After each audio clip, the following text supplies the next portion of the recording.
compares very, very favorably, well, not favorably, compares very well. 3 years ago, you posted a video about how to block all ads with Pi-hole on a Raspberry Pi. It feels like the longer and bigger a channel gets, the greedier it gets. What did anything... I actually... We have literally had this take on ad block, by the way. I'm pretty sure the first time we talked about it on WAN Show was in the garage. Oh, probably. And we said this same stuff. We were a very small channel at that time. And honestly speaking, guys, like, I posted our income. Like, I actually posted our income breakdown. It's not Linus Tech Tips that is going to suffer from this kind of thing. You're right. You're right. It is a way better business move to create other revenue streams. And we've got over 60 people here now, so we can create those revenue streams. There's been a lot of merch messages that have come in with like different pirate flags and stuff like that. Like people are down. And we have said publicly before, we're cool with that. So like, yeah, whatever. Okay, so here's one. Online websites and creators are also supported by interactions and views. No, they aren't. I need to clear this up for you, Corey. They're not. Luke, how much do I get paid for a view on YouTube? $0. What about in cents? 0 cents. Lira? Nope. Rubles? Get owned. 0. Are you sure? Yeah. 0 of any of them. Yep. Ding, ding, ding. That's correct. Could someone make an argument? Sure. That you get paid for the sponsor spots that you bake into the video? I do. I do get paid for those. However, the way that those typically work, it used to be a lot more Wild West 5, 6, 7, 8 years ago. But nowadays, basically the way that your rates get negotiated are based on some kind of a conversion. How many conversions, like how many dollars they're paying per conversion. So ultimately, it becomes sort of a numbers game where the more conversions you get, the higher the sponsorship rates you might get from exactly the same sponsor. So at the end of the day, if you are also not engaging with any of the sponsors, then your contribution to those sponsorship rates is effectively 0. No sponsor is going to pay you based on just views, at least not one that you work with on an ongoing basis. And the way that we typically engage with our sponsors is as a longer term relationship versus just trying to jack up our rates as high as possible and one and done it. So someone in Flowplane chat, Dark Force said with alternating case, you get paid in exposure. In exposure, yeah, exactly. This is college football. Oh man. Obvious Lobster says redefining piracy in this way is super anti-consumer. Blocking ads is not piracy. I still don't really understand what there is to argue against here. It is. It's you basically saying, I don't like the price of this thing. I'm going to take it anyway, and I'm not going to pay for it. There's a specific reason that I said piracy rather than stealing, because it's the whole classic, you wouldn't download a car. It's not stealing. You haven't actually relocated the video off of YouTube's server and onto yours. But what it is piracy. You've decided you don't like the price, so you're just not going to pay it. And fine. I never actually said, go rot in hell. I don't feel that way about it. He's just defining it. I've talked about Vanced. I've talked about Pi-hole. I've talked in those videos, during those topics, about how ultimately those things hurt my business. I've been extremely consistent on this topic. Extremely consistent. So what exactly do you guys expect from me? Legit Sue says that's not the legal definition of piracy. I mean, it's a pirate code. It's more like guidelines, okay? All right, I got one more real classic one here, and then we'll leave this alone. We're gonna move on from this.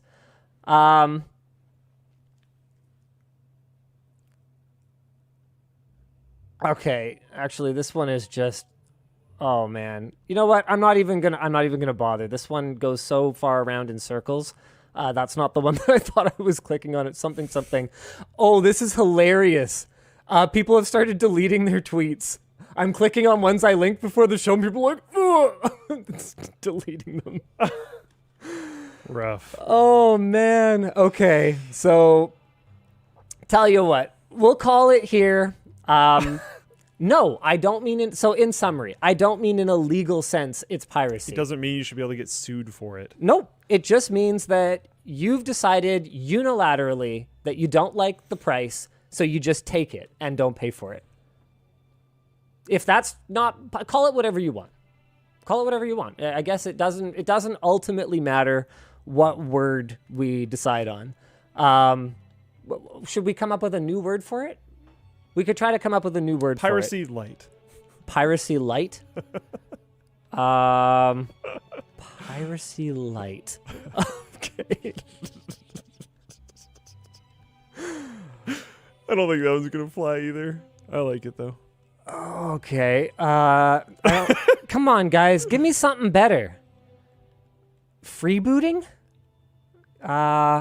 Oh my goodness. Yar har. Cheapskating. I can't sing this out. I'm sorry. I'm too bad. But cheapskating.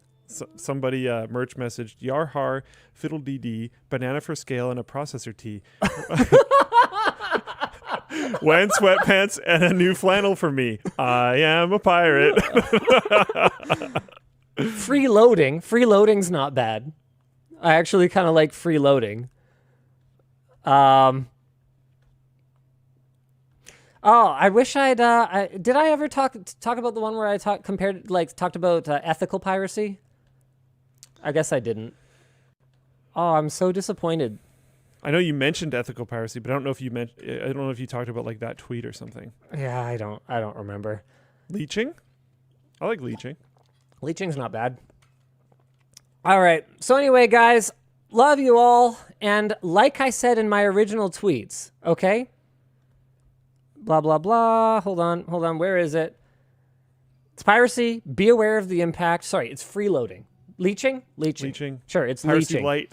Piracy light. It's whatever. Let's substitute the word. You guys don't like the word. Okay, fine.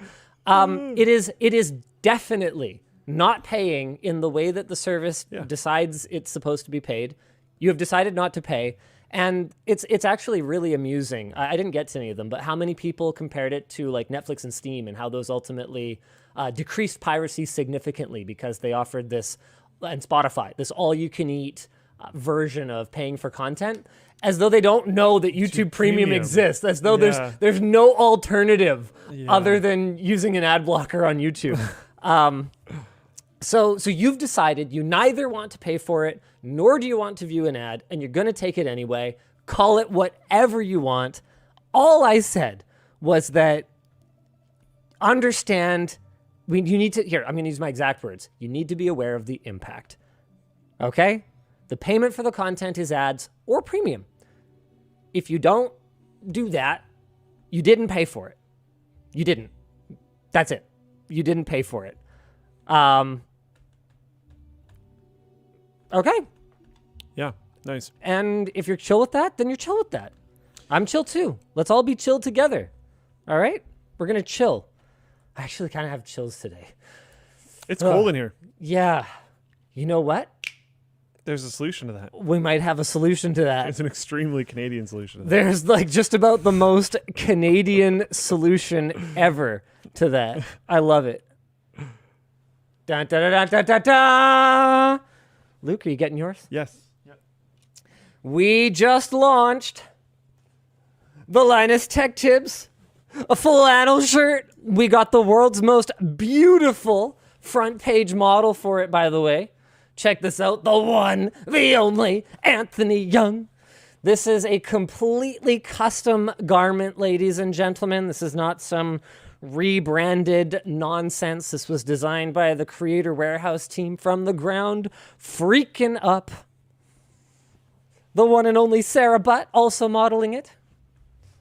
The one and only Tynan also modeling it. This is one of those products that Ed actually asked me. He's like, "Are you gonna wear the flannel shirt on the WAN show? Are you gonna wear it?"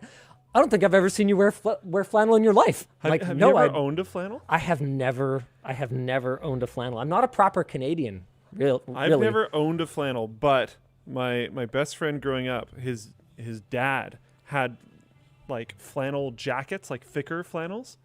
And Colin brought an axe. That's awesome. I used to wear his kind of all the time. Yeah. But I never owned one myself. Please tell me Alex modeled it. He was so involved in the development process for this one. How did Alex not model it? Oh, I'm disappointed. Honestly, everyone's done a great job, though. Good job, everyone. I actually love how down the team is to model the gear. Like, no one gets like an extra bonus for. Oh, I think you get to keep it after. Oh. So okay, never mind. That's pretty good. It's a little bit easier to explain. That's pretty good. So it's got the gray fold back thing. It's got nice pockets on it because we're all about those pockets. Oh, we finally did it. People have been asking for this for ages. Okay, this is not a perfect way to do this because if people don't happen to know who Anthony, Sarah, Tynan, and Colin are, then it won't help them much. But Sarah modeled our small, Tynan modeled the medium, Colin did the large, and Anthony did the triple XL. So there you go, guys. We've finally done it. We've added the names of the models on the product page. All right. So, guys, go check it out. $59.99. It's on the site, and we're probably going to have a handful of merch messages. Let's talk about the NVIDIA and ARM wedding. Looks like it could be called off. Bloomberg has reported that NVIDIA was letting business partners and associates know that they don't expect the deal with ARM to close. In December, the FTC filed a lawsuit to block the deal, alleging that the proposed deal would distort ARM's incentives to in-chip markets. Since the appointment of Lina Khan as chair, the regulator is starting to scrutinize more deals. The UK's Competition Market Authority and the EU are also scrutinizing the merger. I mean, this is one of those things where pretty much everyone and their dog was calling on this going deal. Like, Yeah, please no. yeah. And NVIDIA even came out and said, look, we're not gonna, it's not gonna be bad. It's gonna be good. Don't worry. It's gonna be excellent. But NVIDIA has a long and proud history of being extraordinarily difficult to work with. When's the last time you saw an NVIDIA chip in an Apple laptop, for example? Yeah. Now, I'm not going to say that NVIDIA owned all the blame for that, but I will say that I think Apple's upset is at least somewhat justified. Yeah, has Apple necessarily been the most easy to work with either? No. Those two companies were probably just... That was a clash that was not going to survive. Destined to never work with each other. SoftBank, which currently owns ARM, plans to instead list the company on the stock market in an IPO. 70% of the $40 billion deal was going to be paid in NVIDIA shares. Those have gone up 90% since the original announcement in September of 2020, meaning at this point, the deal would actually cost NVIDIA about $25 billion more. If it doesn't go through, though, NVIDIA will lose their $1.25 billion down payment. Wow. Discussion topic here. What are the odds the FTC wins the trial in August to block the deal? Honestly, I feel pretty high. I feel like it would be pretty easy to demonstrate that NVIDIA owning ARM would put them in a position to unfairly influence their direct competitors pretty much across the entire industry. What are some dystopian fanfics about the future of the chip market if this deal were to go through? Honestly, okay, here's a legitimately hot take, one that is in my opinion, not as open and shut as the previous one we talked about. I actually don't think it would be that big of a deal. I think it would be a big deal. I don't think it would be a necessarily dystopian fanfic. In the short term to midterm, I think it would. Or in the short term, I think it wouldn't matter because most of the licensees of ARM's technology have pretty bulletproof deals. Like I think Apple has a literal perpetual license. So that would only really start to affect Apple, who has kind of, in a way, kind of forked the technology in a big way. So that would only really affect them in maybe the medium to very long term as NVIDIA changes ARM's development and ARM's R&D to benefit themselves and not really giving two hoots about anyone else. Yeah. Anyone with just a complete license, like IP license, like Apple, So I guess it just probably wouldn't matter. For long term, is your argument based on risk? 5. Yeah. I thought so. Yeah. Yeah. So in the short term, I don't think it would matter because pretty much everyone who's using ARM is going to have a pretty long license term for whatever it is that they need. In the medium term, NVIDIA could steer ARM's development in a way that benefits their own supercomputing ambitions and nobody else's. Yeah. And in the long term, I really think that ARM has kind of peaked in a way. And honestly, that was why I thought SoftBank was trying to Get rid of it. get rid of it. Yeah. I mean, opening it up to an IPO is similar. Yeah, the IPO one, I just have a hard time. I just have a hard time figuring out how ARM is going to continue to grow and deliver shareholder value. I don't think I would buy that IPO in modern era. Okay, that's everything's just sort of based fair. on feelings. As far as I can tell, all those markets are just like whimsical things. What was the what is this guy? What's the Big Short guy's name? Michael Burry or whatever. Yeah, didn't he have some quote about like how markets over the last like 3 or 4 years aren't based on anything, and he's like concerned about it moving forward? It's interesting. Things are crazy, but yeah, I don't know. I think NVIDIA is going to lose, but we'll see what actually happens. They do have a lot of money to throw behind it. I think it would have been overall bad for the industry for NVIDIA to own ARM. ARM is such a critical. They're such a critical player, especially for low cost devices, and NVIDIA is not. I guess is one way of putting that. There's a comment on Flowplane that says, look into Ampere computing, ARM servers wiping AMD's EPYC and Intel Xeons. Yeah, in the supercomputing space, ARM has been really strong. We're not saying ARM isn't super strong. We were saying that compared to the intensity of the statement of dystopian fanfic of the future of chip market, I don't think it just ends the entire game.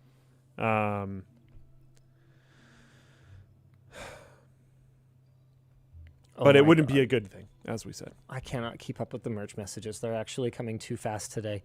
Jaden says, also in general, market consolidation equals bad. Yeah, which is a big part of the reason why on the last show, we were saying that the core bad component of Microsoft buying Blizzard was that it was a huge amount of market consolidation into a group that already had a large amount of studios under it. And once the market has been consolidated, it doesn't spread back out. It won't. It can't. Yeah. How is anyone else supposed to compete with Game Pass budgets being thrown at game development by Microsoft? Especially when the marketing and the style of modern games is very, very much about like dopamine overload and flashy things and microtransactions and blah, blah, blah, blah, blah, blah, instead of like good story, good gameplay. That makes it a lot harder for small groups to get into it. Yep, absolutely. And never mind small groups. I'm having a hard time figuring out how Sony's going to compete. Yeah. You know, that small group Sony. Like Nintendo, I feel like they'll just sort of always have their little space in the corner, like we described. Yeah, and sometimes it's a real big corner. I mean, isn't Switch coming up on biggest selling console ever? Like I think it's number 2 right now, behind the DS or something like that. Huge. I don't remember the numbers. I'm sorry, but it passed whatever was number 3 a little while ago, if I recall correctly. Just absolutely crazy. I'm going to look it up really quick. I mean, I'm responsible for 2 of them at this point. You know what? I shouldn't have. I gave away my original Switch at the Christmas party, and I realized I'm an idiot. It was an OG one. It was moddable. Oh. Yeah. Oh, that's a yikes. That's okay. I've got the OLED now, and realistically, I pay for all my Switch games anyway. So it's one of those things where, like, oh man, I hate to come back to like the piracy conversation again. It's one of those things where, you know, from my point of view, I'm at a stage in my life where it's kind of not worth the hassle, if that makes sense. Like even if I had some kind of strong moral objection, like here, you know what? Wow. Okay, this is a hot take. I'm going to give you guys an example of something that I would consider to be ethical piracy, all right? There's a rumor that Nintendo's working on a new Mario Party that will come out for the Switch. Okay? When that came out, if I discovered that Nintendo had fixed the cutscene skip issue in the new one, when they've continued to refuse to patch it in the old one, I would just pirate the new one outright. Okay. Because to me, it makes the game... But he's saying pirate. Utterly unplayable. Yeah. Utterly unplayable. Mario Party, whatever the one on Switch is, to play the actual board game, have you tried it? They make you sit through the instructions every single time. I think I tried it once, and I remember it being super tedious, and I think that was the reason why I didn't try it again. Super tedious. Yeah. And every time you play, you have to hear all the instructions, all the general game instructions, and it even asks you. It asks you at the beginning, have you played before? And you say, yes. And it tells you how to play. Usually the games are incredibly simple, too. Like, you don't even necessarily need instructions ever. And I'm not even talking about the mini games.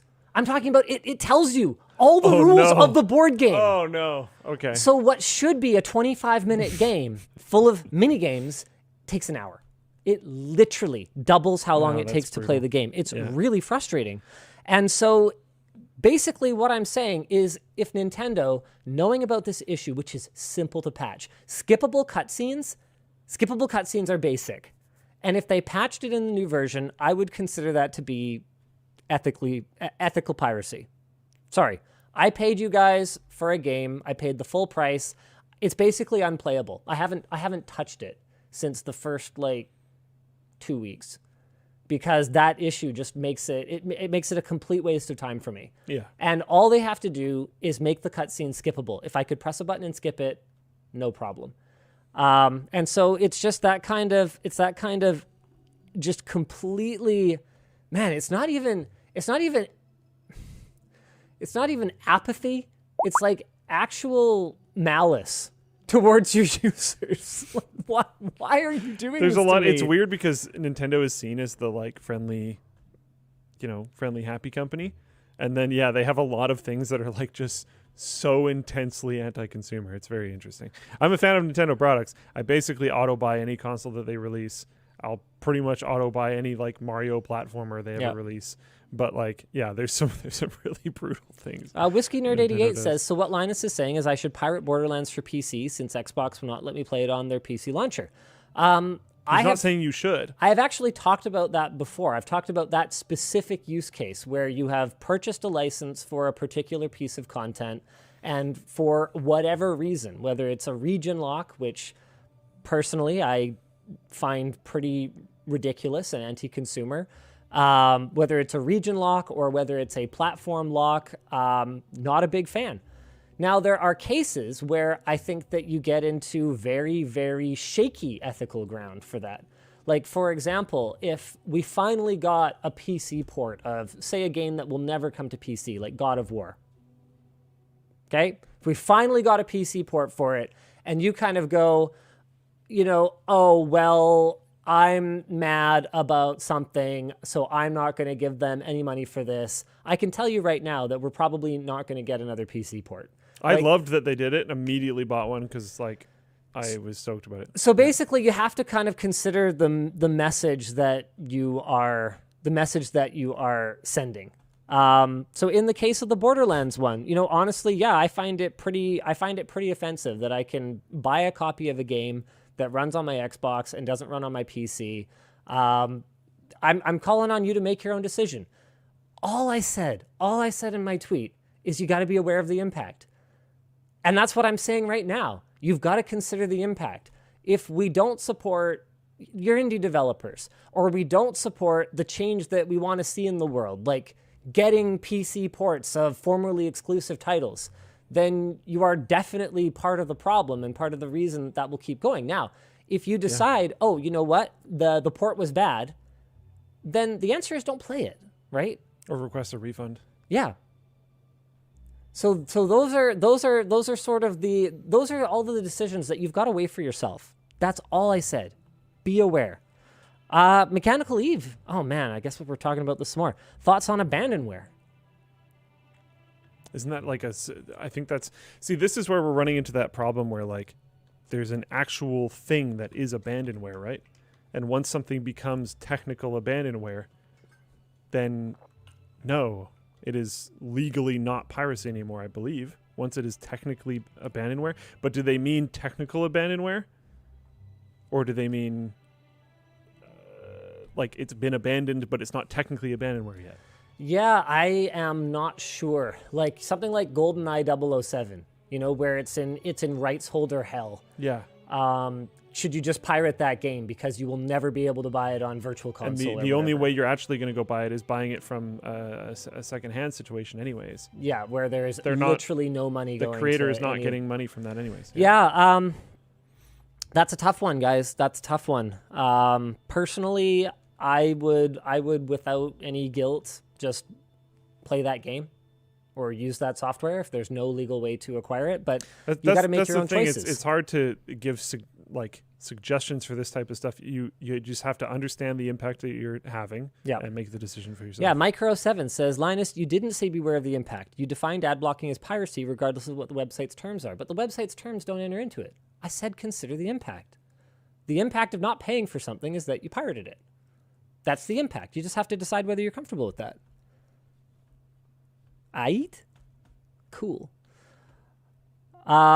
Mechanical Evie says, yeah, I mean old vintage games you literally can't buy on any platform. Yeah. So that's one of those topics that could be an entire show, honestly, because there's so many weird edge cases, right? Like what if it's Final Fantasy Tactics, right?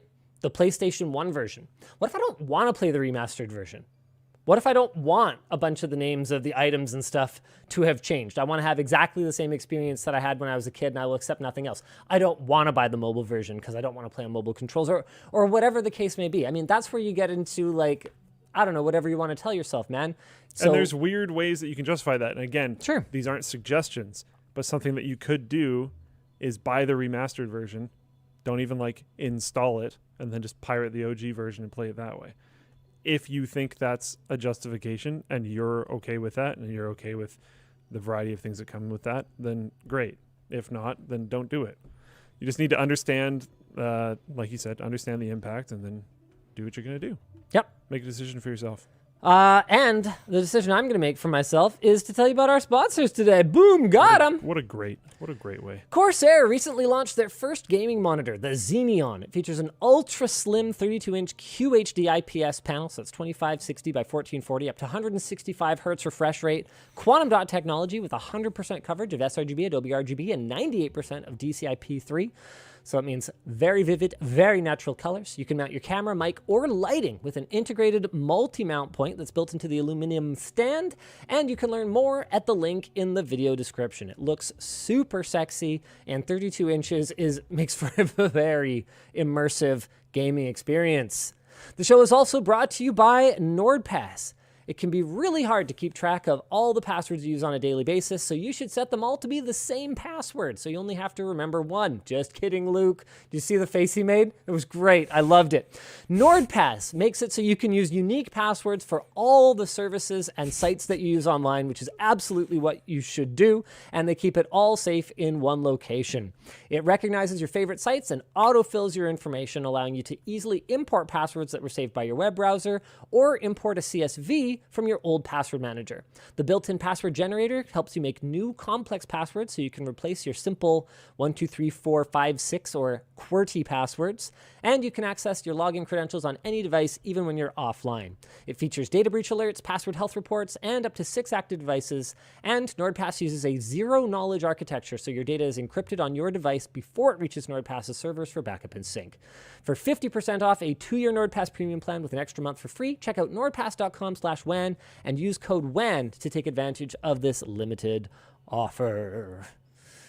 And Vultr is a global cloud hosting service offering easy-to-deploy cloud servers, bare metal, and storage from all over the world. They offer high-speed public and private networking.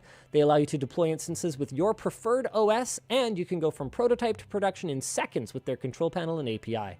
You can deploy popular applications and games with one click, and they offer 24/7, 365 support. Check them out at lmg.gg/vulturewhen. We're going to have that linked down below.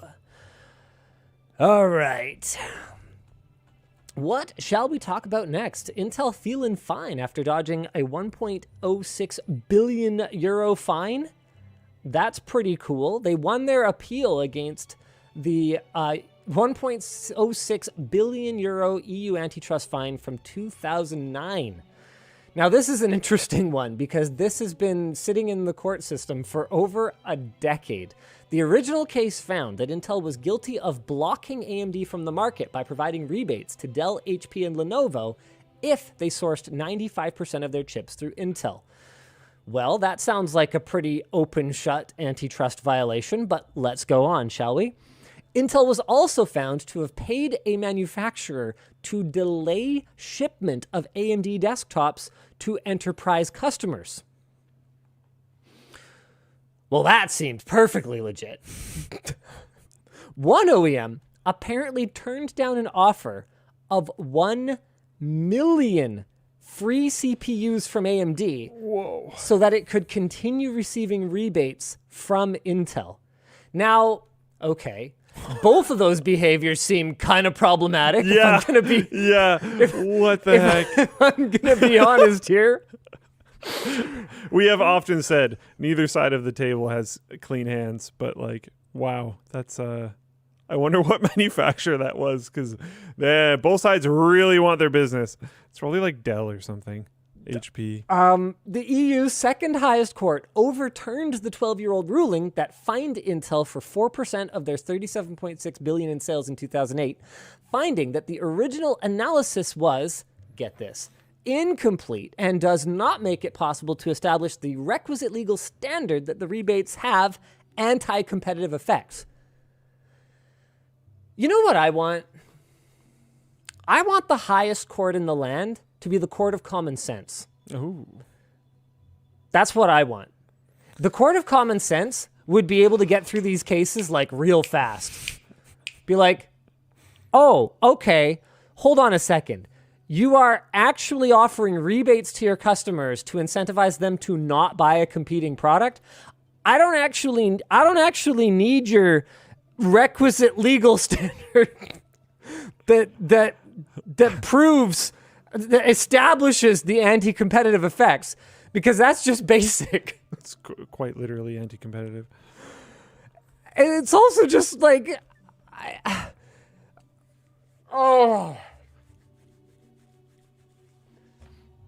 So sorry, this is for a previous topic, but there was a merch message that just came in that said the alternative phrase for piracy you're looking for should be privateering.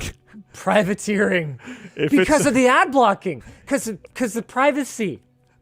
Privateering. It fits okay in both in terms both of same thing, maybe less severe context, and potentially your view of it as well, like the as well as the blah, blah, blah. Potentially your view of it as well, like the English crown. Not great, but potentially just fine. Interesting. Okay. I like it. Privateering. Privateering. You're a privateer. Okay. It's amazing how many people are still arguing about it and still mad. Oh, Flowplane chat's just on fire. Yeah, I love it. Yeah. I love it. Oh, it's great. All right, what else we got? Yeah, the battle's been ongoing for years and included a rejection of Intel's initial appeal by the very same court back in 2014. During this initial appeal, Intel claimed that the fine violated its human rights. Why do corporations have human rights? The appeal was not successful because apparently that was the court of common sense back then. These kinds of rebates are generally concerning for regulators, especially when they're issued by a dominant competitor. Concerning, I think, is a mild word. This could be a good sign for Alphabet, who recently lost their appeal of a 2.4 billion euro fine for unlawfully combining Google Shopping with Google Search. Okay. Which actually kind of, I don't know, that might be a good thing. But I liked that when that existed, because now I find that a lot of people default to Amazon because it's too hard to find what you want to buy elsewhere. And I try to avoid Amazon as much as I possibly can. But sometimes at this point, you don't really have a choice if there's a specific product that you do want or need or whatever, because it might just not be available anywhere other than Amazon, which is the problem that we're running into now. Mm-hmm. But sometimes it's hard to find, because the front page of Google or whatever will just be shreked. I mean, these days, sometimes there's like 5 or 6 ad links before you get to any of the actual real ones, which can be really frustrating. But I've heard this sentiment elsewhere, and I've been thinking about switching to it. But some people have been saying that they've started using DuckDuckGo, not because they're trying to get away from like activity tracking or anything like that, but because the results are actually getting really good. Right. And part of that being because of the amount of like sponsored or purchased ad spots at the top of Google searches. And like how many there will be sometimes. Like I just mentioned, 5 or 6. Okay, well now you have to scroll through to find what you're looking for now. It's like below the fold to find a decent search result. Because it'll be all these ad spots, and then it'll be like picture links or whatever. Like it's often very buried. So they're like, I go to DuckDuckGo because it's often the first link. Because a lot of things that I'm looking for, it's easy to find. I don't remember the URL and the like, the slashes afterwards to find it, so I'm going to Google it. But for those types of things, or DuckDuckGo it.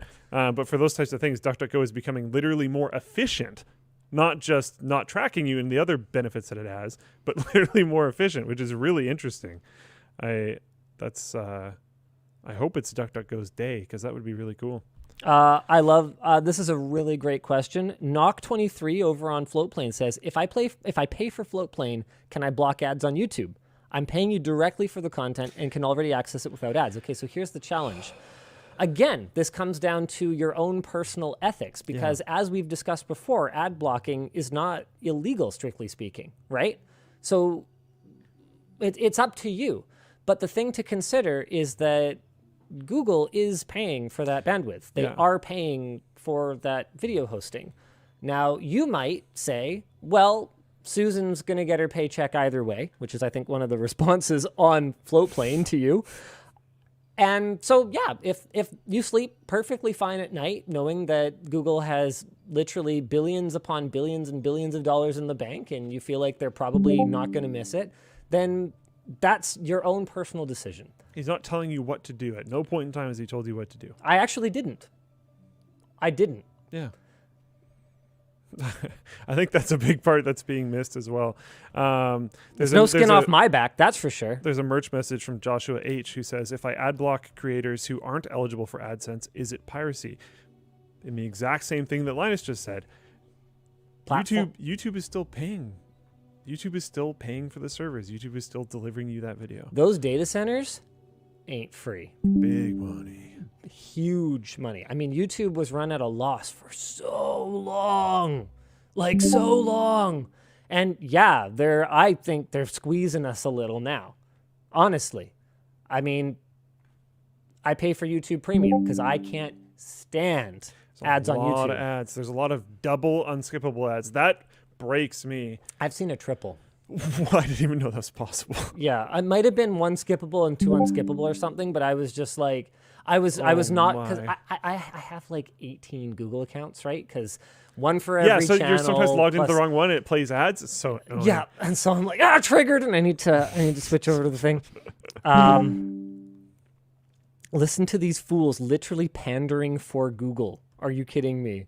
No, we're not. We're not telling you what to do. We're just telling you that things cost money in the actual real world. Things cost money. Oh, man. And Knock23 says, thanks for saying my name properly. I pirate everything, but I want to make Daddy Linus happy. You actually do not pirate everything. You pay for Floatplane. You're on Floatplane. You do not pirate that. So that is one thing you didn't pirate. Yeah. Or Privateer. Yes. Yes. I love that. We are switching to Privateer from now on. I like it. I'm super happy. I privateered some games that I emulate. There's so many good ethical conversations that have come up from this. Tim SP on Floatplane says, they ran at a loss for so long because they wanted to kill all the competition. What if I don't want to reward Google for killing all the competition? Then don't do it. Then we're not telling you what to do. Yeah. Stop. Come on. Do your thing. Oh, man. Jeez. Oh, man. Figure it out, bud. Oh, man. Yeah. You guys are great. I really do think that our audience is such a cut above the typical YouTube audience. Like, you go into our comment section versus some, I'm not gonna single out some other vertical, but I could. There's some really toxic comment sections on YouTube, and not just toxic. Like, Man, I'm full of hot takes today. Like, really stupid. Like, there's just low IQ comment sections. And I thank my lucky stars every day, because a big part of my job is reading comments. And it is so infrequent that I have to wade into a comment section on one of our videos that I'm just like, no! I think probably the last time it happened to that degree was when we did the video on whether water cooling your CPU cools down the room your PC is in. Oh, no. Yeah. So I know this is confirmation bias talking. Shut up. I know that this is confirmation bias speaking. But it felt like, okay? It felt like every single freaking comment was one of two things. It was either this video doesn't need to exist because obviously if your CPU is running 20 degrees cooler, the room is cooler. Or this video doesn't need to exist because obviously the thermal energy that is being output is identical. Therefore, the room is an identical temperature. And it was like 50-50. And I'm sitting here going, if frickin' either of you had read the other comment, you would know this video needs to exist. Oh my goodness. I remember that. Oh man, I just about died. It was one of the moments that I actually just went, I don't know if this career is worth it. Oh man. Merch message from Anonymous. Devil's Advocate. I think you're just advocating for your own position, but that's okay. How does LTT feel about the fact that I pay for speaking that it's literally saying the devil's advocate. Anyways, I am the devil. I am my own advocate. How does LTT hear me, mortals, and tremble? How does LTT feel about the fact that I pay for premium to avoid ads? Again, we're not talking about what we feel like. Anyways, that I pay for premium to avoid ads, but every LTT video and everyone else skirts that and serves me a 30+ second ad read. We are both in the wrong. Is their statement at the end. Yeah, so YouTube Premium does not entitle you to not viewing embedded sponsor callouts in the content. Also, one of the things that, again, comes down to just personal ethics is that we intentionally make our sponsor reads on LTT highly skippable, so to speak. So the reason that we do our first sponsor read right before the animated intro, which is about 8 seconds long, you can scrub to see the end of the animated intro. It is basically impossible to accidentally right arrow and miss any content, because you should land somewhere in the intro unless you manage to really bung it up, right? And then the reason that we do the second one right at the very end is so that it's at the end and it's over. The video, like sometimes we'll do fun little Easter eggs and stuff at the end, or we'll throw on another little thing or whatever the case may be. I mean, obviously we want you guys to hear the message from our sponsor so that they will pay us. So there's stuff like that, but we actually do go out of our way to make those reads as palatable as possible. We try to have fun with them. We try to add the segues. We try to make it a non-intrusive aspect of the content. And that was a very intentional decision because I don't like having ads and sponsorships shoved down my face. That's also the reason that we don't run YouTube mid-roll unskippable ads. We simply do not run them. It used to drive me absolutely crazy. This was another bash my head through the wall kind of thing.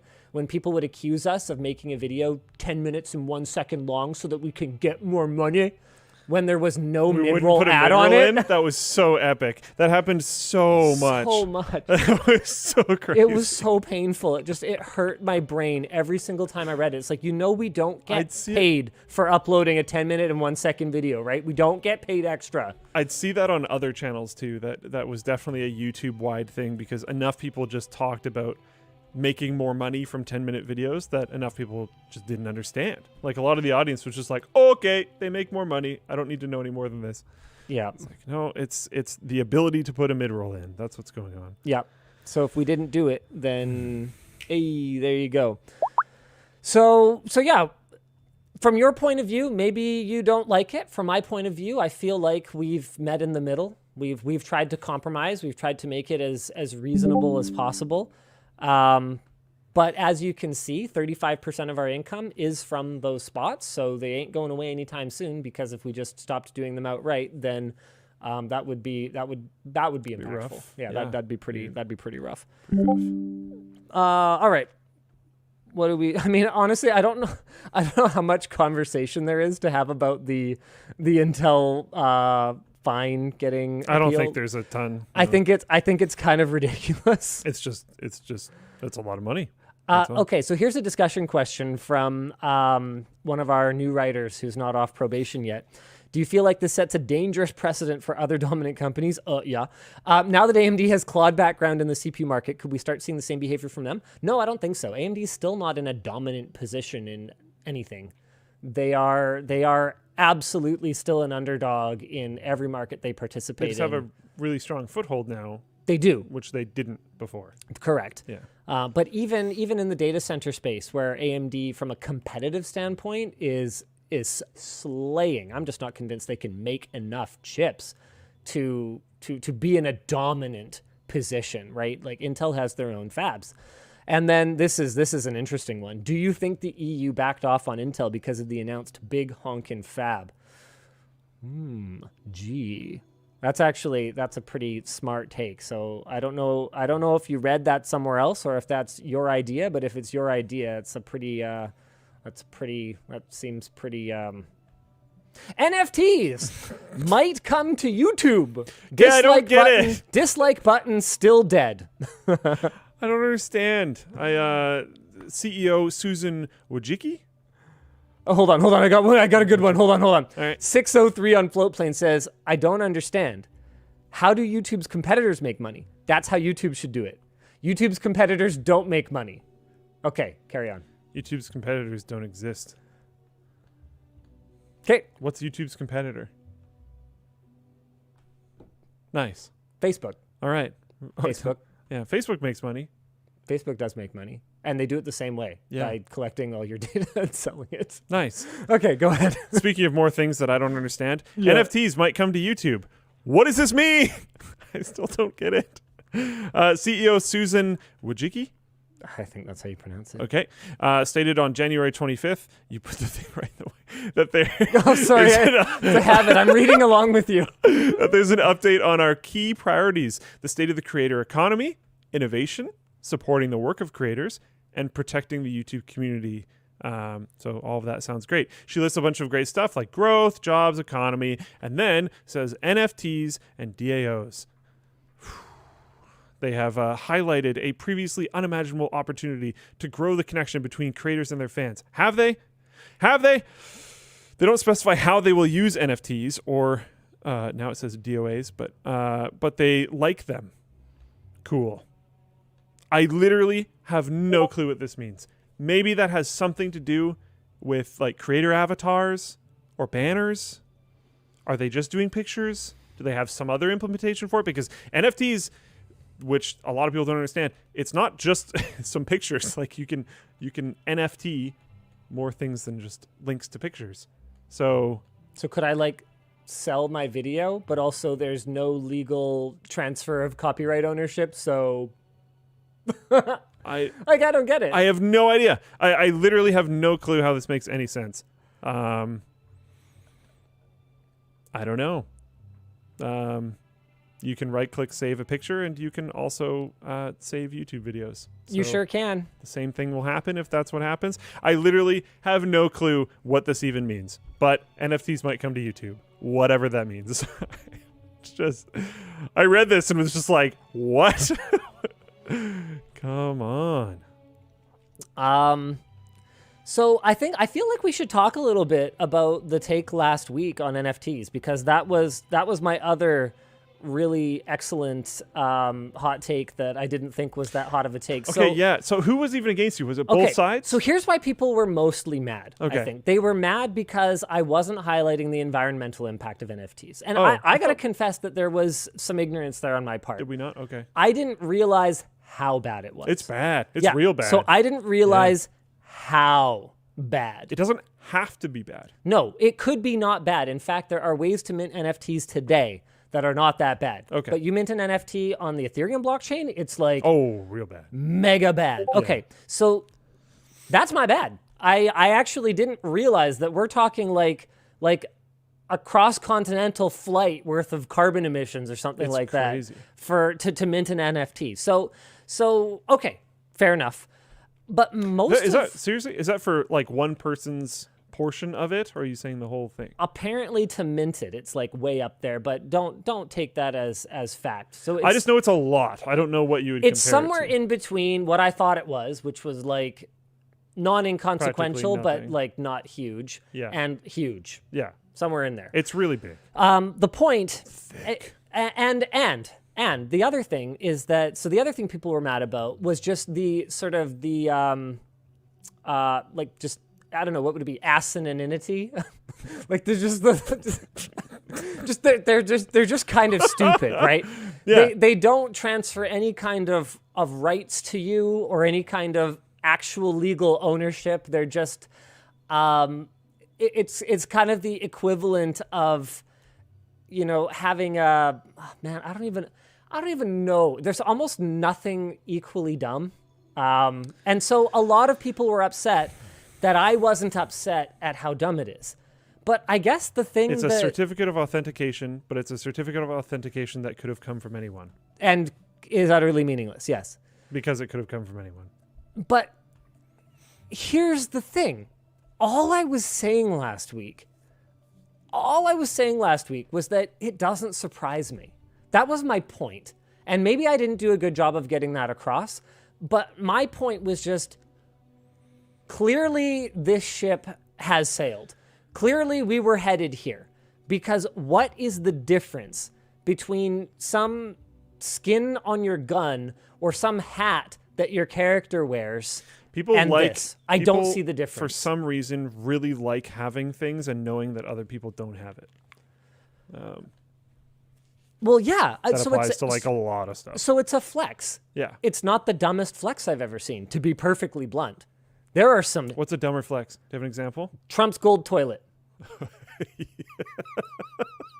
I mean, you could melt that down. That's true.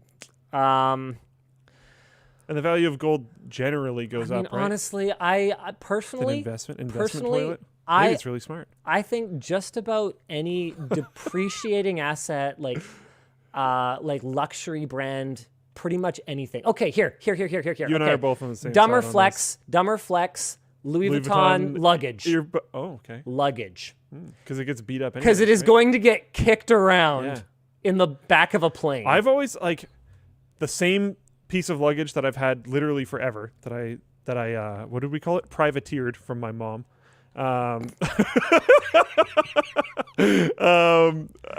It's fabric, right? And it's held up really well, in my opinion, because it's fabric. Right. So it's been able to, if it takes an impact, it doesn't care. It just bends. And I've known people that have had luggage just straight up break in a way shorter period of time because they have hard shells. So they actually kind of counterintuitively take more damage. But I only ever put clothes and soft stuff in that luggage anyway. So why do I care? Yeah. I don't know. Yeah. Sweet. Okay, float plane is all about the gold controller, apparently. So, like the gold toilet, I think you could make a very similar argument. The gold controller could be melted down. Technically appreciates it. And we have a potential buyer. But the problem is that they want to fly here to pick it up. And right now it's just now is just not a great time. Yeah. Also, we need to fix something about it because the shoulder buttons suck. Oh. The triggers are okay, but the shoulders don't flex properly because it's one solid piece across and plastic bends and gold doesn't. Well, it does, but it doesn't. Yeah. So what we want to do is we're going to give them that cast piece of gold, but we want to replace it with a plastic one.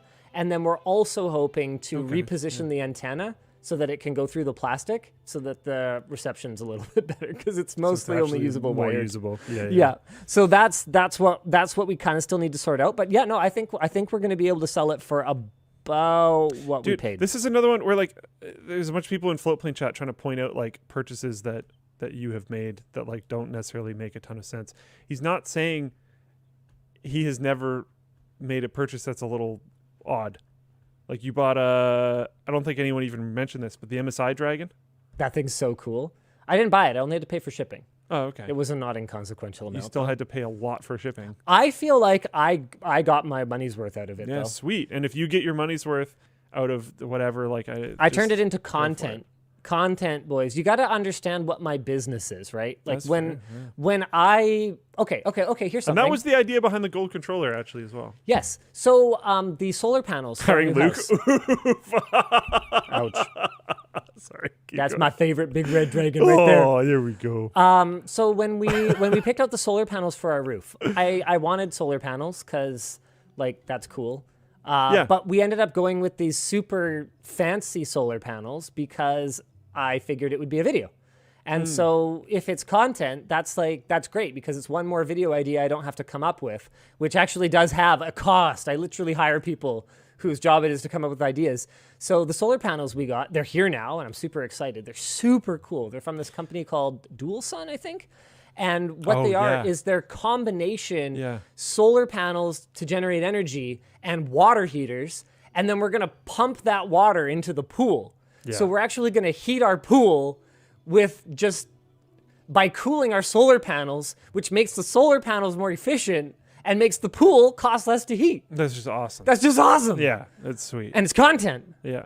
And it's probably going to take forever to pay for itself because they were like more expensive or something. I actually don't know if we bought them or they were discounted or anything, but theoretically they were more expensive and I was committed to them either way because I really wanted to make a video about it because it's super cool. Yeah. So was it more expensive than having, as inefficient as this would be due to like the premium areas for having solar panels and et cetera, but would it be more expensive than having two separate sets? Like water heating solar panels. Well, the problem is that you've only got so much roof area, especially in Vancouver, to really actually inefficient. Put solar panels on where they're going to get a decent amount of sunlight, and they can do this whole like simulation thing. So there's a big amount of value, though, is what I'm saying, by having it do both in one area. Yeah, and it might literally save money compared to buying two sets, yes. which would be stupid anyway. And cooling the panels makes them like I forget what it is. It's like every however many degrees it gets however % more efficient. Like it's actually really cool. Yeah. If you're fiery servers, what are fiery servers? I don't know. Servers? I didn't think you'd know either, so I just fired it off. Okay, cool. Got it. Neat. Do we have any other topics lined up? Oh, we didn't even talk about. No, we didn't talk about the other thing. Huh? Holy crap! I hope people noticed this. There's another launch today. The tote bag. Hey, people have noticed that. By the way, the tote bag is here, ladies and gentlemen. It's available in 2 different colors. If you like the fiery, exciting, multicolored one, you can go with that. If you prefer the monochrome, you can go with that. It's available in 2 different sizes: 35 by 42 centimeter and 42 by 42 centimeters. So you can see the 2 different sizes here next to each other. Super high quality, just like everything we do, because like that's what we do. 100% polyester canvas, really, really nice printing, super vibrant. Pictures are not juiced up at all. You guys can see like here on WAN Show, this is what it looks like. But yeah, this was one of Lloyd's little brainchild projects. He did the design for it, and his I'm actually not sure who saw this one through the whole manufacturing process, but just lots of little touches. Like we made sure to use box stitches in addition to what they originally had, which was just these 2, if I recall correctly. I was like, no, I don't want the handles coming off, so we need to make sure that we're serious business, making sure they stay on. I mean, what's the point of a reusable bag that you have to throw away? Stupid. Jaden said canvas. Bethesda couldn't even afford that. That's a fantastic reference, Jaden. Gotta love it. It's an older meme, but it checks out. Yeah. That's good. I guess we hadn't really finished our discussion on NFTs on YouTube. We just kind of talked about how NFTs were stupid, and then we didn't. But do you have any ideas of what they could possibly even be talking about? I mean, they could just copy what Twitter did and make it for so avatars, that people, right? so people can NFT their avatars. I wouldn't be surprised if they allow users, if they make it like a YouTube Premium feature or something like that, so people could have like.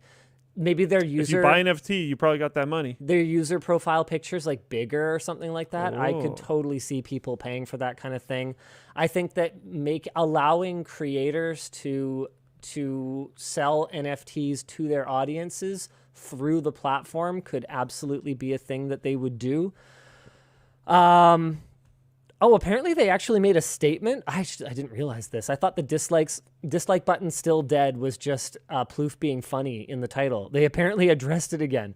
Dislikes are still dead despite hearing the valid complaints. They go on to cite the original reasons, like dislike attacks on smaller creators and that was it. We did not see a meaningful difference in viewership regardless of whether or not there was a public dislike count, and importantly, it reduced dislike attacks. Okay. Sure. Cool. Discussion question is, so videos are still getting the same amount of views, but now you don't know if the information is good or bad. How is this better? Plouffe, the horse is so dead. The horse is so dead. Yeah. There's nothing else to say about it anymore, I don't think. Ooh. There's a merch message talking about YouTube Premium. Again, to be clear, we're not trying to shill YouTube Premium. We just both have it, and that is technically the alternative. I have it lots of times. Yeah. I own YouTube Premium on my personal account, on my work account, on the LTT account, on the Tech Quickie account. That was a Terran-specific request. I believe we own it on the Channel Superfun account. I have to buy YouTube Premium because the editors often go in and pull stuff out of our old videos, even if they're going to go back and get the original footage anyway. It's easier to browse through YouTube than it is going through an archive of really is footage. So we actually use YouTube in the course of our work a lot, and it was requested many times to me that I buy premium for all of the work accounts, so I did. And if I haven't, then I'm sorry. We'll get premium added to that one if any of our editors are watching going, no, I still have to sit and watch ads whenever I'm working on MAC address or whatever the case may be. So yeah, no, we're not shilling for it. We're just telling you that's how it works. That's you either consume the ads or you pay for premium. Or you privateer it. Privateer it. Yes. Okay, I'm a flanker. Says people in tech that dislike NFTs is because of the terrible implementation, and most could be done without the massive energy use and massively distributed ledger. Yeah, I mean that's fair enough. I mean, there's also just the laughable stuff, like if the host of that particular NFT minting service goes away, isn't the link just dead, and then it's just depends where the link goes to. Yeah, sometimes it's not the site that sold it. Sometimes the link is elsewhere. But yeah. Hilarious. Ganja Gremlin, I literally said it's easier to browse. We're going to still grab the original footage. Come on. Linus, you can add multiple users to a premium account. Yes, I don't remember what the issues were with having all those accounts be a family. I think there was a reason. I don't know. It's honestly outside of my pay grade to go investigate the difference of $11 between one implementation versus another. I'm sure somebody could look into that. Yeah. Cool. People are asking how many flannels are left. I mean, yeah, we've moved a lot of them, but I think we ordered a lot, so it's probably fine. Shoot. I should probably mention we did not do much in the way of a public announcement, but anyone who signed up for a WAN hoodie restock notification, we got it. We sent the notifications. We moved through over a quarter of our restock already. So I'm letting WAN Show know next, and then if we have enough left, then we'll do an in-video call out or something for it. But we're kind of trying to go easy on that, so we didn't even put it back on the homepage and stuff because we wanted to give you guys a crack at it. I tried to privateer the undies, but you pushed it. Okay. It wasn't a question or anything. It will show on screen. Okay, how about we go ahead and we demand an alpaca wool moose plushie. I don't think that's coming anytime soon. Rip Hyperscape. Really? So, did you know what this was? I had never even heard of Hyperscape. Yeah, so I feel like I'm pretty tuned in to, the gaming scene and stuff. Yeah. Never once in my life have I ever heard of Hyperscape. Maybe that's part of the problem. Yeah, so it's a free-to-play battle royale from Ubisoft, and it's shutting down on April 28th after less than 2 years of production. Apparently, it had a strong start. Never heard of it. Not so sure if I agree with that. Am I an idiot? Like, am I just... I don't know. I've literally never heard of this. They announced another battle royale, Ghost Recon Frontline, that is now delayed indefinitely. They announced that in 2021. Good. You've beat and damaged the Ghost Recon name too much already. Maybe the battle royale craze is over now that we have Fortnite, PUBG, Apex, and Warzone. Feels kind of similar to the MOBA craze. Yeah, that's actually pretty. That's pretty spot on, Ploof. Yeah. It does. Remember when there was like a new MOBA every freaking month? Conrad in Floatplane chat is just like, Hyperscape? ? It's like, what? Oh, like tons of people in Floatplane chat are going like, I've never heard of this. Hyper what? ? Like, no one knows what this game is. Twitch chat knows. They're like, yeah, there were a ton of sponsored streams and stuff. It was part of the Twitch drop beta craze. Okay. So there's a bunch of sponsored streams, and then it was. So they didn't market it outside. It's almost like sponsoring streamers who stop playing your game immediately after they're not getting sponsored by it is actually just a zero impact marketing activity. Yeah. Conrad said it lost apparently something like 90% of its player base in a week. Whew. Wow. Yikes. That's crazy. General 97, I think I played it once and immediately forgot, only just remembered now. Maybe that's why. Maybe we have heard of it and its name is just so generic and it was just so unimpactful that we just immediately forgot. Man. Oh, man. So there was the MMO craze, then there was the MOBA craze, then the Battle Royale. I wonder what the next big craze is going to be. I don't think there's anything kind of like rolling right now. I kind of thought that, after Among Us and then, oh man, what was that? Social games? That was a thing for a little bit because there was Among Us popped off. Then there was that like winter one that I don't remember the name of. But what was that? What was that like game show one that was super fun? Oh, that's kind of still pretty good. Jackbox? No. The one where you have to go through the challenges and at each stage a bunch of people get eliminated. I actually played it a bunch. Why can't I remember the name? Oh, Fall Guys? Yeah, Fall Guys. I kind of thought after that went like mega viral that we were going to see a bunch of copycats of that format, but it kind of didn't materialize. But I guess it also hasn't really been long enough. Like game development takes a long freaking time. Battle Royale. Copying a game that is already out, bad play. Yeah. Bad play. You got to have better espionage than that. Tarkov extraction type modes. Yeah, that's fair. I don't think that's going to be like Tarkov a huge thing though. Has been in development since I think it's 2016. And this whole time it's been this like really poorly made but really cool game and no one has copied it and it's been very confusing to me. I don't know. I have said before that if a big AAA developer tried to copy Tarkov, they would fail. They would horribly fail because they would try to attach some gross microtransaction crap on top of it, and it just would not work in that type of game at all. So like it's not gonna. I think that's one of the reasons why no one's copying it is they're looking at it, seeing that, and then just going, nope, we'll just leave it to BSG, and they'll just do what they do with it. Yep. Okay.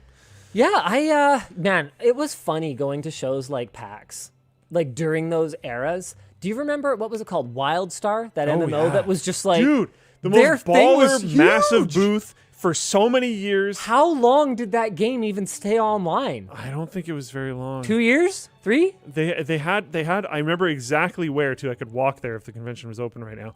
They had in the exact same spot for so many years. Like just the announcement, they had this massive, amazing booth. Then they had like I think alpha. Then they had the beta. Just like year after year after year, this massive, incredible booth. So much marketing money behind it, and then it just died because that came. You mentioned the MMO craze. That came at kind of a little bit past the end. Yep. So just no one really cared anymore. They weren't into it. And then like the next year, it was just every booth was a MOBA. Yeah. Just every booth. Yeah. So here it is. Released 2014, mid-2014 with a subscription. Free to play only a year later. That's just over a year later. And then blah, blah, blah. On September of 2018, 3 years later, they announced the immediate closure of Carbine Studios and that WildStar would begin the process of winding down. And they wound down 2 months later, 2.5 months later. Ouch. The death of MMO servers is a really interesting thing to witness. Yeah. Every one that I've been a part of, I've tried to make local recordings of it so that I could because that's one of the things we've talked about on WAN Show before, and there's some videos on it online. You can't preserve MMOs. No, you can't do it. You can't. Because even if you spin up another version of it, you're not going to capture the same culture. You're not going to capture the same type of player base. Nope. Like the way that people played games in the past is actually different than the way that people approach playing games now. There was I brought this up the other day. There used to be this thing where, like, if you're playing an RPG, MMO or not, it doesn't matter. There used to be a thing where people would generally just wear the armor or weapons or whatever that looked the coolest. Mm-hmm. It's not a thing anymore. Everyone wants to min-max stuff. Mm-hmm. They don't care as much about aesthetics. They want to be the best. It's a very different that no way one ever of, was. Oh yeah, heck yeah. There's a very different way of approaching games these days. So you can't just spin up an old MMO and imagine it's going to be the same. No. So it's it's and really I mean, even just the way that we interact online is so different. Oh, like it used to be that you had to have a crew.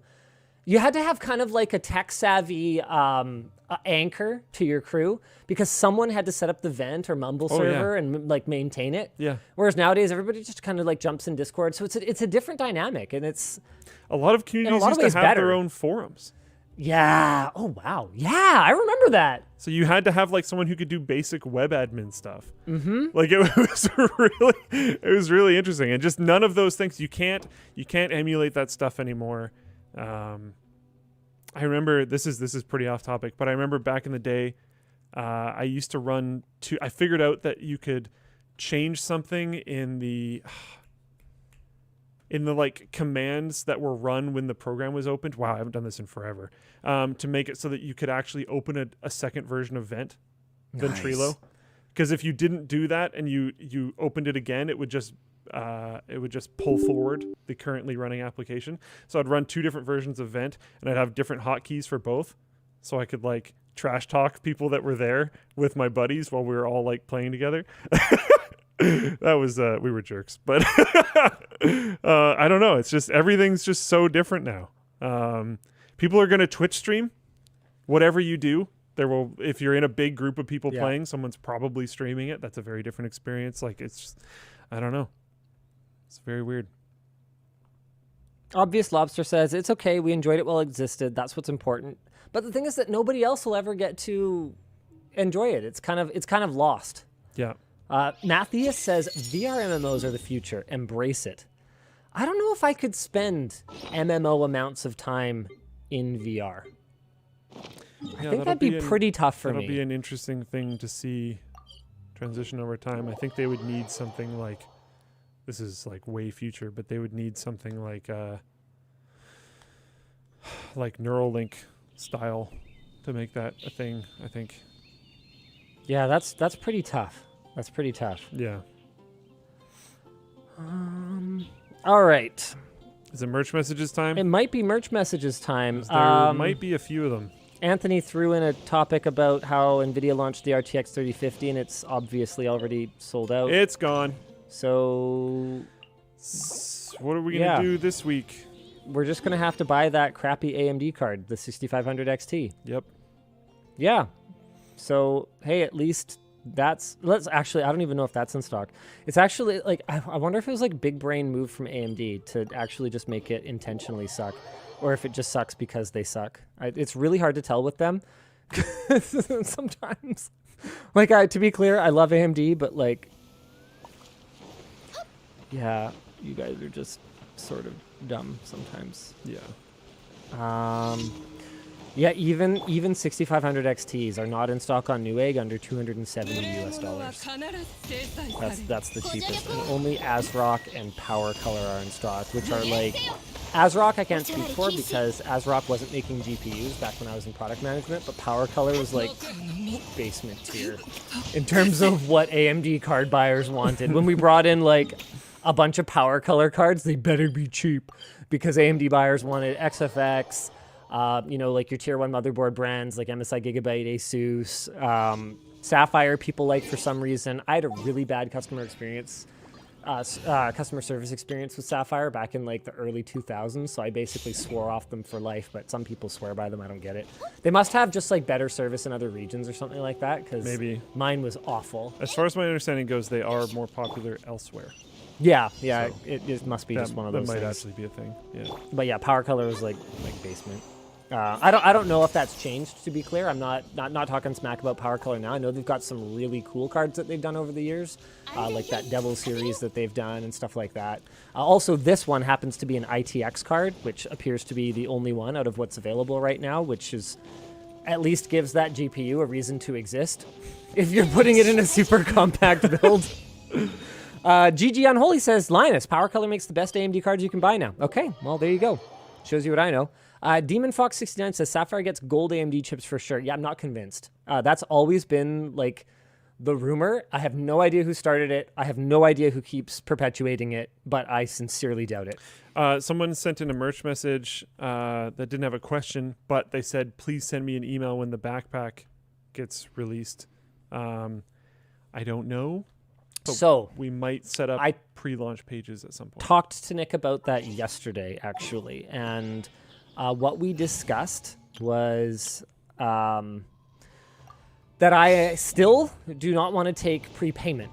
I have a serious discomfort with taking your money before I have a product that I can imminently ship you, and there are cases where we take the money before we're ready to ship, like with the CPU hoodie, which, by the way, I believe this is pretty much going to be your last chance to get your hands on the first run of that. Let me just see if I can find it. It might actually be pulled already. Oh, no, here it is. Yep, so you can still order the first production run of these. Should ship by February 11th. Super cool hoodie. This is the first. But we already have the blanks. We have the blanks. Our shop is local. That's going to print them up for us. So it's all good. We've done the test prints and everything already. But in terms of items that have not yet arrived in our warehouse, I really don't like taking money for them, because what if they don't? What if the ship sinks? You know? And it's another 4-6 months before I can get them. Am I going to pay you interest on that? Like, I don't like it. I think it's a bad time. Yeah. But for stuff like the backpack, stuff like the screwdriver, where these are long-term projects, we've put a lot of resources into. They will not flop. They will come. I feel like just having somewhere to point you guys where you can register your interest would really help us with product planning as well. With, hey, do we actually need to order more backpacks? Like, should I be taking out a loan to order more backpacks, for example, stuff like that. So, yes, I think it is our intention to do that, but I'm not sure exactly when, if that makes sense. Okay, I think it's time for us to do some merch messages now. We got to do this. Do you want to sort through the incomings while I start making my way through some of the curated ones? You guys actually sent too many this week. I've literally been trying to do that like the whole show. Yeah, we cannot do them all, but I'm going to do my best to go through some cool ones. We're at well over 200. Justin W says, when Labs is up and running, would you consider testing the mouse pad again? Improve testing device, different mice, wear and tear, etc. Yeah, absolutely. So mouse pads is something that I think we can contribute scientific testing to that is not done outside of the manufacturer space. And I don't think it's a secret. We're working on some kind of mouse concept for ourselves. So it's all stuff that we would have to figure out how to do anyway. So if we're going to do it, we might as well use it to evaluate other products. First time buyer, looking forward to it. My mom gets noise complaints when movies have loud parts. I want to get her an audio compressor or limited, but all I can find is expensive audiophile stuff. Do you have any cheap recommendations? Yeah, that's an interesting one. Other than turning down your subwoofer, I don't really know what to tell you. Like, I know that some receivers, for example, have like a nighttime mode where they will intentionally, they'll intentionally flatten it out a little bit. But in terms of like an add-on device for that, I'm honestly not really. I have never researched that. Never even occurred to me. It's an interesting idea. Yeah. I just was in the same boat, so I was like, I don't know. Good evening, guys. I'm going car shopping tomorrow. Wanted to see if you thought that the current plug-in hybrids were worth taking a look at. Are you still happy with the Volt, or do you have a wandering eye? I love that. I love that phrasing. Do you have a wandering eye? You know the meme, right? So suave. Do you have a wandering eye? You know the meme, right? So suave. Oh, holding hands and yeah. Honestly, I think the Volt was one of my most practical purchases ever. I burn about a tank of gas every 3 months, 2 to 3 months, which is kind of incredible given that it's awesome. like a 30-liter tank. Yeah. I paid practically nothing for gas. And what I like about the plug-in hybrid concept is that compared to an all-electric vehicle, the amount of lithium required to manufacture it is fractional. So it's kind of the best of both worlds. That's a really nice having the fallback. But as we acknowledged in my review of it, it also comes with additional complexity, right? 2 drivetrains. You've got a full electric, well, it's only sort of. So technically the Volt is an EV with a gasoline generator attached to it. Okay, right. Yeah, okay. But well, there are ones that are that's fair. the other way, and mechanically. But the point is that mechanically it is more complex than all of one or all of the other. There's trucks and actually a lot of other applications right now that are looking into. There's a specific name for it, and someone in the chat's going to get upset because I'm going to say it wrong. But it's some type of like extremely highly efficient diesel generator powered electric vehicle setup that is supposed to just be like amazing. The bee's knees, hey? Yeah, but I don't know enough about it, but it's interesting. So I've been super happy with it. I've gotten, in my mind, all of the benefits of an electric vehicle. I get to drive in the HOV lane by myself. I never change my brake pads because I just use regenerative braking all the time. I hardly pay for fuel. But I get all the benefits of ICE. I have no range anxiety. I didn't pay the cost of a full EV, especially because I didn't buy it brand new. I get that pep off the line, but it's not a powerful vehicle. It's not a performance vehicle. So like, sure, that's compared to my old Civic, right? But I'm really happy with it. But the thing is, you can't buy them brand new. So my other candidate was the Clarity, and honestly, my in-laws are super happy with the Model Y, which is just like a giant Model 3. I think it's kind of hard to go wrong with full electric or with a plug-in hybrid. But what I would say about a plug-in hybrid is make sure you find one that has enough range. So really think about how you're using it. Where do you live? Where do you come from? Where do you go? Where do you... Sorry. Do people still know that song? I don't think so. Okay. I was wondering about that the other day because I made a Cotton Eye Joe joke and I got a extremely flat response and I was like, okay. Oh, maybe this isn't sung at every school dance anymore. Yeah, I don't know. Maybe that's not a thing. I just did the shirts, right? Like yeah. Anyway. I really, make sure you consider where you're going. And where you're going to be able to charge, right? I do want to upgrade. I've talked to Luke. He thinks I'm an idiot. Well, I just am not. Luke thinks the optics are bad and that I'm an idiot. Okay. Is that fair? It's an overly simplified version of what I'm saying, but essentially, have we distilled it down to the essence? Essentially, yeah. How much was it? I mean, there's a range, boys. Okay. The most recent one I've heard of, I strongly agree with everything you just said. I'll put it that way. My Volt is a 2018? I don't think you have to go as practical as you did with the Volt. Okay. Fine.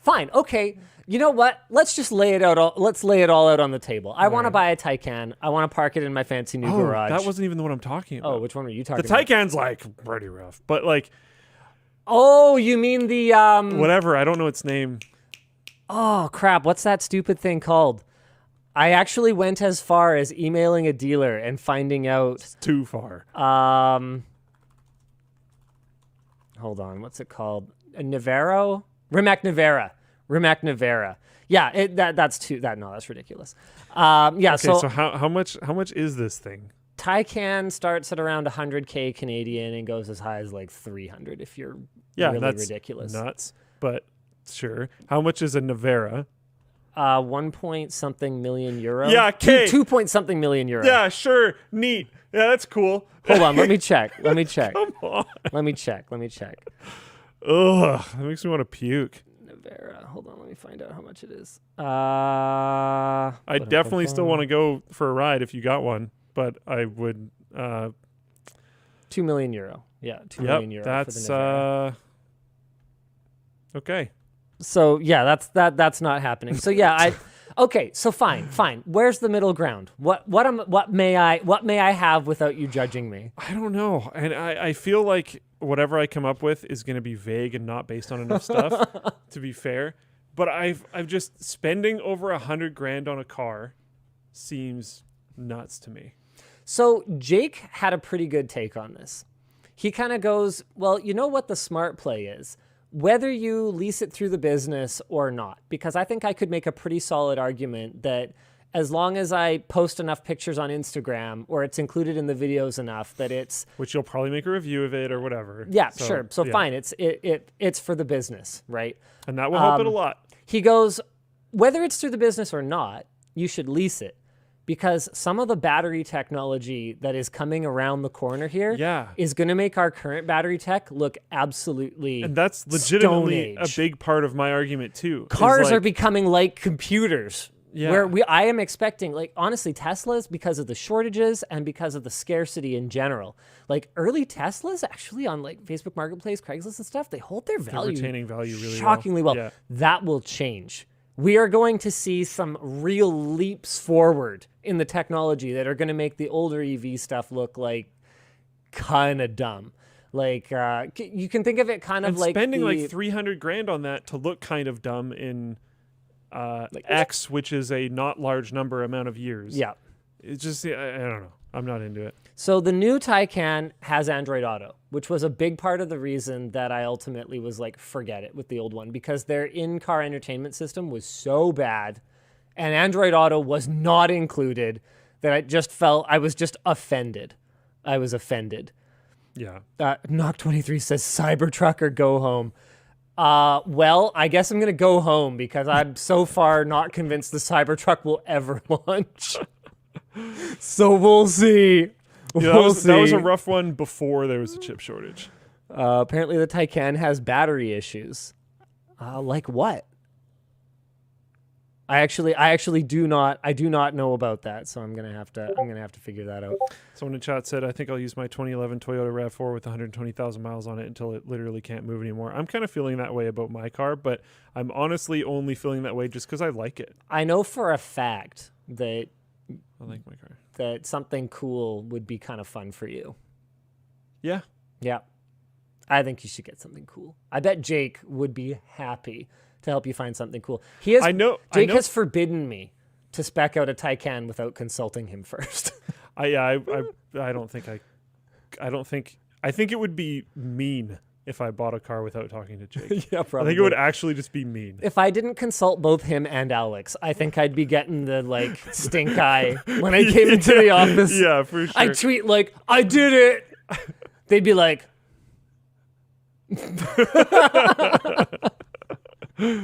like, really, dude? Really? There's definitely cars that would be fun to own. I don't think I would necessarily go for it, at least not now, but yeah. I think a big part of that, again, is that I just genuinely really like my car. And for some reason, the fit. A lot of other cars just feel kind of odd. And I remember the first time I sat in my car, I was like, yeah, this feels great. Yeah, your car's also probably fast enough for you. I've been in Luke's car when he drives it. He doesn't need anything faster. Are you talking about when we had to catch the ferry?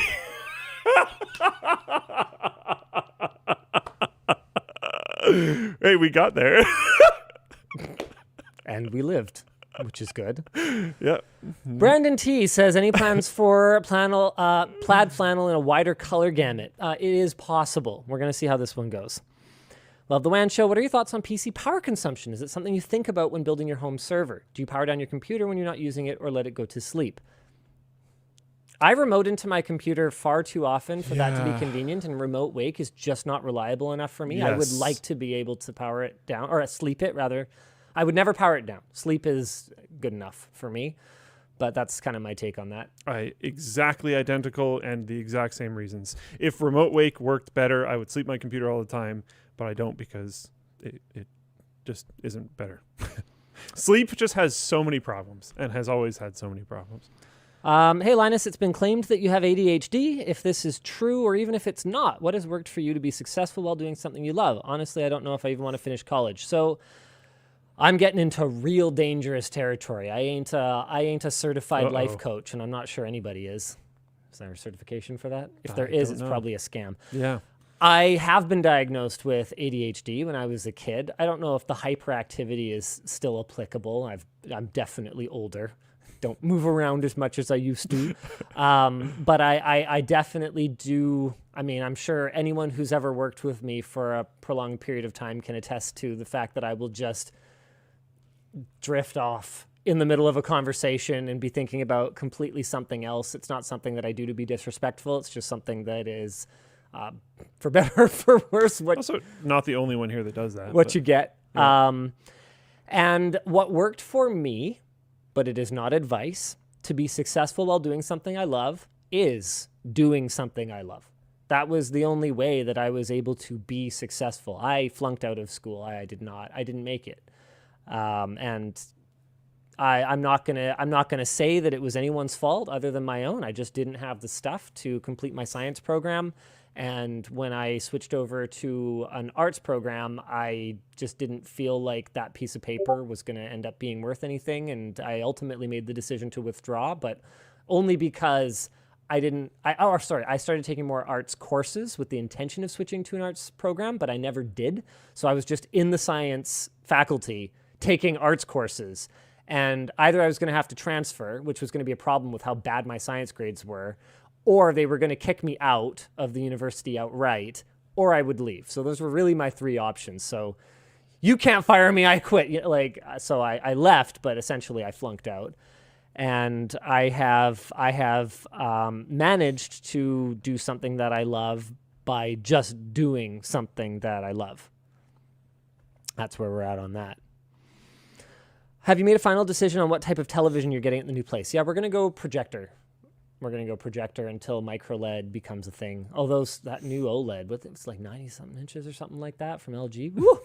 Woo! And Samsung's new stuff, but they're not really big. Their new quantum dot OLED, James said they're just fire. Yeah, just incredible. That's actually pretty exciting. Yeah, so I think I'm going to go with something really nice, but not insane, seeing how fast display technology is moving right now. Do you think we'll see a transition away from x86 on the desktop in the coming years? I don't see it happening anytime soon. I just don't. Not on the desktop. Happy birthday. I'm probably Benoit. How would you pronounce that? Benoit. Benoit. Benoit. Okay, Yeah. I thought so. I wasn't sure. Happy birthday, Benoit. Hi from New Zealand, boys. Been watching since whole room water cooling. I'm planning an Unraid build for my Plex storage. Do I buy more smaller capacity drives, like 8 terabytes for cheaper, or fewer of the larger drives and spend more? Personally, okay, so Unraid gives you a lot of flexibility. You're ignoring the option of getting one larger capacity drive and a bunch of smaller ones, and then adding higher capacity ones later as they get cheaper, as long as they don't exceed the capacity of your parity drive. So that's an option. It basically comes down to balancing the cost per bay of your server and the cost per drive. So don't forget to factor that in. So I can't do the math for you. You're going to have to go through, you're going to have to look at the chassis you want, how much it costs per bay in the front, and calculate what it costs per populated bay, not just looking at raw drive prices, if that makes sense. Speaking of YouTube Vanced, what's your guys' take on the sponsor block extension, which is available in Vanced and as a browser extension? So I have intentionally Never talked about the sponsor block extension because sponsor block is, in my opinion, taking something that I feel like we do a reasonably good job of. Like, you can skip our sponsor spots with 4 taps on your phone or with like 2 arrow keys. I think it's not a lot to ask for you guys to at least give us a chance to tell you about something interesting. Sponsor block, in my opinion, is not something that I would condone the use of. I don't use it. There. I don't use it. I have made the personal decision to not use it. I'm not going to tell you guys what to do. Any plans for having guests or different hosts on the WAN show? Honestly, I've really enjoyed it just being like mine and Luke's hangout opportunity for the week. Yeah. We used to do that, but it actually took quite a bit of work. Yeah. To be honest. It really did. Coordinating with creators is hard. And it's not like their fault, but it's just hard. People have really varied schedules. You got to get content out, especially if you have a content schedule, which a lot of, I would say most big creators probably do. You got to get that content out for that schedule. That's what matters most. Not like joining some random dudes wearing flannels internet talk show. Yeah, people are busy. Yeah. Any thoughts on the new fan testing setup at Gamers Nexus? Looks absolutely sweet. I have wanted one of those things for like 10 years. Ever since I saw it at Corsair, I was like, OMG, one day. I'd love to get one myself, and then it would be super cool if we could sort of corroborate each other's results. And but otherwise, I think over there, they just do amazing work over at Gamers Nexus. Tons of respect for them. So it's relatively low on our priority list compared to things that they are not covering in as much depth. It is something that we will add at some point just because we want to be able to test everything in-house, but it'll come later. Any plans for more smart home content? Yes. There's actually we managed to catch the house the day before they started boarding everything up. So with all the walls exposed, but everything installed. So I was able to walk through the plan. Cool. Yeah, that's sweet. And my ulterior motive for shooting that video was that if I ever need to find something behind the wall later, I'll be able to go watch that video and remember where that was buried. That's cool. What monitor would you recommend for a 3080 Ti that wouldn't break the bank? Looking for 1440p with HDR, but there's way too many options. I've been running a $150 1080p for a while. It's honestly painful. So one thing I'll say is that if you're after HDR, don't settle for anything less than VESA HDR 1000 because you're not really getting an HDR experience if you go like VESA HDR 400. It's not HDR. And you might not want to hear that, but that's just the truth because the dynamic range, right, is not high. So it's the fact that we call it HDR-int. James coined it. Can't take credit for that. That's pretty good. HDR-int is what we'll call really anything. They say HDR 400, 600. I would say 600 is better than nothing. VESA HDR 400 is basically like, yeah, it's inputting an HDR signal, but the only benefit you're getting out of it is if the game or the piece of content was mastered better in the HDR version, it might look better. But that comes down to mastery, not the capabilities of the display. So that's what I have to say about that. That's the main thing you're gonna wanna watch out for. Because other than that, it sounds like you've kind of nailed down what you want. There's a question here asking if you're ever going to react to the Ethan and Dennis sneaking around your house video. Apparently, on a previous WAN show, you said you would. I think we just kind of all forgot about it and moved on. So are you messaging them now, or should I follow up? No, that's we'll probably do it as like a float plane exclusive or something like that. Okay. But I live in Ohio, where Intel is committed to investing in a large facility, adding 3,000 jobs. I have experience in auto manufacturing and wondering if you would know what kind of creds they look for fab jobs. I have no idea. I'm so sorry, but no, I have no idea. When do you think you could tease any of the people that will be working in the lab? When we have employment letters signed. And we don't yet, but we have... How's that one going? I think we are going to reach an agreement on the big one that I'm after. Yeah. Nice. There's a big fish that I've been trying to reel in, and I think it's going to be a go. All right. Glad for the win. Yeah, indeed. Hey, Linus and Luke. Love the show. It's my go-to for the drive to work. First time catching it live. What mics are you using? I don't remember what these are called. RE20s from Electro Voice. Yep. I believe they provided them. So if they did, thanks, Electro Voice. And if they didn't, then, hey, Still a good product. Yeah, I was gonna say you made a good mic. Oh no! Tyler O asks, "What do you think of the whole Neil Young, Joe Rogan, Spotify debacle?" I didn't curate that one. Oh, did I? Apparently. I think that I know nothing about it. I think that Neil Young wants his music pulled from Spotify over what he perceived to be Joe Rogan's vaccine misinformation. Nice. Next one. Yeah, I just don't want to touch it. Yeah. Started my job as IT in the school department, so I need a lanyard for my ID. Question: what Thunderbolt hub do you use for your personal rig at home? I'm using the Razer one, but don't consider this an endorsement. I hate that the input is at the front. It really drives me crazy. For desktop use, it sucks. For a laptop, it would be great, where I'm constantly plugging in and unplugging, except, wait, I would just have the cable plugged in constantly, and I would plug it into my laptop. Why did they put the input at the front? I don't know. I'm sorry that wasn't more helpful. Can you guys make a breakaway lanyard? I work in an environment where it's required. Yeah, we probably should. Okay. Do you want to do a couple while I send a note, please? I got to scroll down to there, but yes, I can. So I'm still going through the incoming. So you would think I'm an idiot if I bought an Avera. Yeah. Okay. That's fair. That's fair. I mean, okay. No, that's fair. I said it's fair. I said it's fair. There's always the argument of how much can you recoup from making videos around it. Yes. I made the same argument with the TV. Yeah, not that much. The TV I could have milked. I made the same argument with the TV. TV I could have milked. If there was a way, and I don't know, but if there was a way to... I wouldn't have been able to make up the entire if you're going to TV. like start a car channel and you want like a hero thing to start the channel to race every car against. Sure. Yeah, so okay. if there's some type of argument, I think it could be figured out. If you're just like, I want a really expensive car, and you're just going to buy an Avera, like, yeah, I'm going to think that's stupid. I don't know. Yeah, it's honestly just way better use of the money is buying backpacks and screwdrivers. And you could just like find some way to go drive one for like a weekend or something. Mm-hmm. Yes, I could.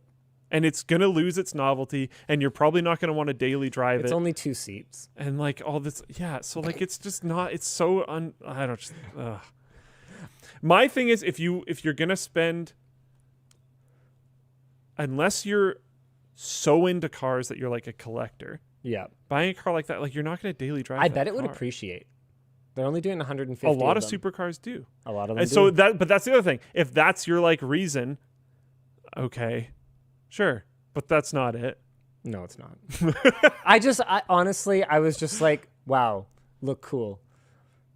Yeah, I'm not. And honestly, I've even been talking about the Taycan for like 2 years. Like, you remember this, right? Yeah, I know. I managed to test drive it like at a dealership, other than the video. So I test drove one before we did the video, and I got as far as looking at all the different options, and I got overwhelmed and I left. Because it was just like, some of them were just offensive. Like, it was like hundreds of dollars for a little clock on the dash. And I was like, what? a lot of car options are kind of like I don't know. It's one of those things where it's like, in theory, I'm like, yeah, I want to be like a cool guy and drive a cool car. But then I actually get there and I'm like, I'm sorry, how much for a little light that shines your logo onto the pavement? That's your logo, not mine. Oh my goodness. Someone in Floatplane chat said Luke is such a utilitarian. Sometimes, yeah. I just, it's so much money. People are trying to come up with rules for me. How about you spend 3 times the money you can pull in over a WAN show and buy whatever the best car is at that price? Do I get to count merch messages?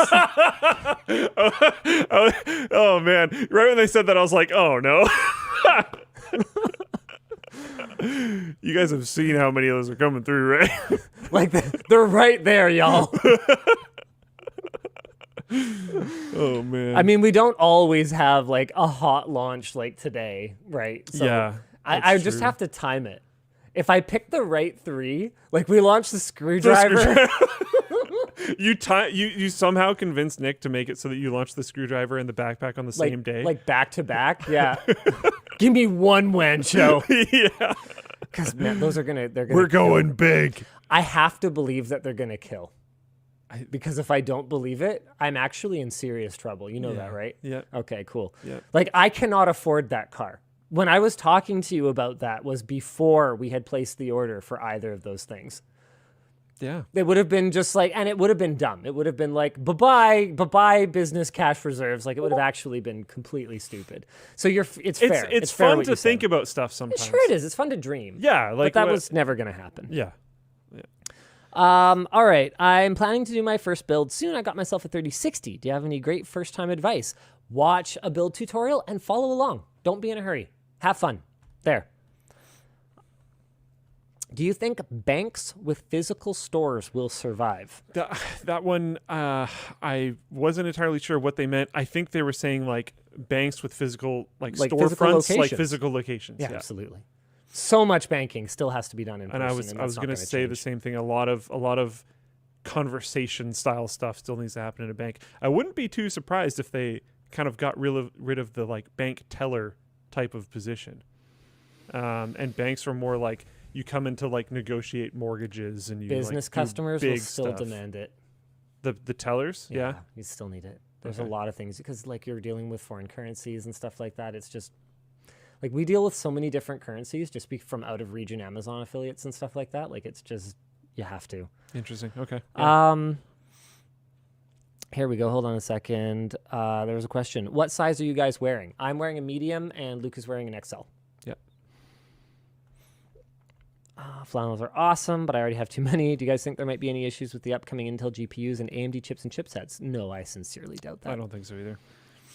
Been watching since 2014, says Damien. Anyway, what makes the underwear so fancy? Modal fabric and such? Oh, you bought a pack. Well, you'll know soon enough. Let me just put it this way. Your balls, they'll thank you. Nicholas K. I love the channel, but I only use my laptop for coding and YouTube. Looking for a new ultra-wide monitor. Are there any features I should make sure are missing to make sure I'm not paying for something I won't use? Okay. So I actually like high refresh rate displays for everything. Yeah. I want my whole life to be 120 hertz, never mind gaming. You can feel it on the desktop. You can absolutely feel it on the desktop. Yeah. I would say that you shouldn't bother with a refresh rate above 120, but you should still care. I mean, really, anything that makes a monitor good for gaming makes it good for anything else. Like high contrast is great for gaming. It's great for text. High refresh rate is great for gaming. It's great for just feeling responsive and like in the zone when you're working. Like it's something to consider for anyone that's going like, well, no, is some of the side effects of creating things that are great for gaming is not what he's talking about. He's just talking about the thing that's great for gaming. Yes. Went today to get about $2,000 in quarters exchanged for cash. Sorry, there's just some weird stuff being talked about in Floatplane chat. Okay. Where did the LTX 2019 lanyard with the metal clip come from? I love mine and want a backup for when I inevitably stab it with an X-Acto knife. Also, I couldn't find merch messages on mobile. Is that a thing? Have we looked into that? I'm pretty sure it is a thing, but he might be logged in, meaning it's doing the shop pay thing. Interesting. Okay. I'm sure Conrad will have some form of feedback for that. Okay. Not 23. Please let me have a paycheck between screwdriver and backpack. Can't promise anything, but probably yes. I don't think they're going to land at the same time. I have no idea where that lanyard with the metal clip came from. I don't think we have any plans to bring it back. I'm sorry. Add to laptop and phone reviews, minimum screen brightness. Absolutely. That's a big thing for me too. It's one of the things that bothers me about the Aya Neo, that the minimum screen brightness is so much higher than I'm comfortable with at night. Yeah, that's absolutely something we want to talk about. I'm not really sure what this means, Rajiv. It says, I think Linus mentioned that Labs is going to be testing data from around the office. Will that be posted and updated as new cables come in with new products? What?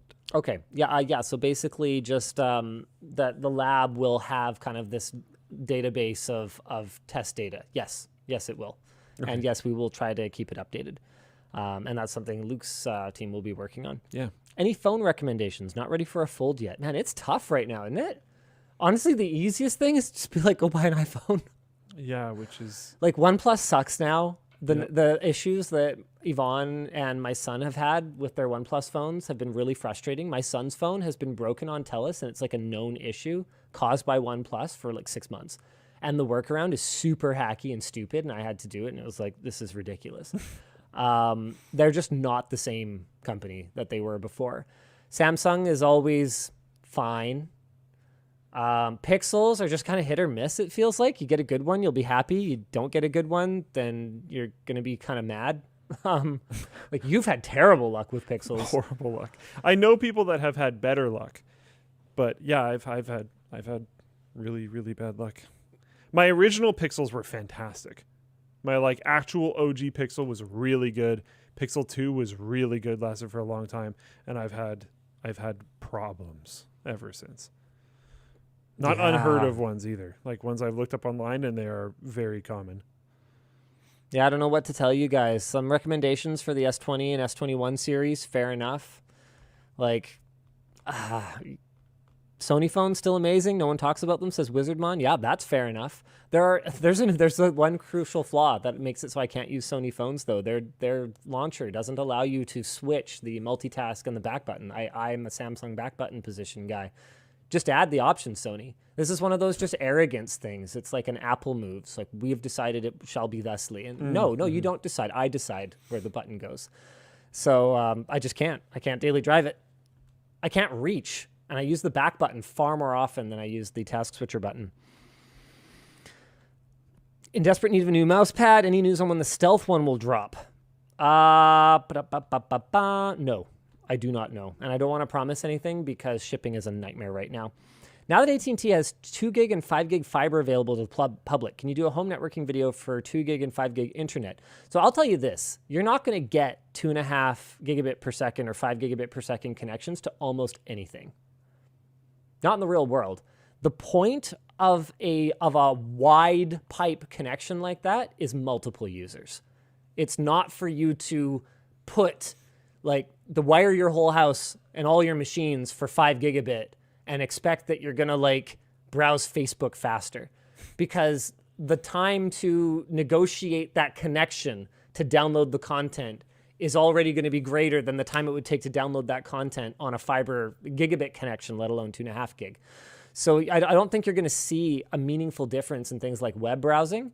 And say for example, you torrent. By the time you're going to saturate a gigabit connection, you have saturated your CPU because presumably you're using a VPN, right? You're not going to touch this 2.5 gig or 5 gig fiber connection with a single machine. So really what you want is you want a router that has a 2.5 or 5 gig uplink, which you could make for yourself with PFSense. I know Asus has some 2.5 gig uplink stuff, and then everything else will run on gigabit. And you'll just get full gigabit from multiple clients at a time. That's the benefit. Ever thought of doing a semi-truck gaming setup? Yes, we have. We'd love to do something cool like that, but it's just a gigantic project, and we haven't. We just haven't made it go. Luke, are there any that you wanted to talk about? Or are you curating right now? Still curating. Oh my goodness. I'm getting there, but whoa. Linus, you've stated before that when you start selling cables, you will make sure they're legit. Do you plan on using third-party validation? LTT Labs would be a conflict of interest.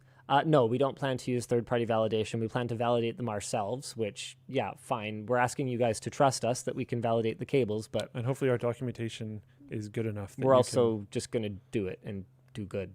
Look into it yourself. So, Brad, I'm an aspiring YouTuber and want to avoid becoming an external drive hoarder. I'd like to go the jellyfish killer route with LTO as physical backup. I'm Apple, direct attach is nice. Big Q is big question. Can storage servers be powered off and on regularly when needed? Studio is an off-grid mini barn and I'm only home monthly. Yes, you can power them off as long as you power them off correctly. Yes, you can. That is a very, very edge case. It is. Sup, Linus and Luke. Any chance you can speedrun a video on the quantum magnetism used to read hard disks by next week so I don't have to look it up for my class? Next week. Okay, I didn't actually read the by next week part. It could be an interesting tech quickie video eventually. Yeah. Yeah. Not next week. Daniel, what do you think about Google nerfing its legacy G Suite and forcing them to get a paid subscription to keep their email with their own domain? I think they backtracked on that. So that was the right thing to do if they did. That's where I'm at on that. We had to migrate from the free version ages ago because we exceeded the user count. But LMG used to be free G Suite back in the day. Yep. Back in the day, I think it was sub 10 users that they allowed. Something like that. Very generous, actually. Sierra's 13 says it's not really a conflict of interest. That's just QA. Yes, that is correct. What are your thoughts on mass adoption of Windows 11 in its current state? I only use it on one of my machines so far. I've been fine with it, but I don't use it that heavily. It's my handheld. It was nowhere even close to the crazy storm that was Windows 10. There was no news articles this time around about. I remember specifically some lady had a forced upgrade. She lost all her data and her computer got bricked or something. That was we talked about. I think that was just a Windows 10 update too. I don't even think that was going to Windows 10. Maybe it was rough. The Windows 10 move over was rough. My computer hasn't even bugged me about it at all. Maybe because it knows it's not compatible, but who knows? Apparently, they haven't backtracked as far as Latinos on Floatplane, and you lose your Play purchases because you can't transfer them unless you pay. Okay, well, I'm very sorry to hear that. They're letting you migrate to free accounts now. That's good. Okay, yeah, there you go. Okay, so they have backtracked on it. Platt says, can you explain when it's okay to plug a UPS into a power strip and vice versa, power strip into UPS? Why do UPS manufacturers get so warranty voidy about these configurations? So first of all, I think UPS manufacturers get warranty voidy about things whenever they can. Because definitely. If you have a warranty, saw an opportunity, they just went for it. That protects the equipment attached to something, you're looking for every opportunity to invalidate that warranty.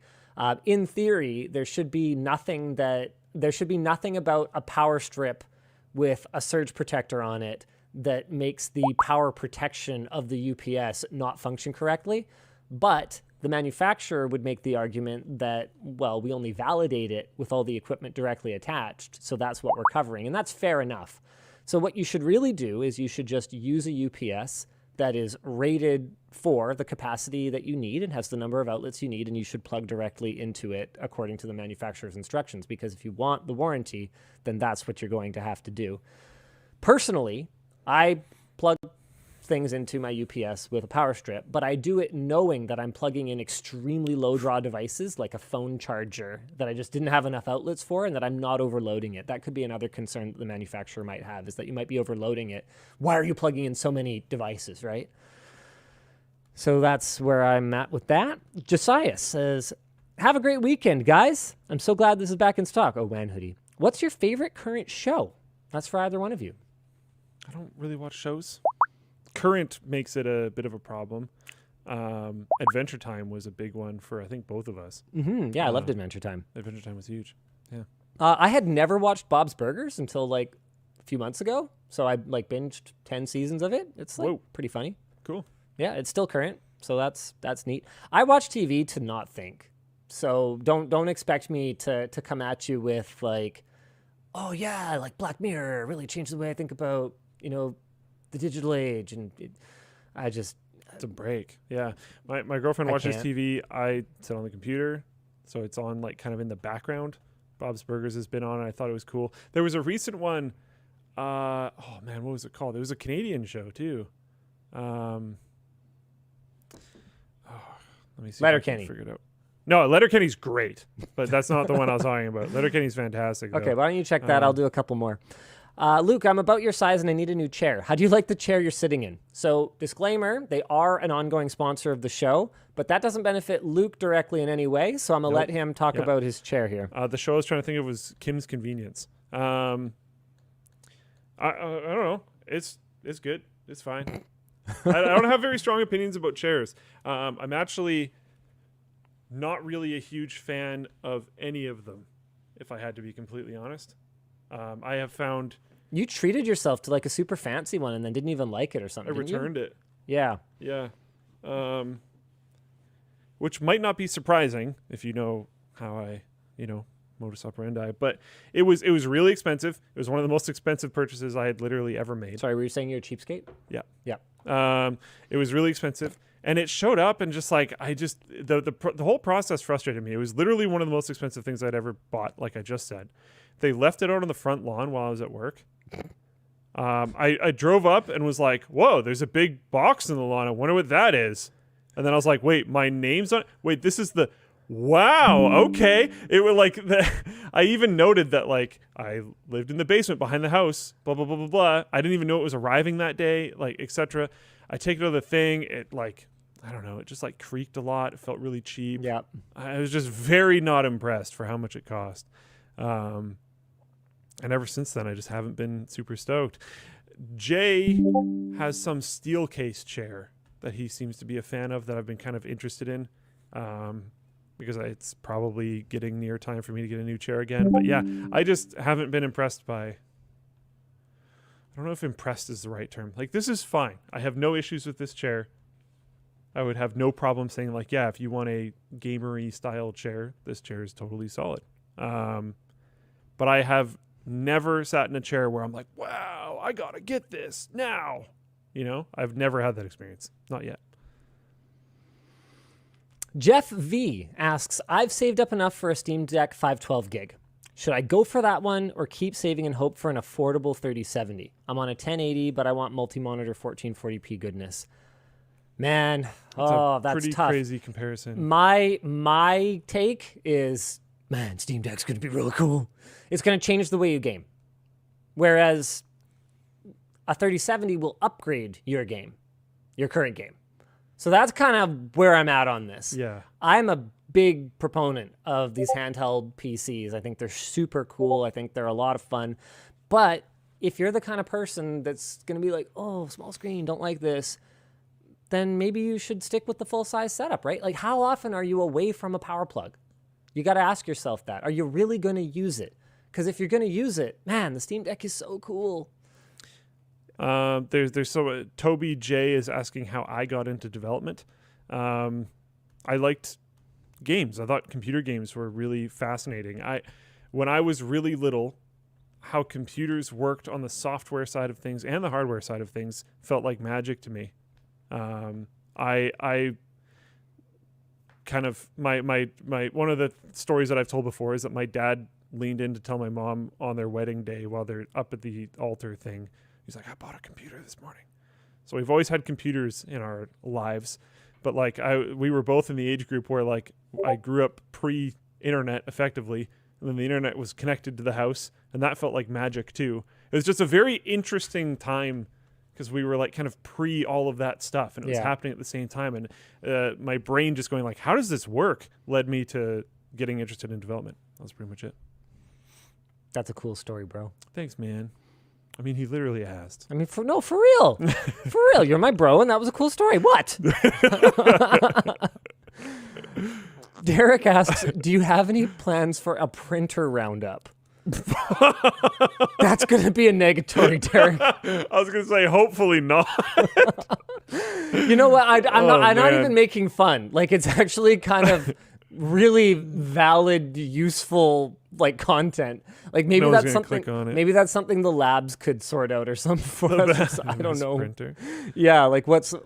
Like, could we get it under the microscope, check the printer quality, like just literally print pages until it's empty? Like, I don't know. I'm sure there's ways we could benchmark them, right? Like a harassment scale or something would be nice. Like, how much does this printer bother you? How much does it yell at you? Does it just work more often than the other ones? Does it complain about ink more often than the other ones? Can you print if it doesn't have cyan? Can you print a purely black page if it doesn't have cyan?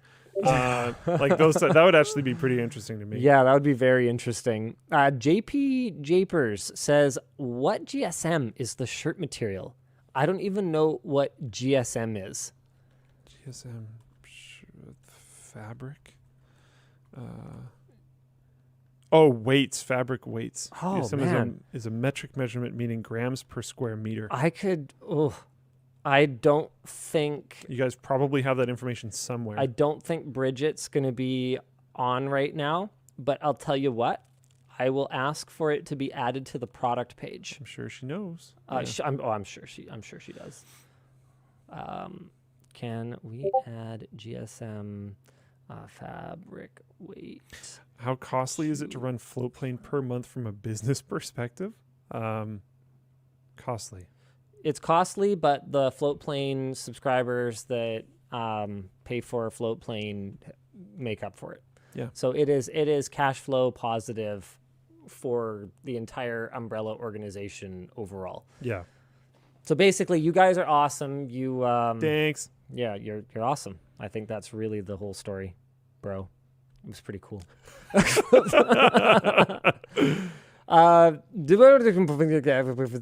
Says, hey, Linus, remember those few laptops way back when they had display inputs? Why don't we see any of that anymore? There is one. GPD did one. GPD laptop display input. It's super cool because you can basically, the Pocket 3 KVM module demo. So this is awesome. This is awesome. You're going to like this. You can use the keyboard and trackpad and monitor to control like a server or something by using this USB input module thing. Yeah, so you can control another device with it. It's amazing. That's pretty cool. Yeah, it's super useful if you're like a technician or something. Yeah. I grabbed it out of inventory to fix the arcade when my kids wanted to play with it because it's got a CRT. And so I couldn't. And it's constantly broken. And the BIOS wasn't displaying properly, and I needed to like change something. And I was like, oh, I don't want to haul a stupid. Gotta get a monitor and a keyboard. No, I'll go grab that thing because I had just done the short circuit on it.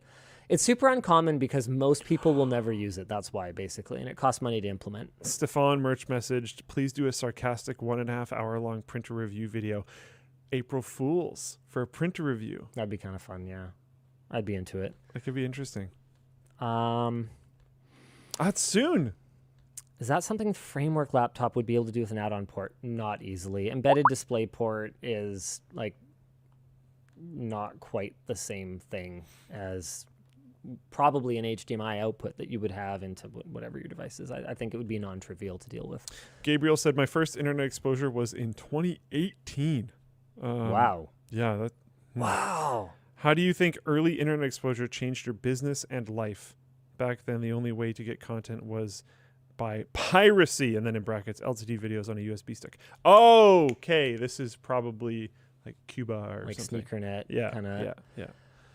Oh, how do you think early internet exposure changed your business and your life? I mean, it completely changed my life. I spent so much time building relationships with people on MSN Messenger, like camp buddies and school friends and stuff like that. Like my first girlfriend, we talked almost exclusively online because she lived quite far away and it was long distance. Remember long distance phone? Yeah.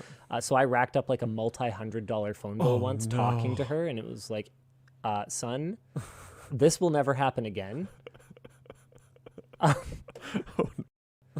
This $100 phone bill once talking to her. Remember long distance phone? Yeah. So I racked up like a multi-$100 phone bill once talking to her, and it was like, son, this will never happen again. Oh no.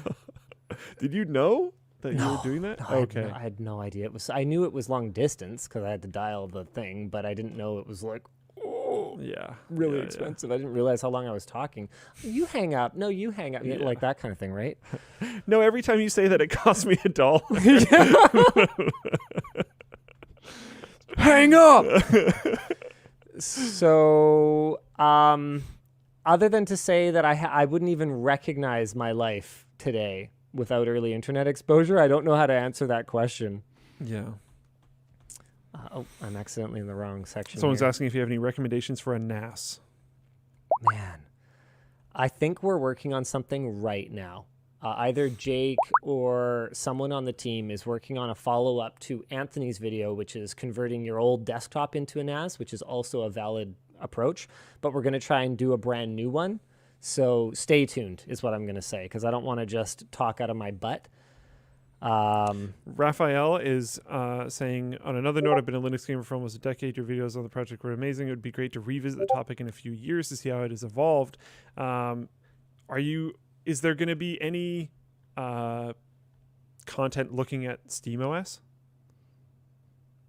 Like absolutely, as a part of the for sure. Okay, yeah.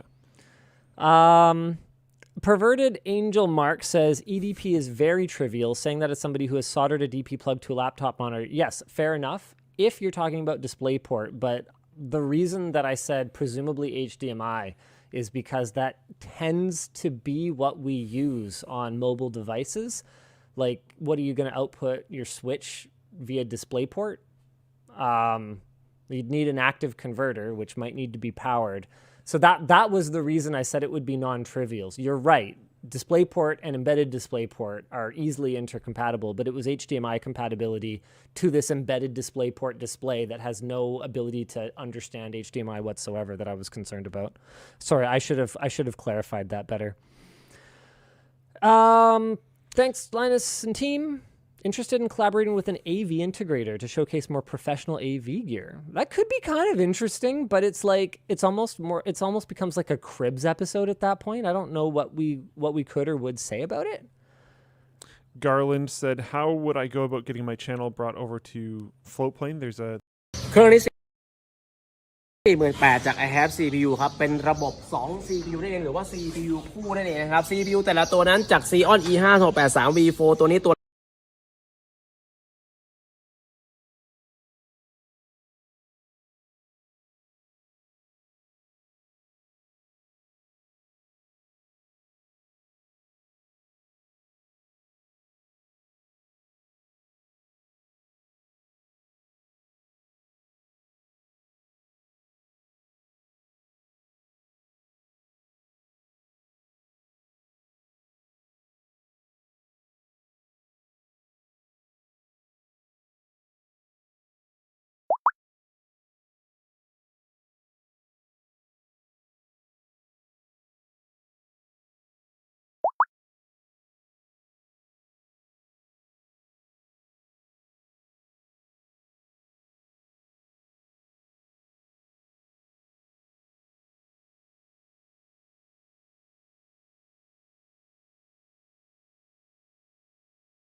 ではブリーフィングを開始します。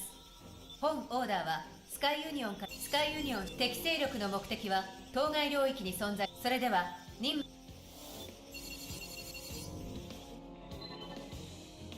データ保管施設ね。非公開で。イノセンスは我々テラーズもグリフ。こんな世界のために戦う。あんたの言葉は4。オーダーへの登録は取り消した。イノセンスは降りる。随分と嫌われたものだ。私は君たちイノセンスのことをとても気に入っているのだが。とにかく俺たちは降りる。ルキ、オーダーを受けるかどうかはお前の自由だが、彼の待って、パンツァークラウンがオーダーを受けるわ。それはいい。賢明な判断だ。お前にとって大事な一日。私の邪魔はしないでね。じゃあアーセナルの整備に入るわ。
作戦区域に到達しました。フ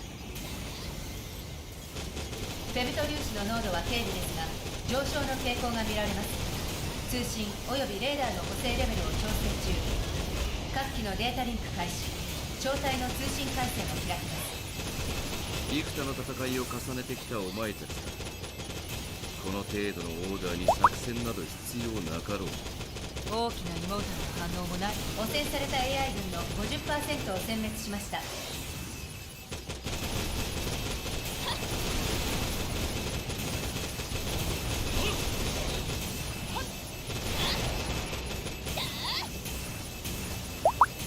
汚染された AI 群の 75% を殲滅しました。ほころぶ要素ですらない。だが時に小さなさざ波が大きなうねりとなることもある。汚染された AI 群を全て殲滅しました。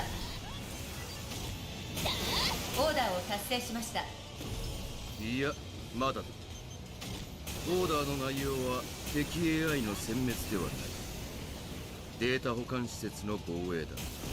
それはそうだけど AI はもういないのよ。その方がやりやすかったのでね。私はこれよりこの施設からデータを取り出す。なんですって。言葉通りだよ、エンプレス。私がここにいるのはつまらんオーダーを達成するためではない。求めているデータがここにあるからオーダーのステータスを継続中に変更します。状況を判断中。スタンドアローンの AI ごときに判断できるものか。ステータスを戻したことには簡単するが。どういうつもりなの？オーダーに従わないなら私はあなたを攻撃しなくちゃならなくなる。結論はそうせくものではない。言ったはずだ。AI に判断できる状況ではないと。何が言いたいの？知りたいのではないか。質問に答えなさい。知りたいのだろう。人が積み重ねてきた歴史を。いや、ドミネーターが何なのかを。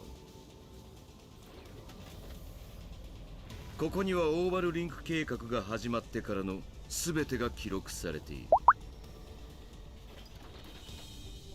人の歴史？協力するのならお前が欲しいデータを全てくれてやろう。私の答え合わせができればそれでいい。あなたは一体？それこそお前がデータを除いて判断するがいい。オーバルリンクが存在する理由を。イモータルとは、そして人間とは何かを。私がこのオーダーに参加したの偶然じゃないの。見込んだ通り理解が早い。得意だろう、データベースの防壁破りは。今の話を聞いていたわね。私は今からデータ保管施設のセキュリティを破るわ。多分それほど時間はかからない。ただグリーフが正しいのかどうか私には判断できない。もし彼の行動に疑問を抱くのなら戦いなさい。なんと選択を託すというのかね。それが私にできる精一杯。グリーフ、せいぜい私を守ることね。私が死ねばデータは手に入らない。面白い。聞いたか？私とお前を天秤にかけるという。その選択に疑問は残るが、これほど楽しい気分になったのは久々だ。始めるわ。データ保管施設のセキュリティに不正なアクセスを検知しました。オーダーを継続してください。ではこちらも始めるとしよう。私の期待を裏切るなよ。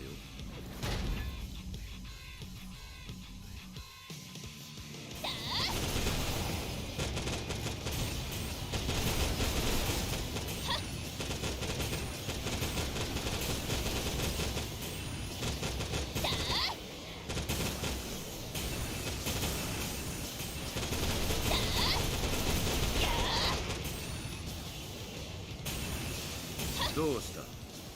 兵装の差は理由にならんぞ。アーセナルの強さは自分自身の意志、強さで決ま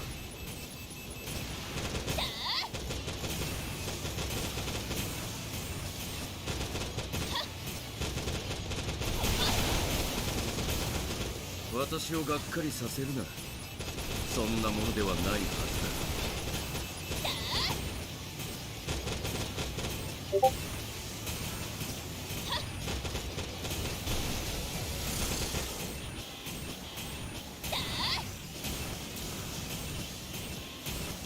これまで何をやってきた？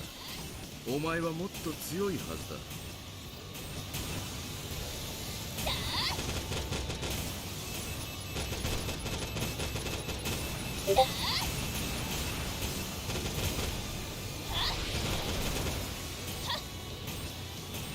今のは良かったぞ。さあもっと私の期待に応えてみせろ。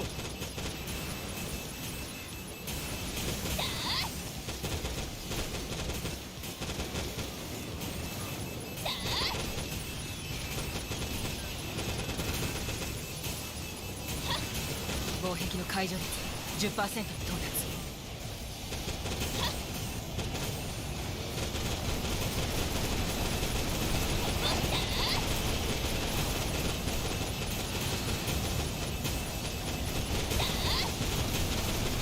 さて想定した範囲ではある。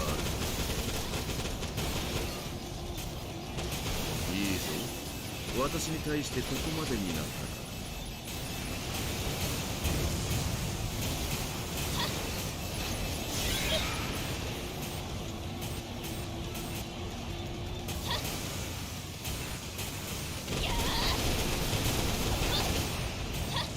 久方ぶりだ。肉体が反応している。いい兆候だ。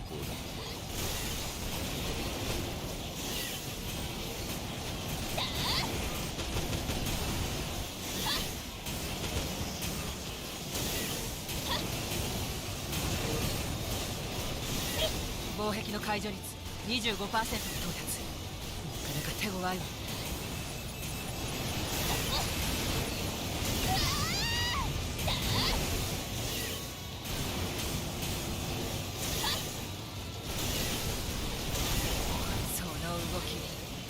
さては防壁の解除率が 50% を突破したわ。データの全容が見えてきた。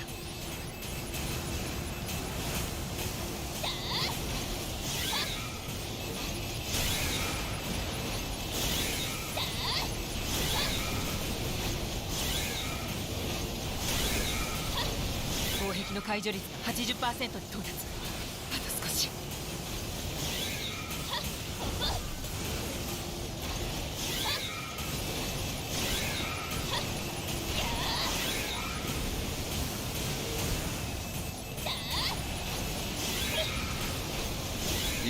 防壁の解除率が 95% に到達。目的のデータを検索中。これは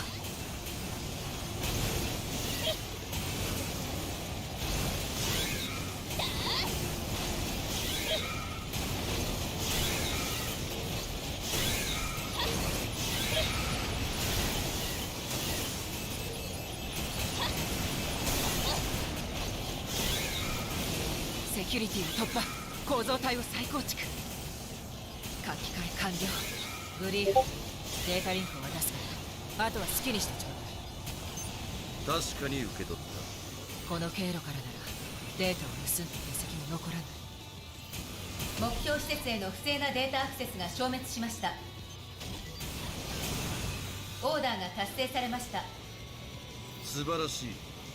後始末まで完璧というわけか。ごめんなさい。でもこうする以外に選択肢はなかった。未来を救うにはまさに選択肢はなかったのだから。お前が担う役割を果たしただけだ。かつて最悪の箱を開いた女性がいた。いつの世にもその役割を果たすべき存在がいる。常に、そう常にだ。両親の呵責よりデータを得られた喜びの方が大きいだなんてね。いいえ、そもそも私に両親なんてものがあったかどうかもわからない。オーダーは終了しました。こちらも帰還シーケンスを展開します。帰還してデータをバックアップするわ。箱の中に入っていたものはせめてあなたの行く先の道しるべになればいいのだけれど。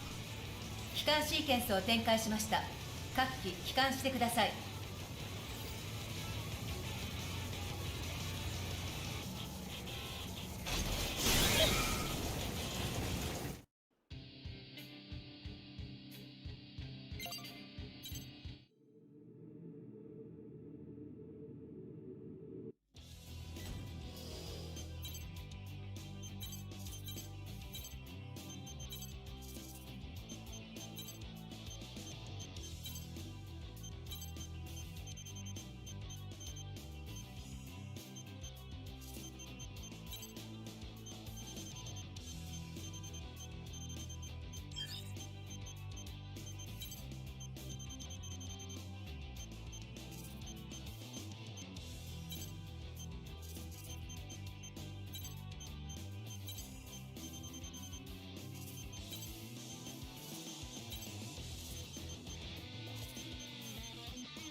ではブリーフィング本を適正内部それフ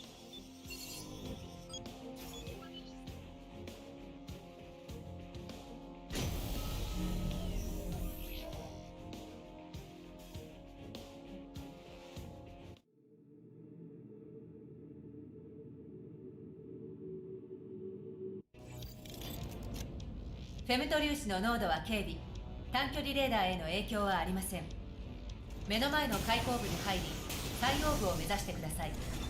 多数の熱源を確認。汚染された AI 群と思われます。殲滅しつつ降下してください。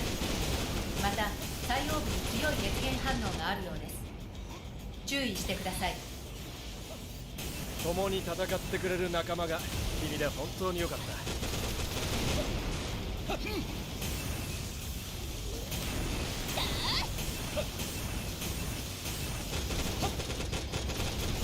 我が道が血で彩られようと実行者たる使命を果たす。閉鎖された隔壁を確認。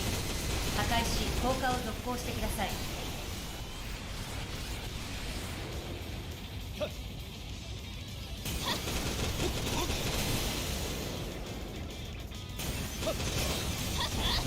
また会おう戦士たち。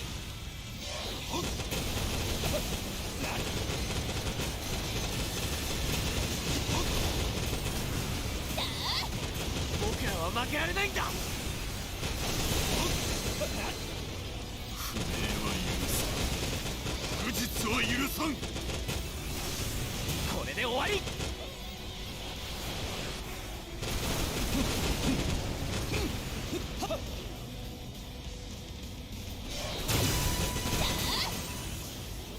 我が道が血で彩られようと実行者たる使命を果たす。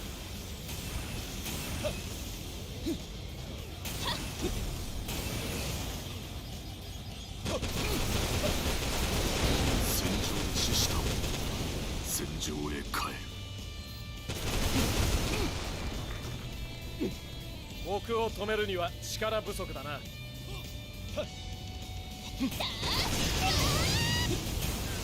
指令を出していると思われる適正 AI を確認。破壊殲滅してください。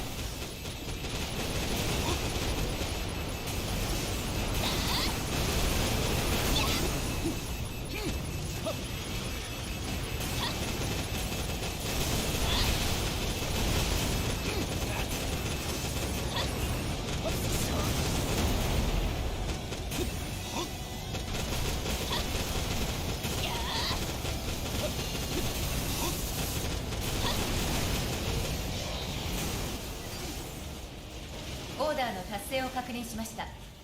帰還シーケンスを展開します。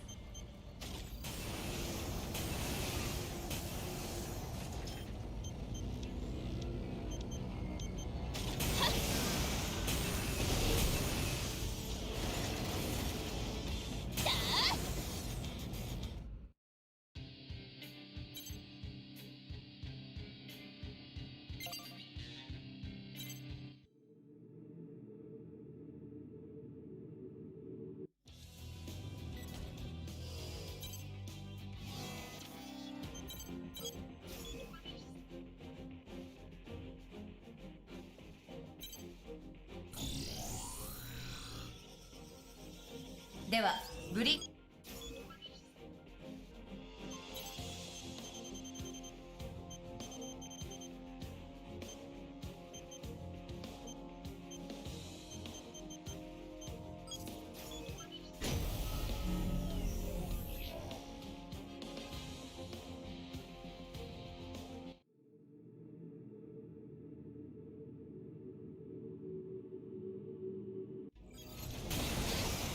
作戦区域に到達しました。フェムト粒子の濃度は軽微。短距離レーダーへの影響はありません。オーダーを開始してください。アーセナルの残骸を複数確認しました。レーダーに表示します。殺す方が手っ取り早いよね。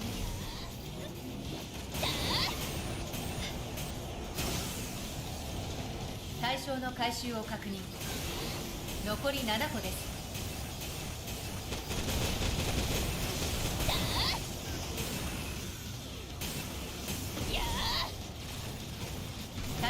回収を確認。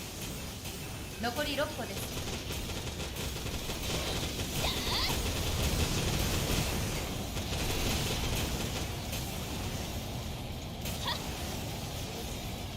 対象の回収を確認。残り5個です。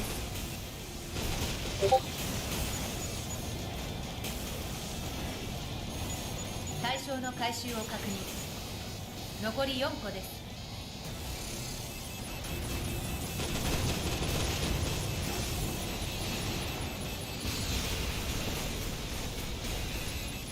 対象の回収を確認。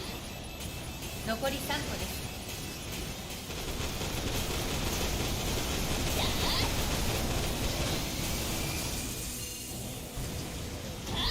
対象の回収を確認。残り2個です。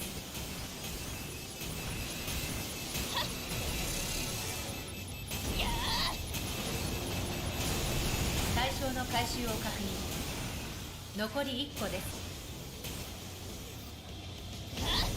全対象の回収を確認。オーダーの達成を確認しました。帰還シーケンスを展開します。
戦区域に到達しました。フェムト粒子の濃度は軽微、短距離レーダーへの影響はありません。オーダーを開始してください。アーセナルの残骸を複数確認しました。レーダーに表示します。聞いて、お姉様ったらパイを素手で食べるの？対象の回収を確認。残り5個です。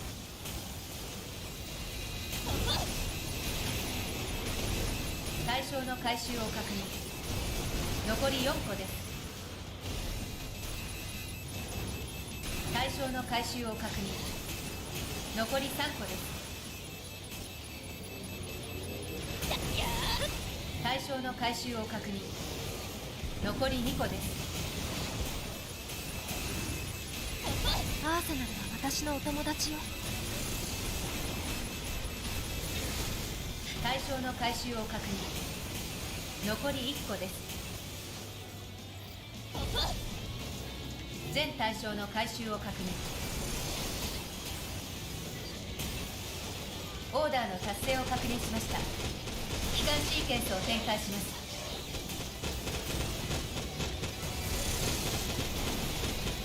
敵対勢力の増援を確認。注意してください。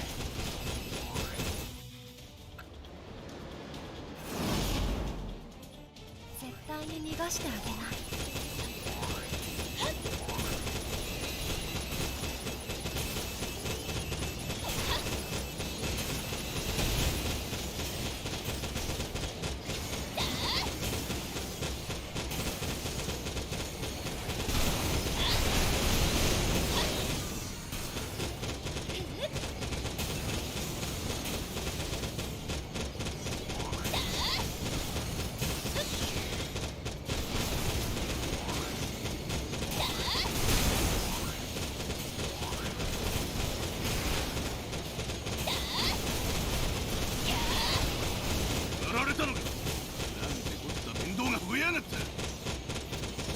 私が人殺し？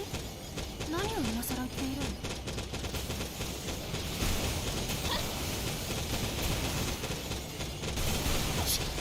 やれるところまでやるしかねえな。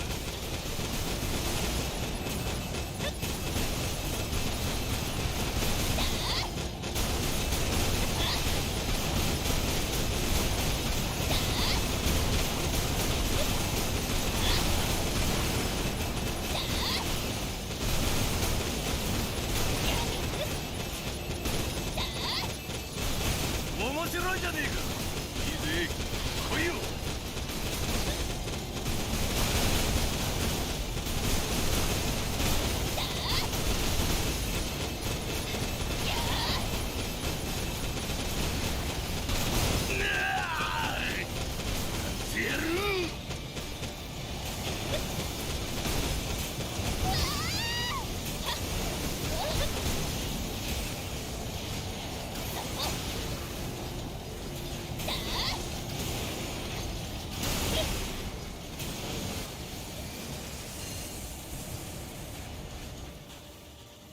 俺の月もここまでか。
ではブリーフィングを開始します。本オーダーはスカイユニオンからの緊急依頼となります。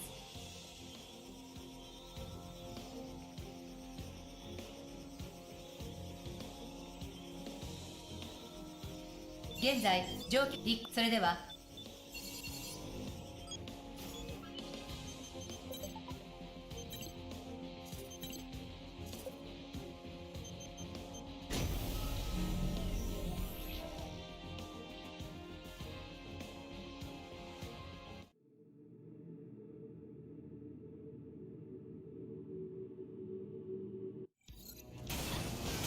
作戦区域に到達しました。汚染の拡大を防ぐため侵入経路が封鎖されます。フェムト粒子の濃度は軽微、レーダーに支障はありません。目標のイモータルの座標を表示します。おや、おかしいですね。この目標はイモータルではありません。オーダーの内容と状況が一致しないようです。スカイユニオンに照合中。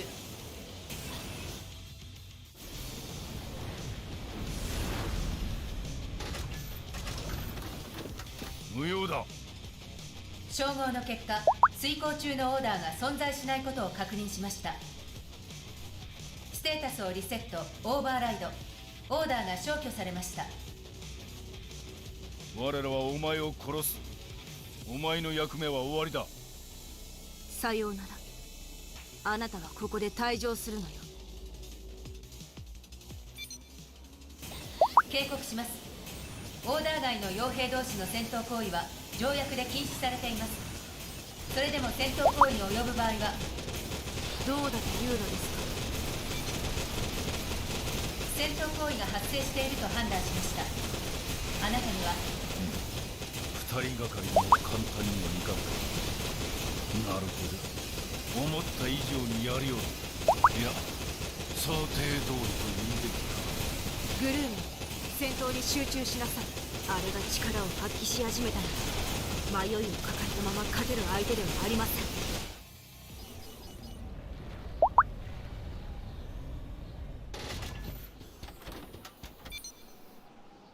作戦領域に新たな反応を検出。アーセナルが1機こちらに向かってきます。アーセナル？状況の構築は完璧だったはず。グリーフですら知るには時が必要なはず。なれば誰だ。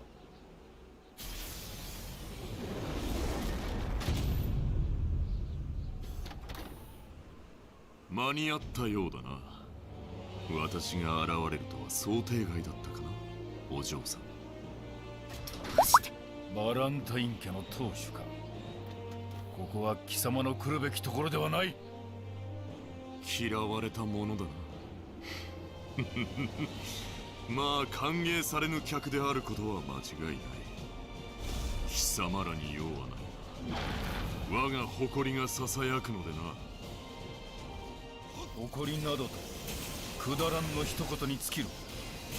愚か者が持つ肥大した自己肯定に過ぎる。騙し討ちを企むような下賤な輩には言われなくない。それほどまで人類を導く存在とやらになりたいのです。血を分けた家族を踏み台にしてまで。それこそ貴様らには関係のないこと。図星をつかれそれでもまだ正義とやらを掲げていられるとは驚きです。傲慢に過ぎるとは思わないんですか。私がここにいることがよほど気に入らんようだな。まあいい。今回に限っては私は私自身の理由でここに立っている。自身の理由だと？そうだ。私以外の者でそいつが倒されるのは我慢ならない。倒すのは私だ。そんな理由で？私にとっては大した理由だ。グリーフ、何が目的で殺そうとする？グリーフは関係ありません。これは私とグルーミンの独断で行ったこと。では飼い犬のしつけがなっていないという話。奴もそこが知れたな。貴様ごときがプロフェッサーへの侮辱許されると思うなよ。許さんだ。こちらのセリフだ。逃げ帰って飼い主に泣きつくがいい。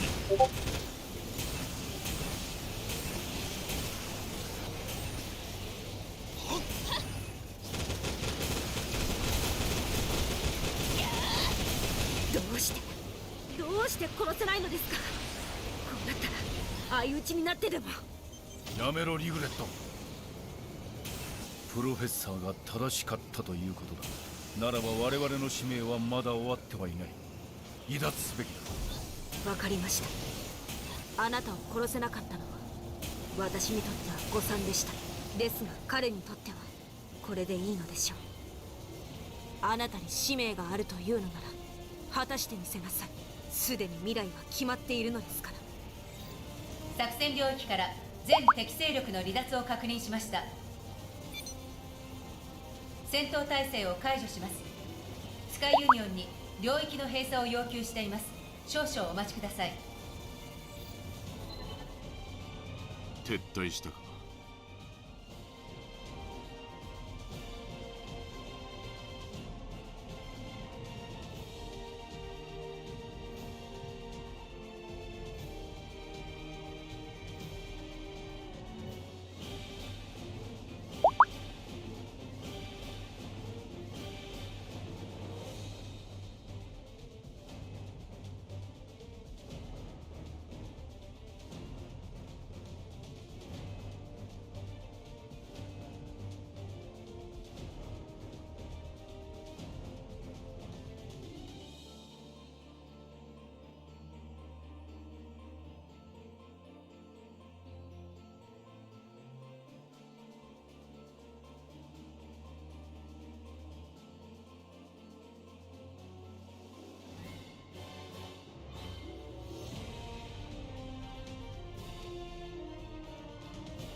戦闘の記録をオービタルへ報告するかどうかはお前に任せる。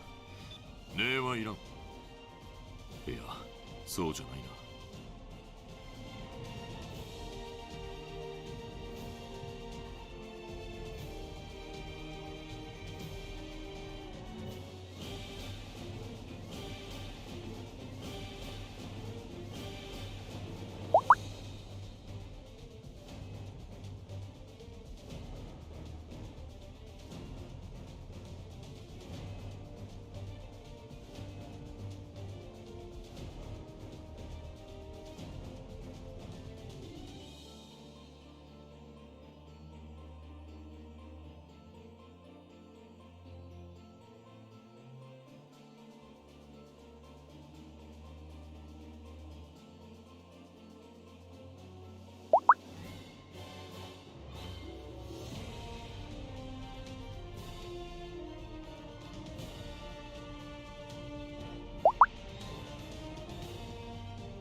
お前一人でも切り抜けられたのかもしれんが、こうしなければ。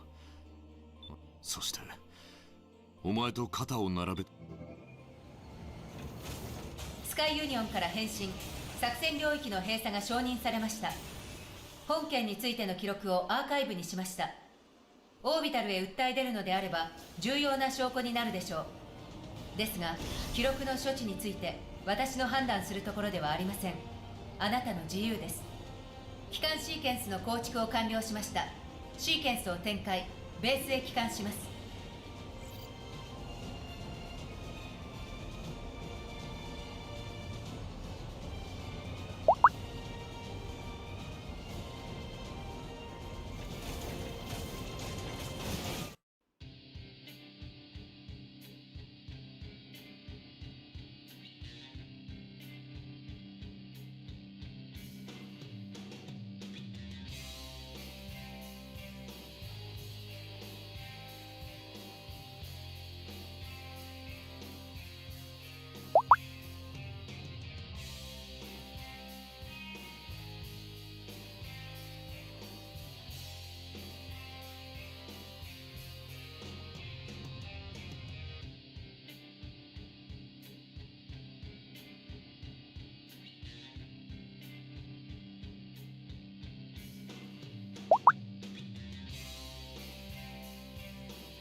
フェムト粒子の濃度は軽微、短距離レーダーへの影響はありません。任務遂行時間内に達成してください。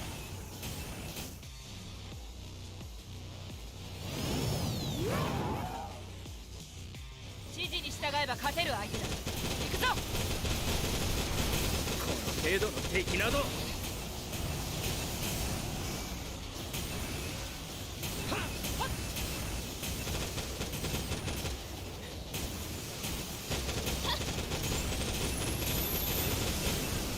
答えは自分で見つけるんだよ。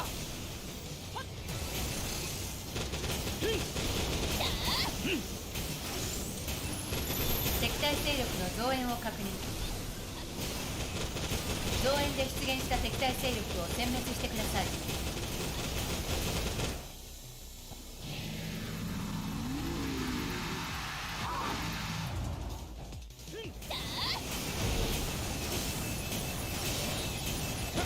さあどうする。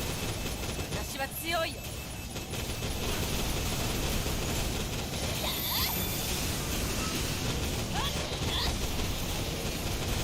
好きだ。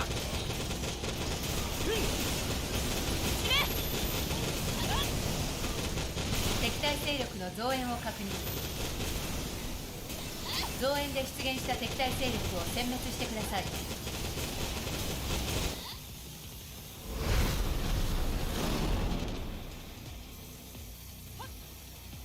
この程度の敵など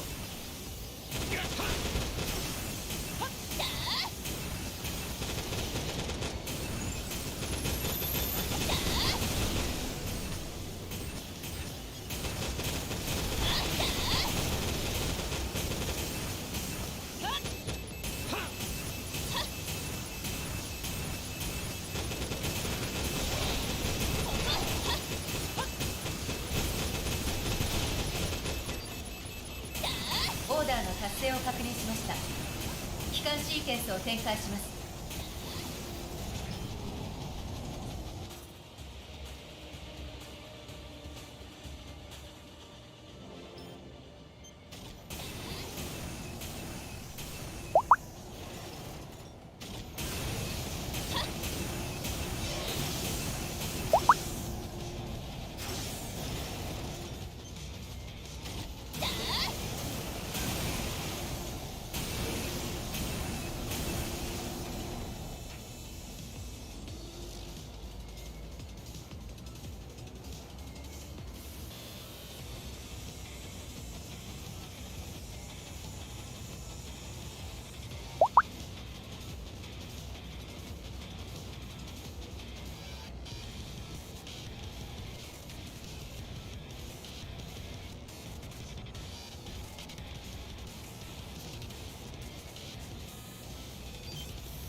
ではブリーフィングを開始します。本オーダーは前からのイモータルの移動ルート放置すれば、それではこれこれ、こういうオーダーを待ってたんだ。やってやろうじゃない。しかし詳細な情報を聞く前。いや、それはさなAI に心配されるなんてかっこ悪。お兄さん大丈夫？うるさいな。俺たちバレットワークスはどんなオーダーだって逃げたりしない。相手がイモータルならなおさらだ。あっそう。じゃあ4、詳しい情報を教えて。お兄さんも聞くでしょ。くそ、調子狂うな。一応聞くよ、一応ね。昨日フェムト資源発掘現場で稼働作業中だった AI がプログラムを放棄し、発掘現場から姿を消してしまいました。確認された個体と消失個体のデータは一致、ほぼ確実に同体です。現在の位置は不明。おそらくは同支配領域に存在するフェムト資源の精錬施設へ向かっていると推測されます。推測されますって歯切れが悪い言い方をするじゃないか。乗っ取られたのは巨大重機なんだろ。広域レーダーでも質量観測でも現在位置くらい分かりそうなもんだ。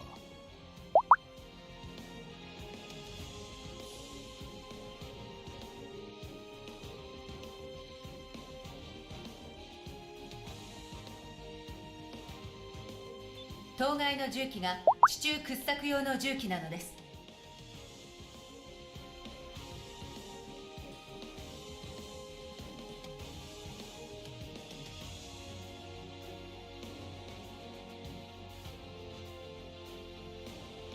それじゃあ地面の下を掘りながら移動してるわけ？そうです。当該の汚染された AI が発掘現場から姿を消して以降、位置を観測できたのは4回のみです。出現地点はまっすぐ精錬施設へ向かっています。地面に潜ってる敵をどうやって探す？アーセナルに搭載された近接センサーなら付近にいれば検知できるでしょう。作戦領域は過去の観測結果から移動速度などを予測して導き出され、時間とともに移動しています。早急な対処が必要です。それって面白そうだし、ウエストセブンってか、私も参加しようっと。マジかよ。何よ嫌そうな顔しちゃって。そんなに私のこと嫌いなわけ？どこの解放旅団だってウエストセブンとは組みたがらないんだろうさ。敵が1体増えるようなもんだからな。私たちのこと分かってるじゃない。じゃあ私はアーセナルの整備に入るし。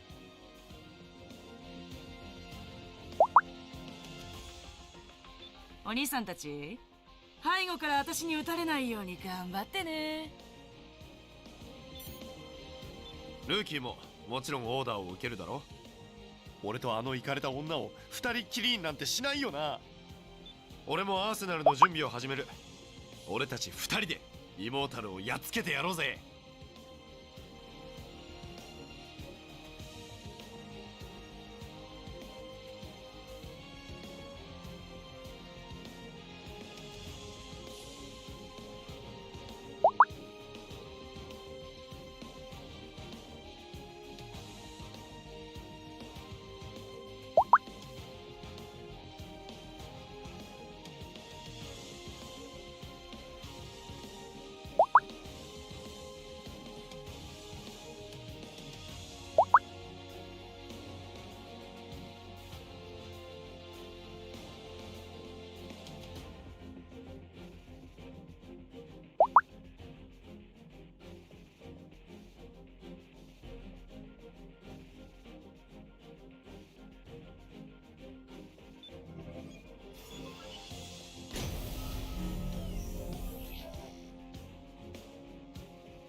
目標が移動していると推測される区域に到達しました。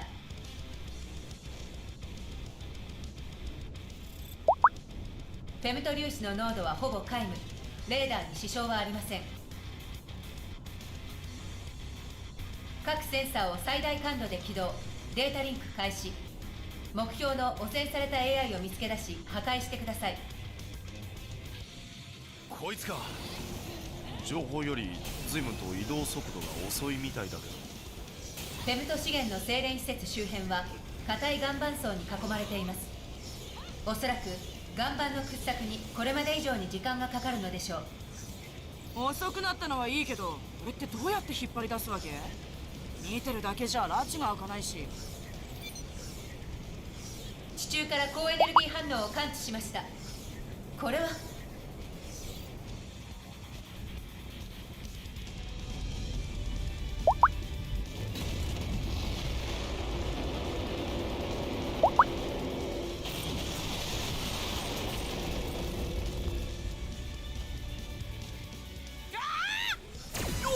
いきなり出てきやがった。つかマジかよ。でかすぎるだろ。みんな奴から距離を取れ。死ぬかと思ったし、絶対許さないんだから。敵はデカブツだ。狙いはつけやすい。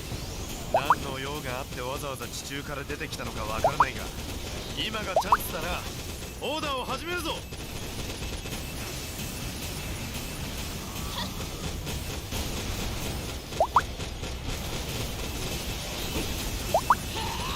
目標へのダメージ現在 10%。 進行速度に衰えは見られません。また潜りやがった。シム、撃つのをやめろ。奴が巻き上げた瓦礫に当たるだけだ。いや、ムカつくし。これまたずっと出てこないの？このままじゃ精錬施設に到達しちゃうけど。そうだな。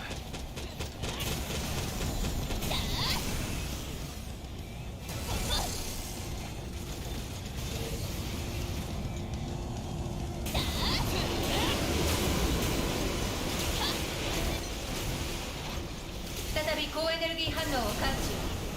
汚染された AI が地上に顔を出します。なんだ。目標へのダメージ現在 25% です。攻撃は有効なようですね。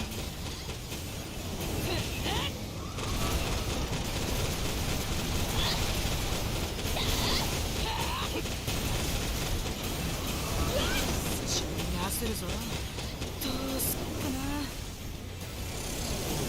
やられちまったのかよ。これまずいんじゃないか。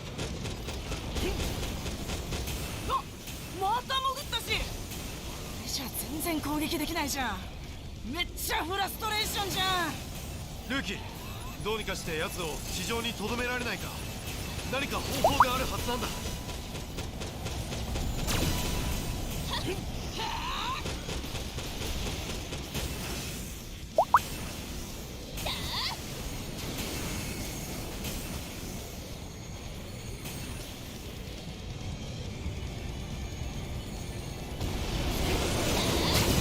目標へのダメージが 50% に達しました。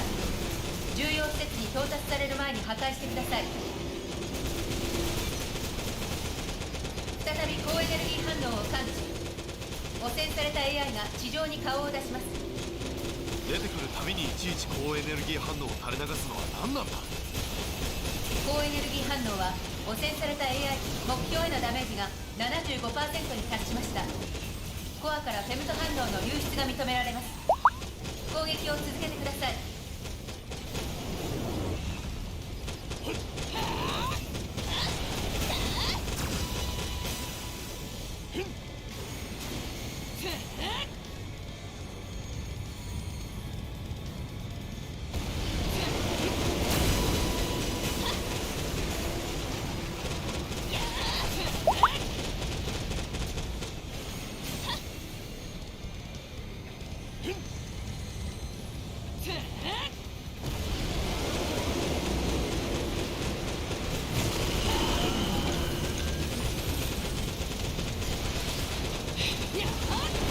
目標へのダメージが 90% に達しました。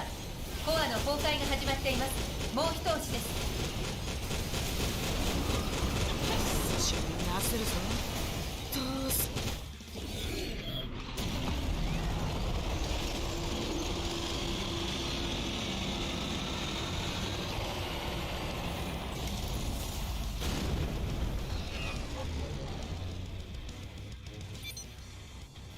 汚染された AI のコアが自壊します。大量のフェムト粒子の流出を検知、エネルギーが減衰していきます。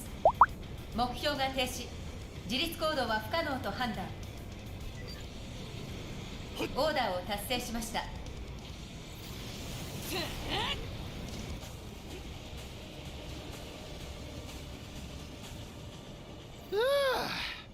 なんとか勝てたか。やったー、報酬ゲット。これでアイルのケーキがまた減らせるし。あ、なんであんたの報酬でアイルのケーキが減るんだ。私の報酬はアイルのもの、アイルの報酬は私のものってね。私があの子を自由にしてあげるんだ。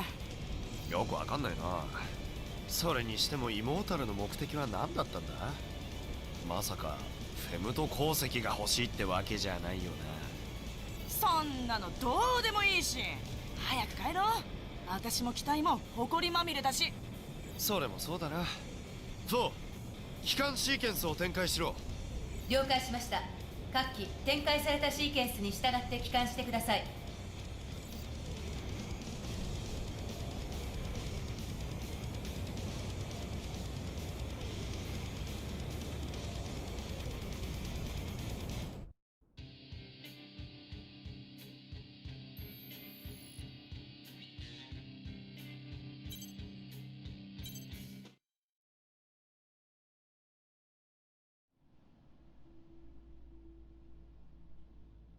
兵器ばかりでなく資源の採掘や建築のための重機まで乗っ取り始めたか。これまでのイモータルには見られなかった動きだ。どう考える？連中の目的など気にしても仕方がなかろう。問題なのは奴らイモータルが人間にあだなす存在だということだ。ならば我らの使命は最後の一体まで殲滅するのみ。話にならん。それより気になるのはグリーフだ。テラーズは何を企んでいる？准将殿、あなたは知っているのでは？知らんよ。今日もこの場に呼んだのだがね、我々の目の前で奴の目的を話させるつもりだった。袖にされたというわけか。随分と長い付き合いだそうだが。何が言いたい？何も。おい、私に喧嘩の仲裁などとくだらんことをさせるなよ。これからバレットワークスはどう動く？イモータルとグリーフ、それとネーションどもの腹積もり次第だ。誰かがこの戦いを無用に長引かせようとしているのなら我々が潰す。ウエストセブンは？殺して破壊するだけだ。相手が誰であろうと。なるほど。飼い主への反目も辞さないと。ならばバレットワークスとウエストセブンの思惑は一致しているということだな。どう思おうが勝手だ。我々は我々の思うように戦う。そういうお前はどうするんだ、セイビア？私はグリーフにもネーションにも興味はない。諸君らに任せる。そんなところだろうな、貴様。とはいえだ。なんだ？私の力が必要なら呼べ。諸君らに力を貸すのはやぶさかではない。おお、どういう心変わりかな。心変わり？そうかもしれない。面白い傭兵と出会った。あの強さは、あれがさらに成長するのならば胸が高まるというものだ。ルーキーか。あれの存在は私も気になるところだが。それこそくだらん。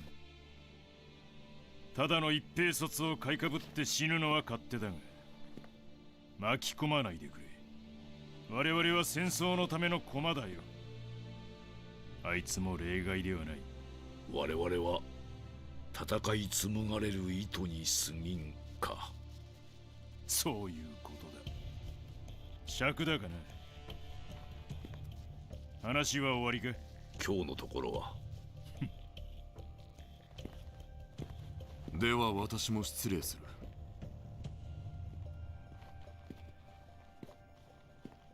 紡がれる糸が切れることもある。グリフ、お前が思うほど我々の命安くはないぞ。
では本オーダー大型それでは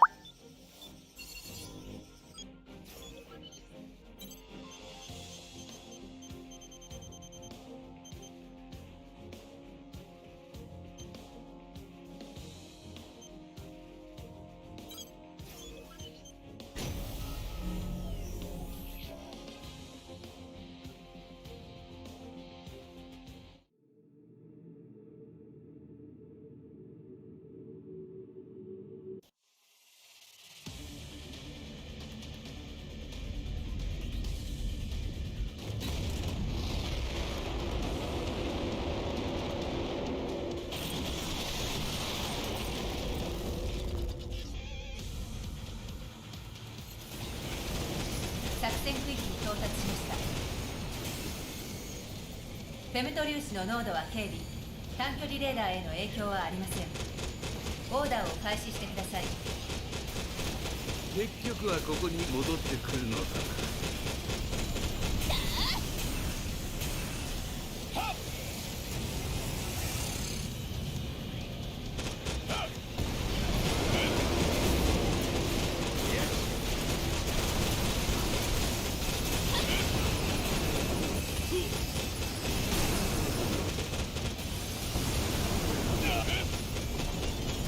目標へのダメージ蓄積が 25% に達しました。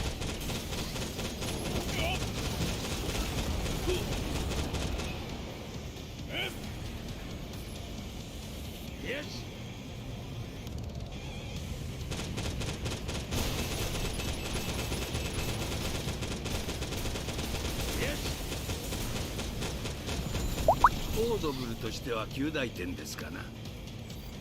次だ。イ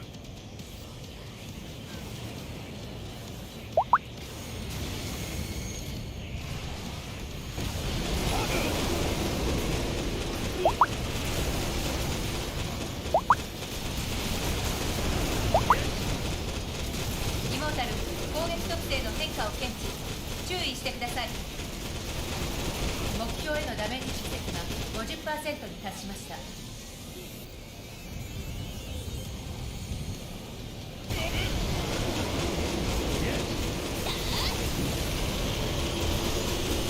目標へのダメージ蓄積が 75% に達しました。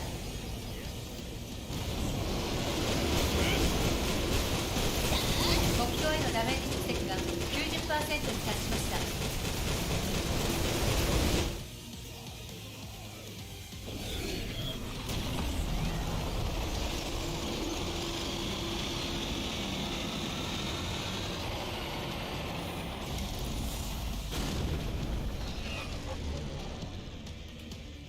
大型イモータルを撃破完了しました。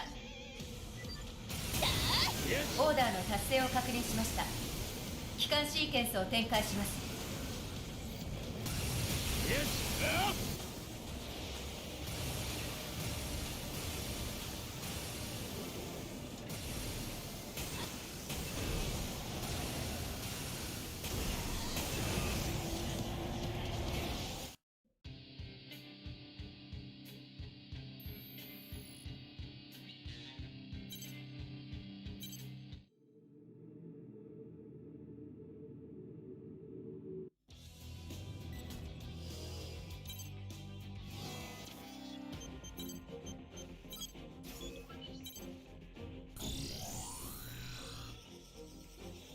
では本オーダーはそれでは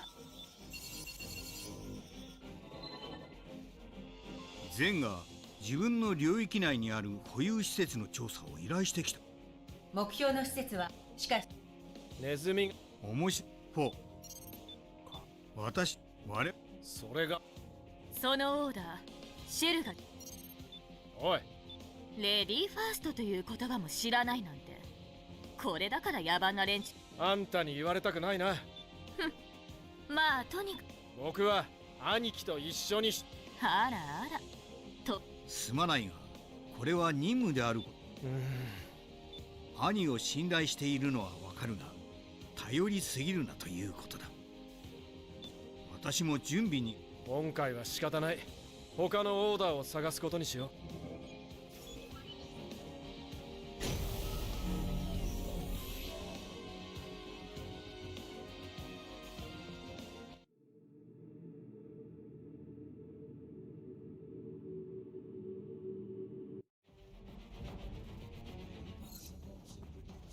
作戦領域に侵入。目標の施設を発見しました。フェムト粒子の濃度は通常レベル。レーダーに支障はありません。各センサーを最大感度で起動。データリンク開始。施設への侵入経路を発見しました。これがイモータルの拠点？思ったよりずっとお粗末ね。外から見た限りでは異常はなさそうだが、カッキ、私に続いてくれ。なんだこれは。事前情報とまるで違う。内部を作り変えているのか。生産施設を地下へ拡張しているようです。内部構造のデータを破棄、周辺を再探査します。まるで迷路。多数のフェムト反応を感知しました。こちらへ向かってきます。やはりイモータルの拠点で間違いない。目標を本施設の破壊に設定する。目につくイモータルを全て破壊しろ。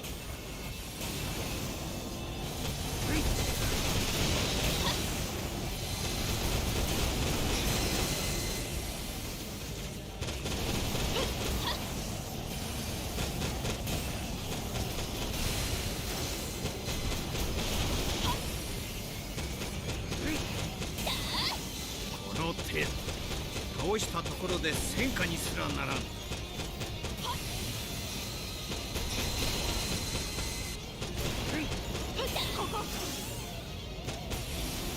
恥知らずだこと。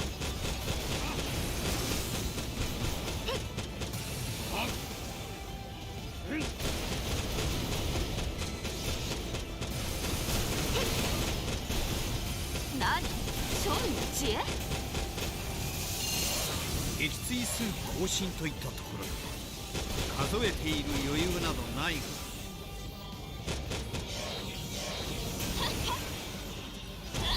私が強いのか、気が弱いのか。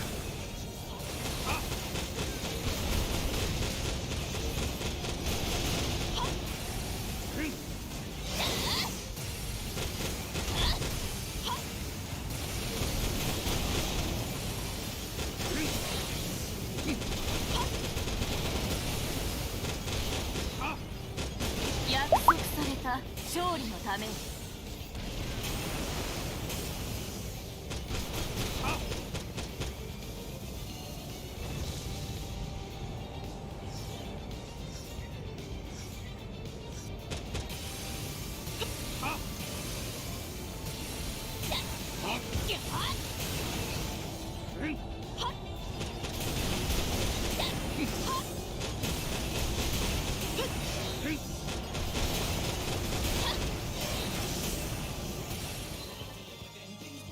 敵の数が多すぎるわ。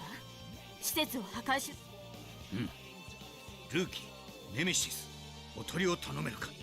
お前たちがイモータルを引きつけている間に、私が生産システムのそうすれば。おとりですって？私を誰だと思っているの？脇役なら。これは命令だ。言い争っている余裕はない。危険だと思ったら撤退しろ。勝手すぎるわ。すまんな。私はイモータルと話がある。ではここは任せたぞ。イモータルと話って何を？通信を切ったのね。仕方がない。彼の言う通りにするしかなさそうね。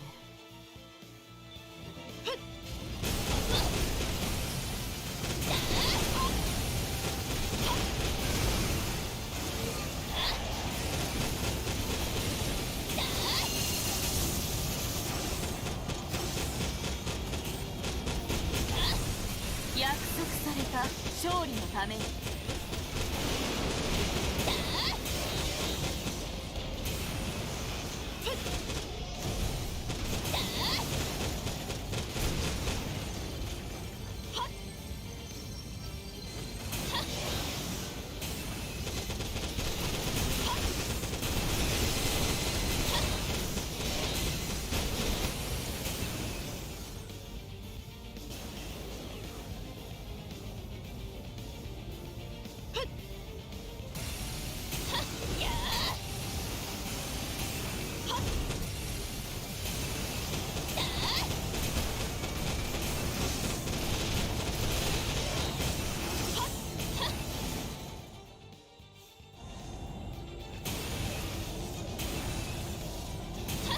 まだなの？このままじゃこっちが持たない。今生産システムの本体へたどり着いた。なんという巨大なシステム。自分で自分を拡張しているのか。オタクは必要ないわ。今すぐに破壊しなさい。あなた聞いているの？今のは何？どうしたの？施設内に強力な電波障害が発生しています。発生源は施設中央、生産システムの本体が存在する場所です。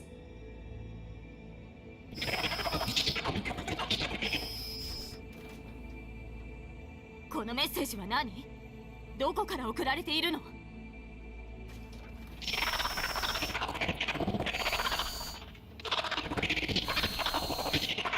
次から次へと。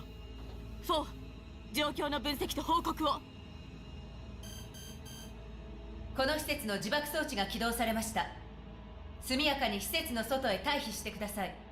カウントダウンを開始します。自爆ですって？クリムゾンロード応答しなさい。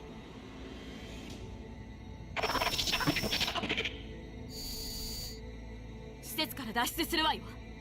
残念だけど彼を救っている余裕はない。ならば自爆へのカウントダウン継続中。私はこんな場所で死ぬわけにはいかないのよ。バランタイン家を、いえセイビアを人類の指導者へと導くまでは。脱出を開始します。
目標施設の自爆が始まりました。オーダーを達成しました。オーダーは達成したけれど、でもアーセナルの識別信号を受信しました。コードを紹介中。クリムゾンロード機です。クリムゾンロード、生きているの？返事をなさい。私はまだ生きているのか？どうやって脱出したの？あの時施設の中枢にいたのなら最短経路でも脱出は不可能だったはずよ。私は助けられたのか？助けられたって一体誰に？あそこで何があったの？いや、ずっと気を失っていたようだ。何も覚えていない。あなたがそう言うなら仕方ないわね。4、私は帰還するわ。帰還シーケンスを展開します。各機手順に従って帰還してください。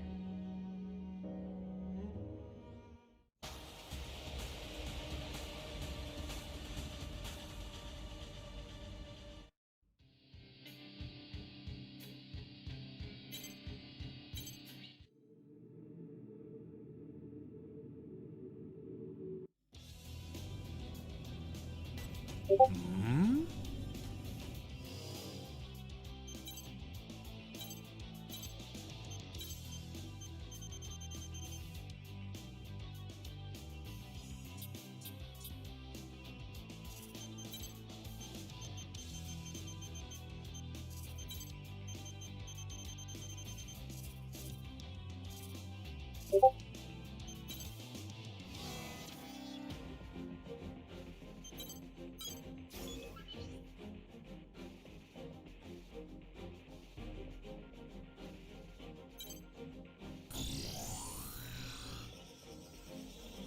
はブリーフィングを開始します。本オーダー中立区あなたがそれでは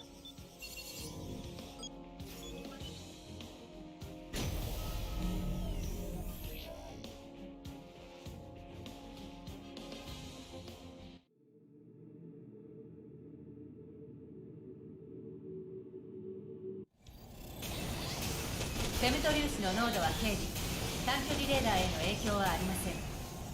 レーダー上に月のかけらの位置情報を表示しました。データの収集を行ってください。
大型イモータルの接近を確認、注意してください。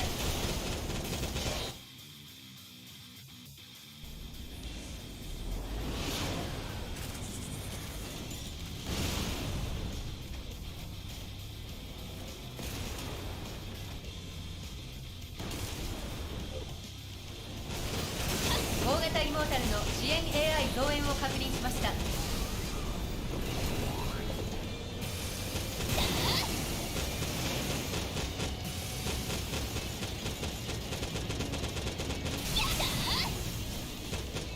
大型イモータルの支援 AI 増援を確認しました。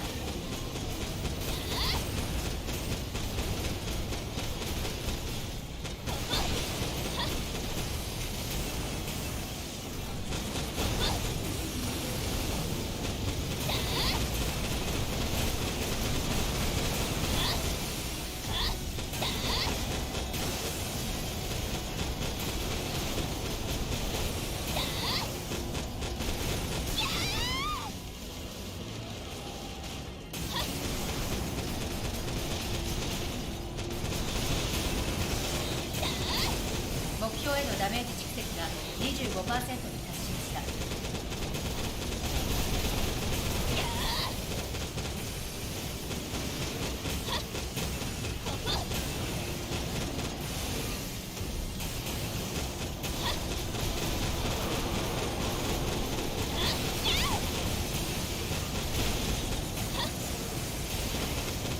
イモータルの生存フラクタルを検知、注意してください。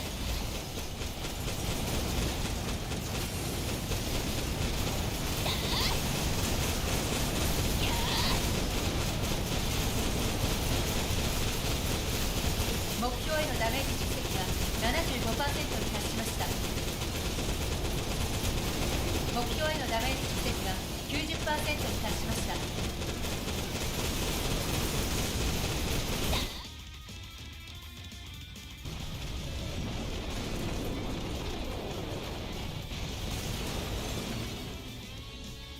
大型イモータルを撃破完了しました。オーダーの達成を確認しました。帰還シーケンスを展開します。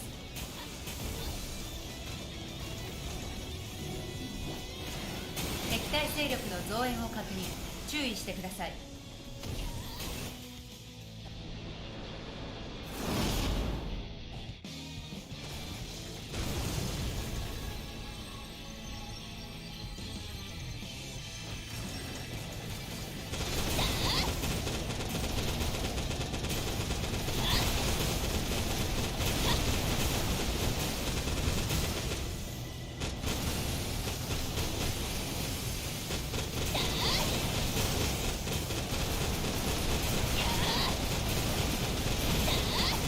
しちゃんと準備した方が良かったな。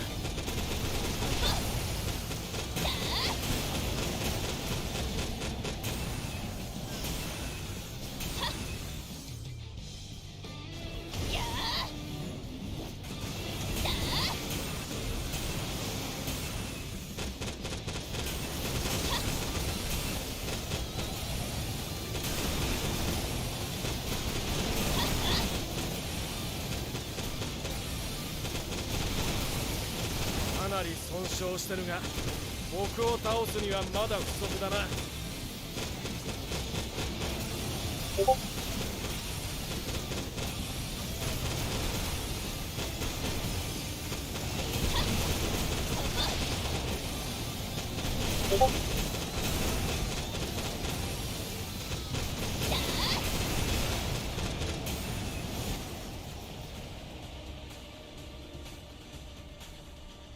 兄貴、すまない。こんなところで負けるなんて。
There's a creator application form. He said, we're very small, but would like to join up. We generally recommend for very small creators that you actually don't put effort towards an external platform like Floatplane, which is somewhat contradictory to things that we have said outside of that, which is where creators should diversify a lot. Creators should diversify a lot after they establish themselves, in my opinion. After they reach a certain critical mass. Yeah. And up until that point, you should be putting as much effort and as much focus as you possibly can, every possible minute you can put forward towards it, in growing that one thing so you can get there, and then you should focus on spreading out. So once you hit a decent solid size, apply and we'll get you on. But up until then, I would not recommend joining. You should focus on your YouTube or whatever else you're trying to grow. 77-inch OLED, 85-inch LCD, or 120-inch 4K projector for a living room with no light control. Well, I can already tell you the projector ain't happening if you have no light control. Yeah. No light control. But you didn't say how much natural light you have. While you think about that, I'm going to do another one. Daniel said, thanks to IT, I started working in IT as a technician. I think he meant LTT. What would you recommend to expand my scope of knowledge? One thing that I've seen some people do is set up a home lab. Yeah, for sure. So if you can afford it, I think that would be a really good way to go. If you have a lot of light in your living room, I still think, unless you're going like absolute latest gen OLED, that 85-inch LCD, man, Samsung's, what are they? The Quantum Dot Neo or whatever ones, Evo, can't remember. The latest gen ones, they're pretty darn impressive. The black levels were really, really good. There's also that technology from Hisense with the dual cell, I think they call it, where it's 2 LCD layers, one of which is for color and one of which is for basically light control. We haven't done our review yet because we haven't got a unit of one yet, but I saw it at a trade show before, like a couple years ago, and it was super exciting. So that's another LCD option as well. I don't know if it's available that big though. I'm leaning towards 85-inch LCD if it's going in a living room though. But man, 77-inch OLED, that's what I got in my living room, and I'm super happy with that. The G1. So good. Random question and not so random question. Have either of you solved a Rubik's Cube? No. Yes. Is it better to buy a pre-built right now? Possibly. But we also have shown in a recent video that it could be terrible. So you got to find the right one that's not a bad pre-built. If you have to start replacing parts, it doesn't work out. It's not great. Thanks for the free sound check. Didn't think Canadians got so loud, says Jay. Also, any chance for reviews of some touchscreen productivity monitors? Seems all the reviewers I'm following aren't even mentioning touchscreens. It's because on the desktop, it's weird. It's so much less convenient. You just said productivity monitor, but it's probably not very productive. Yeah, than just keeping your hands on your keyboard and mouse, so it's tough. Yeah. Linus, can you talk about how YouTube is forcing its users to turn on watch history? Are they? I have no idea. I did not know that. Haven't heard of that. If they are, I guess Boo earns. Yeah, I don't know. I don't really have a hot take on that. I've done enough hot takes today. That's all the hot takes we need in one WAN show. Will there be another office vlog once you occupy the new office space? We did do a tour of the new Creator Warehouse space on Floatplane. That was an exclusive. Nick did it. And then for the lab, yes, we will definitely be doing lots of updates. I'm sure you'll see a lot of the lab as we kit it out. Aiden, I love LTT. Are you ever going to make a video on a non-Mac music workstation? Yes, we are going to do music like DAW, digital audio workstation benchmarks at some point. We've been talking about it for a long time, but we will do it eventually, maybe when the lab's up and running. John, you've mentioned potentially cutting back on your video cadence in the past. Is this because you feel it's getting harder to find interesting topics to talk about? Yeah, it can be sometimes. But also it's like a personal thing. Like I'm just kind of exhausted, but I hope that bringing the engineers into the lab and having a lot of that sort of digging for stories done by just generating our own data is going to take a lot of the pressure off of it. I think that we can keep up the cadence. John says, what do you think of retailers charging scalper prices on GPUs? We've talked about this extensively in the past. I mean, I'd rather the manufacturer and the retailer take the money than a scalper. So if that's the price the market will bear, I guess it's like better than scalpers just buying them all. Yep. But personally, if I could build a perfect world, I would make it so that the MSRP is what the end user ultimately pays. So, but I can't build that perfect world because nobody will sell me GPUs to use the verified actual gamer to make sure that real verified actual gamers get them. So we could. It's been available this whole time. Yep. Keep that in mind when you think your company that you want to support is all cool and stuff. Linus, you should seriously take a look at ARM server CPUs. If you have a hookup or connection at Gigabyte, ask about the Ultramax 198/96 core bare bones and server systems. Company wants publicity, can't say more. Oh, okay. The problem for us is that right now we don't have anyone qualified to test them. So it's something we'd love to talk about and love to look at, and it's super cool, but we're just not there yet. Yeah. What are your thoughts on elderly how-tos for everyday common simple tasks as well as protection? Super basic and over-explained to make it easier to understand, asks Seth. I was reading a merch message. Sorry. Tutorials aimed at the elderly for like basic tasks and like staying protected online. What do you think? That could maybe be an interesting TechWiki thing. Because the goal of TechWiki has been education essentially this entire time. I feel like being a resource for things. I feel like part of the problem is not that information isn't out there, but that those people do not seek it out or do not know how to filter the good information from the bad information. I almost just feel like we would be just kind of just throwing more noodles at the wall, like pot and all, kind of hoping that it'll fix the problem. I don't think we have the power to fix that problem though. Mm-hmm. Navid says, my friend's GPU died, but I managed to get a 3080 Ti for the Win 3 with a water block for under MSRP. I don't know what case would be good for building a water loop. The size can be anything large but reasonable. Whew. Oh boy. I will say this. Picking a case is going to be the easiest part of that journey. Head over, like if you're doing a custom loop, head over to the forum, post under new builds. I'm sure someone will be happy to help you out. That's what I'm going to ask you to do because they can help you with not just the case, but also making sure you pick a nice, reliable pump. You pick a reservoir that's going to fit above your pump so that it's going to be nice and easy to bleed the air bubbles out of it and stuff that can help make life easier for a novice builder. You could also check out some of our water cooling builds as well. That Fantex one that we use for everything. Crap, what is it? Enthoo? Oh, the 600, whatever it is. Yeah, that one's pretty good. Christopher B, what do you consider the best 2022 content creation laptop for the money? P600S? I think that's the one. Man, it's a little early in 2022 to have the best pretty much anything. Alder Lake is absolutely killer on mobile, it looks like. So that's going to be pretty interesting this year. Best content creation laptop.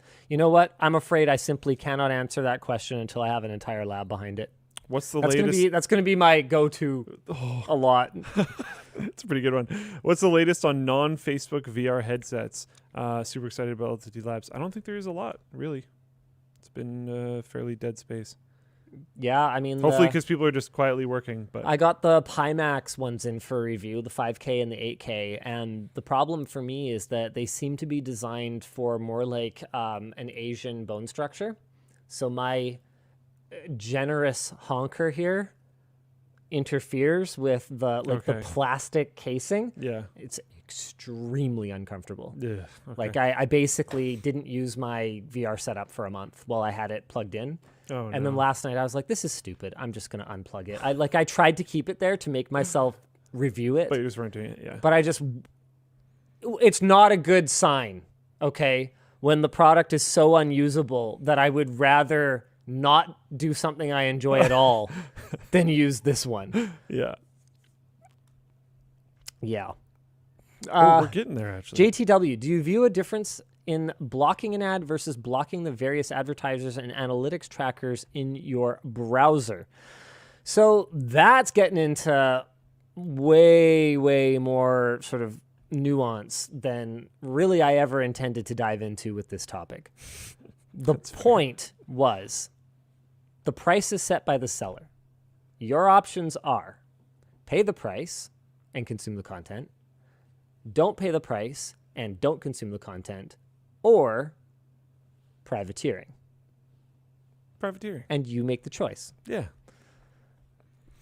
Benjamin says, do you think NVIDIA will continue to use fab capacity for 30 series and continue producing them while moving to a new node for 40 series to help with the card shortage? Absolutely. NVIDIA is going to make as many cards as they can conceivably sell. With that said, I think they try to have pretty clean transitions between product generations, at least in terms of how they name them. They may just try to make... but they roll out the top tier first while you can absolutely still buy last generation lower tier.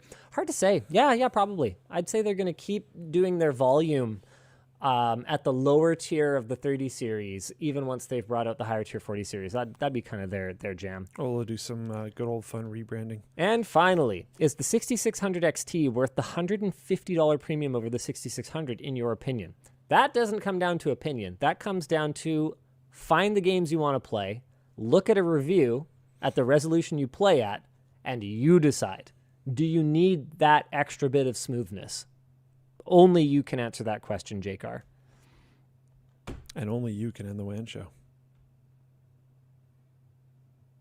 No, only you can end the WAN show. No, you. No, you. No, you. No, you. You have the thing. No, you hang up. No, you hang up. No, you hang up. No, you hang up. No, you hang up. No, you hang up. Did you ever do that? Oh, yeah. You had one of those? Yeah, 100%. Yeah. Bye! Only you can end the WAN show.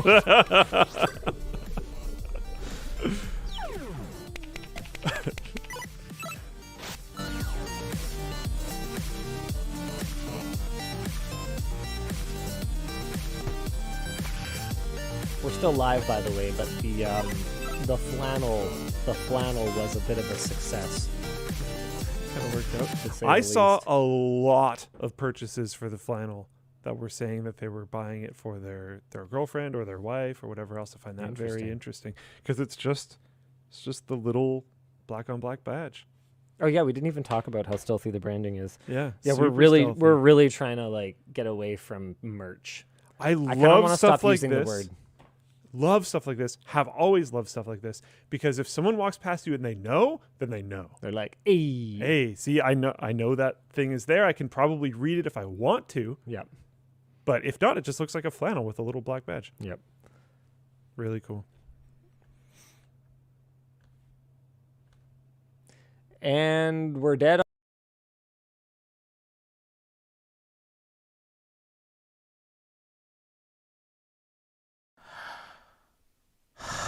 It's finally T21 T2 is a situation that is 2021.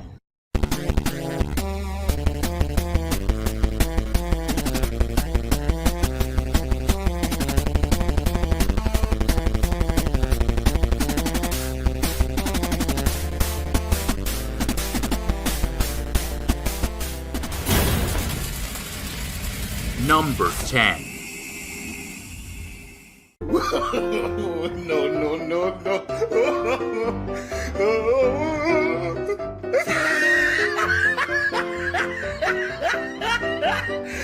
Look at the top of his head. Oh my goodness.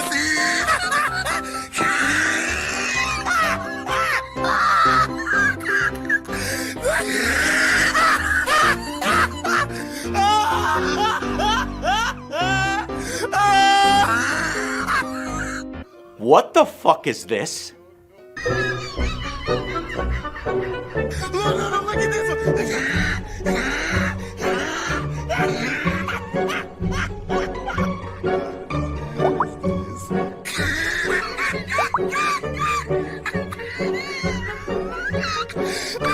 Konami, Jesus Christ! We all knew you were a fucking joke by now, but seriously, are you doing this shit on purpose?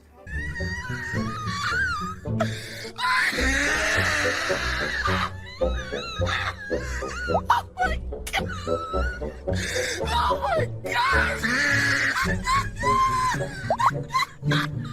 This game launched in a disastrous state, throwing out the PC, and instead of making it better, they churn out this turd. You get to play as what, 9 teams? Wow! Wow! There's so many missing modes. The game is unfinished. In fact, it was pulled and pushed back to a beta demo release rather than its full release. It was so bad. 激しいチェックを見せますが、これはファールです。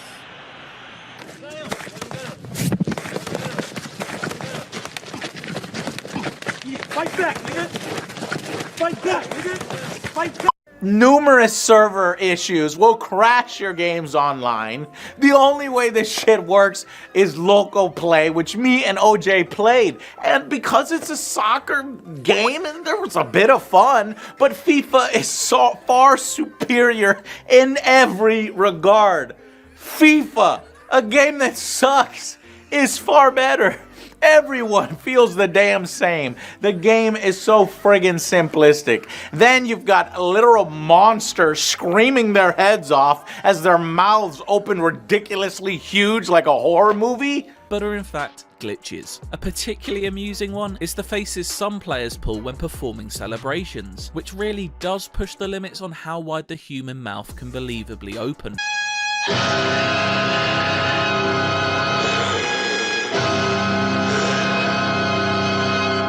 And how is this a crowd in a 2021 sports game? But this sort of lack of attention to detail exists in games like this in 2021. It's as if 50,000 Edvard Munch sketches have been brought to life and told to jump up and down in unison to the beat of a lonely drum. Trash! Absolute trash is how. And of course there's a premium player pack that is $39.99 with chance deals for a mode that doesn't even fucking have a release date yet. Read it! It's new features, modes, events, and gameplay improvements are planned for the near future. Not now, but give us money anyway. Fuck you! I'm sure that the goodwill that was supposed to be garnered from going free to play has just evaporated as people realize what's incoming. And if they're fucking blind and can't see the shit product in front of them already, Konami may have effectively killed FIFA's only competition, and that may be even more unforgivable. While IGN is giving you 3 out of 10, you know this is bottom of the barrel stuff and literally indefensible. His dress looks like them dirty. Oh my gosh, look at this. Look at this.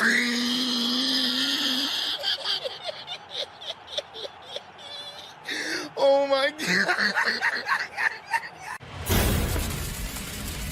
Number 9. What is happening? What is this visual diarrhea? To Wonderland.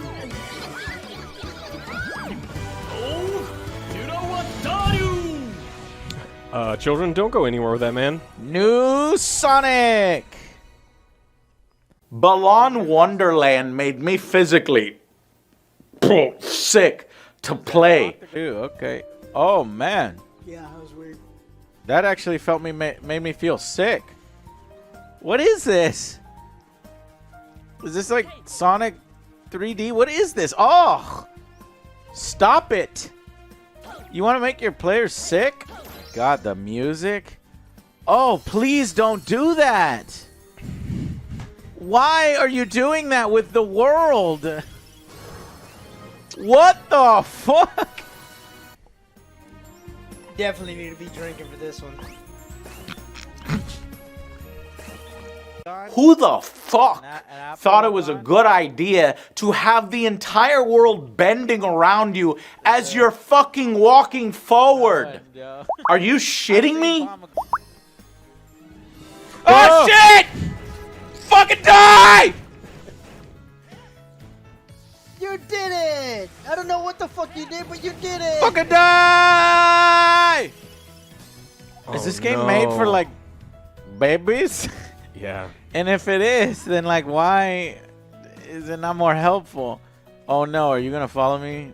This 3D platformer, bafflingly, from Sonic the Hedgehog creators, is garbage. Pure garbage. So bad that it makes me question how much they had to do with the success of Sonic. That's fucking hard to do. Did the new team that they worked with have zero talent, or was it their direction that made this title doomed from the onset? Well, I guess we won't know, because after its release, Yuji Naka left Square Enix entirely retiring, saying he can't talk about the reason right now. What'd you say his name was? Yuji Naka. Not gonna work here anymore. Ooh, you can't do that to a legendary. Well, I can speculate that it was probably this awful game. Boring to play and a failure in every single aspect. Characters, levels, mechanics, enemies, story. It's all fucking nonsense. Nothing is fucking explained at the opening. Levels are disjointed and the pacing makes no sense. You get cutscenes of the story level before the boss battle multiple levels in instead of at the beginning. It just doesn't make sense. It's all out of order. What? Don't interrupt this. There's something going down here that... What?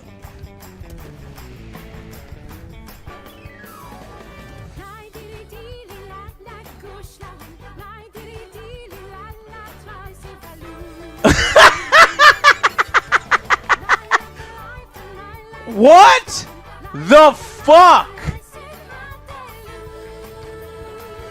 The cringe factor is through the roof. This director is like, you know what's missing in games is dance sequences after you beat an insanely easy boss. We have to make you feel that, yeah, okay. This is literally for toddlers. Well, kids aren't that dumb, right? They play the other game. And we have dolphins trying to murder children. That could be a boy trying to build a flying machine, or a girl whose dolphin friend seemingly maimed her and left her to die. And it's a game where one fucking button dictates anything that you can do. It's a one-button game. X is jump, A is jump, B is jump. Y? What is Y gonna be? Jump! Chat, what do you think Y is gonna be? Menu. Are you ready? Here we go. Hey! Hey! Yeah! Well, fuck yeah! Game of the year, baby! And none of this shit is worth it when you make it so artificially restricting. Useless costumes. Ooh, you're cool. Pop and lock, baby. Pop and lock. Jelly Joel, that's where I travel through slide streams. There's even one that fucking turns you into a fucking box. Like, what? Just give me 2 buttons instead.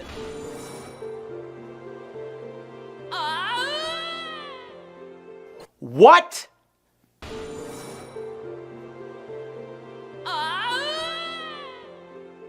Costumes can be used in previous levels, but for what fucking reason? No good reason, that's what. Bosses are incredibly easy. They all die in 3 hits. 3 fucking hits. What's this? Stop I it. don't know what's happening. Yes, you do. Oh, no, I gotta kill this guy. Hold on.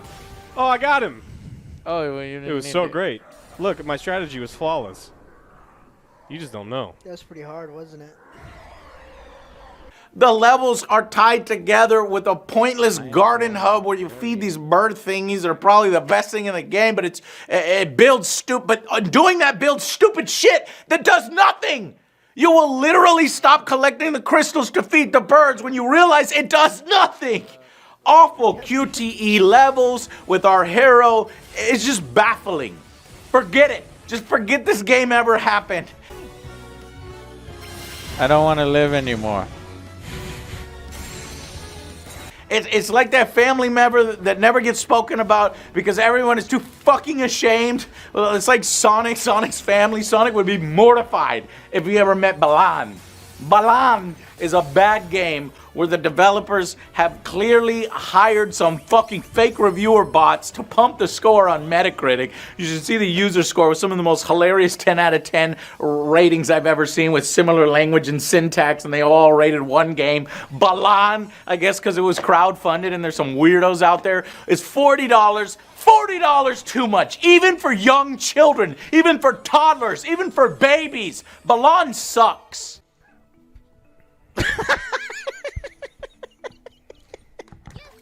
Joe! Alex didn't even play. Joe! I beat the boss. You beat the boss. You played That's for the like 1 hardest minute. guy. That's the 3 hardest hits? thing in the game, Joe. No, the It's hardest thing in the hardest game is game in playing the this game. I don't want to. It's fucking dumb. Jump out the door. Joe, come back! Fuck this game. God damn it! I can't even kill myself. Number 8.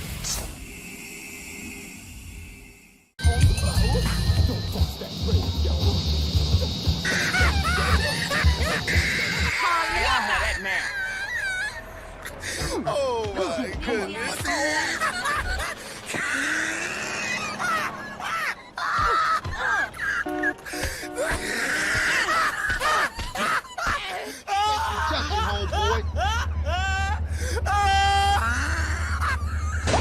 Bro, who told Young Thug to do this?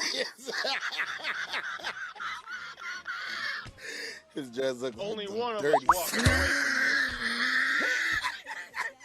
Oh my gosh, look at the lips. Look at the... Watch what I'm doing. Oh my god. You gotta follow the Star Coast Highway. Back up.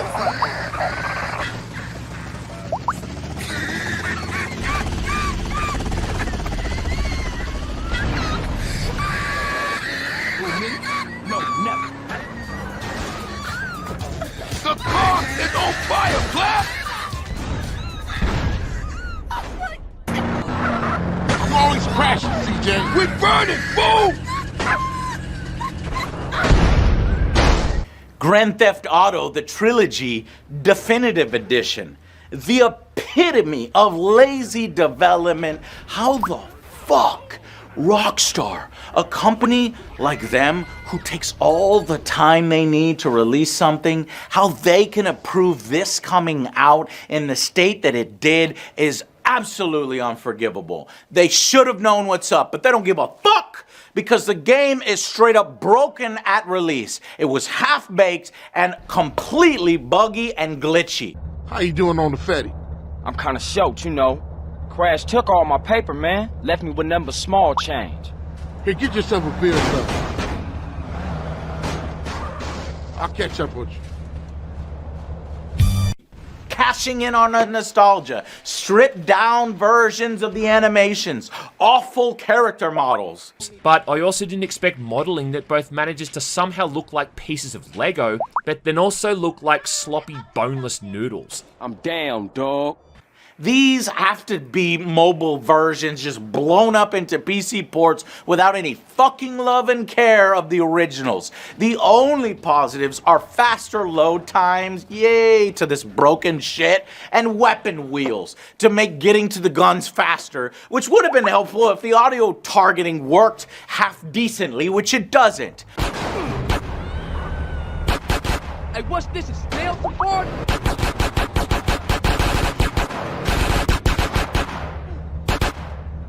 They gonna cut us up with this speed, more gas.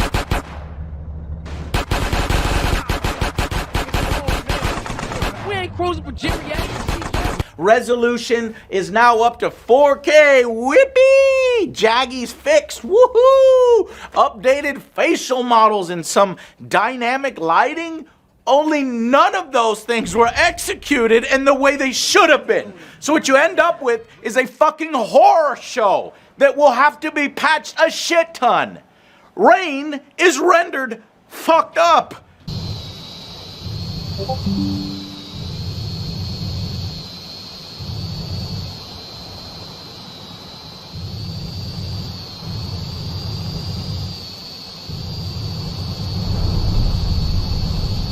Turning on and off in battering torrents on the fucking land and sky and air.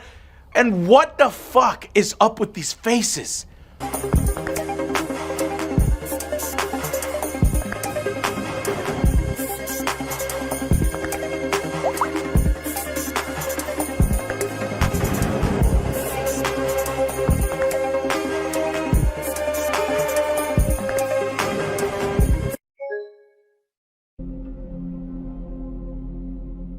Bugs galore. Not only the old bugs from previous versions, but somehow new bugs with this version. And them bugs have bug babies. It is unpolished maps, misspelled signs, vanishing cards, and utterly broken minigames. Rockstar and Groove Street Games should be fucking ashamed of themselves at how they've treated these legendary, iconic games. A fucking apparent trend from 2021.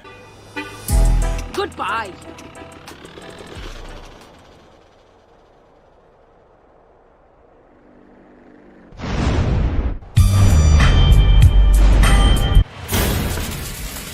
Number 7.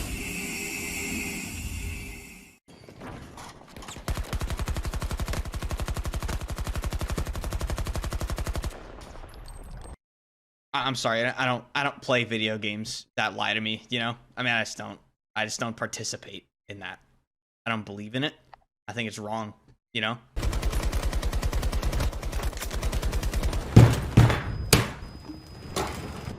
What the fuck is this game?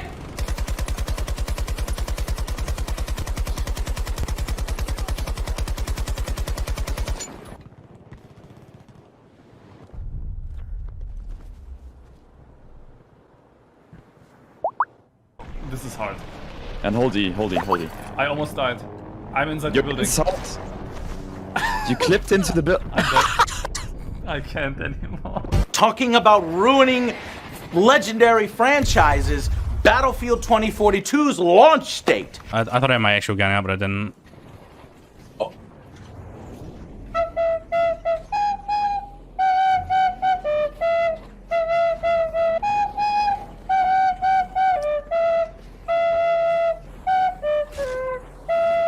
Yeah, we'll just go to B. We'll be there soon. No worries.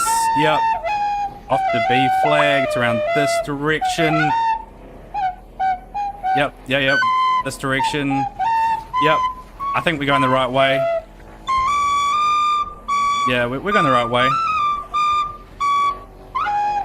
If you thought I was done with Battlefield 2042 and that rant in the disappointing list, oh, you're dead wrong, because here it is again. Battlefield 2042 gets on 2 lists, just like motherfucking Fallout 76. It has broken parts, and when you realize that this was the intended direction of the game, and that's when you see what is being done to the player base, and you realize that it's just a fucking bad game, and people are leaving, period.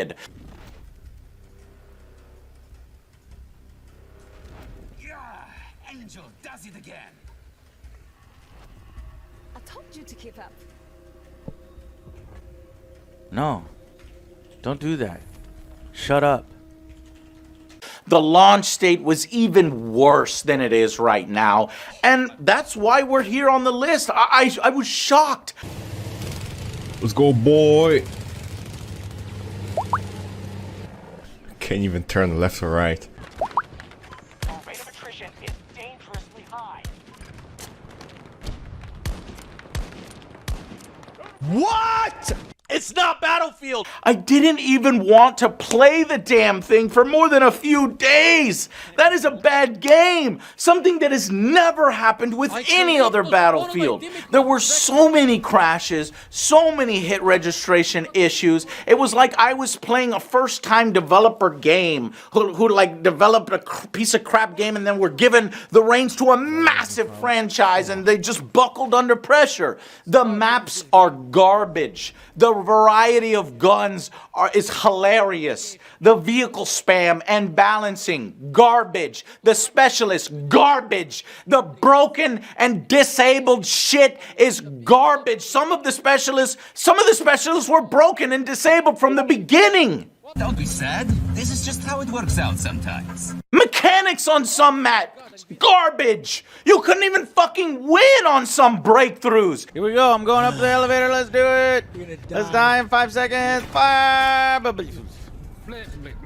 Because you destroy that hovercraft that they use as a turret, but then they just call down another one. There's already 5 sitting up there. Instantly call it. It's as if they'd even play test the game or take any feedback from the fucking beta.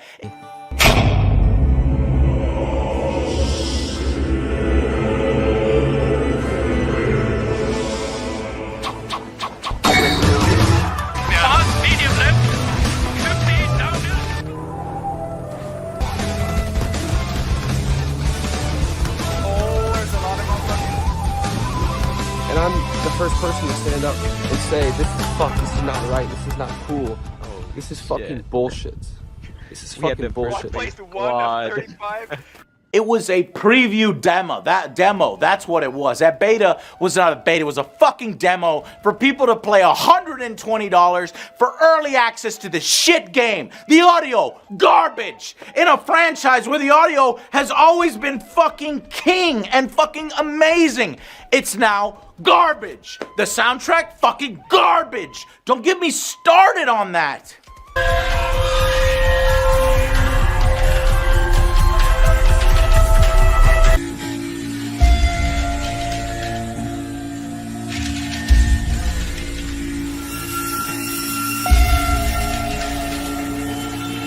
Battlefield 2042 is garbage.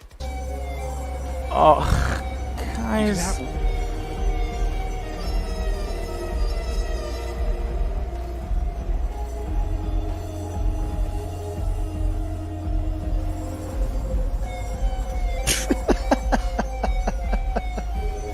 Now the worst Battlefield ever made, and this is what they wanted to use as a base going forward and build a multiple game universe on it. Well, keep it. We don't want it. The launch state of Battlefield 2042 was plain bad.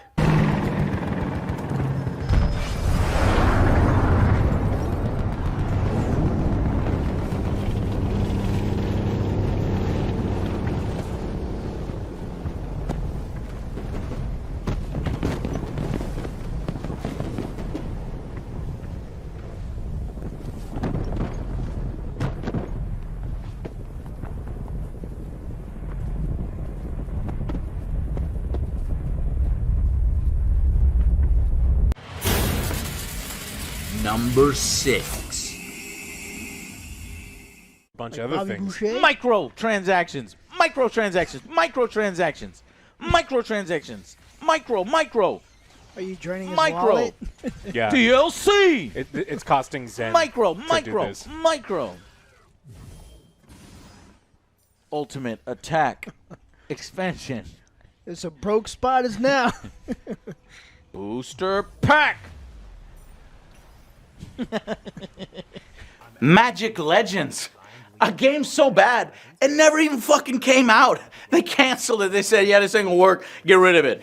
That's right. You will not have to spend money on Magic watching it get butchered in this free-to-play action RPG, because it played more like a lazy mobile clone with 2005 graphics than anything worth your time.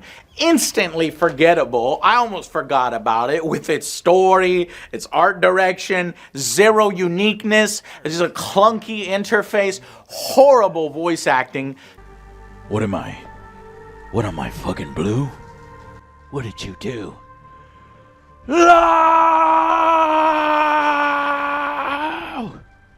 Master, and that's all I need to. We're gonna need plenty of beer for this. So, you're a stalker, and you want my number. Well, you can't have it, because I don't like you.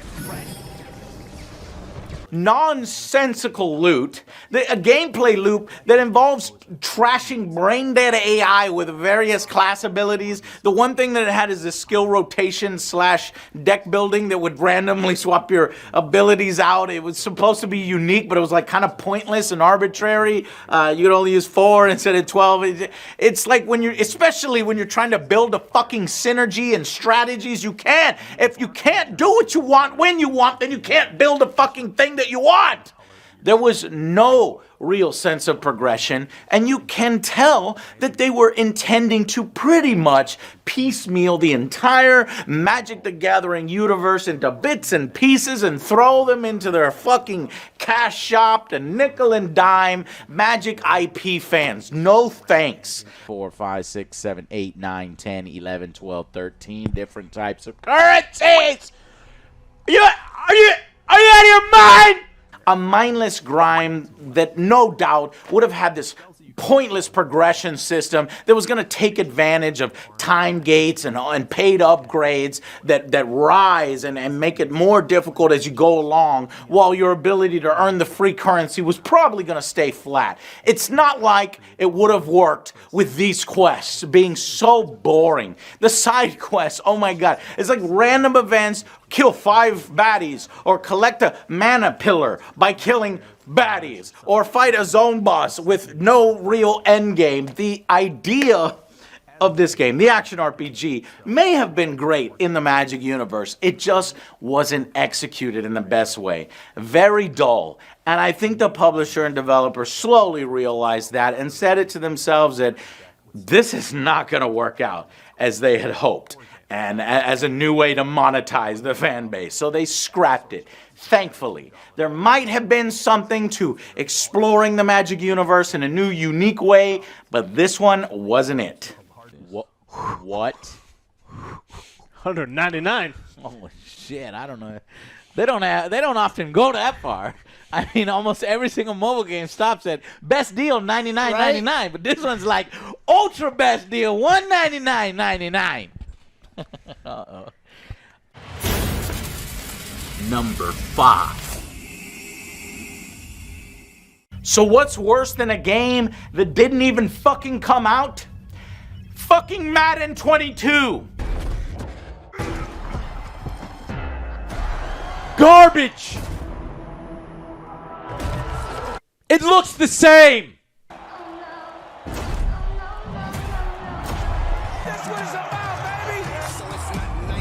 Garbage!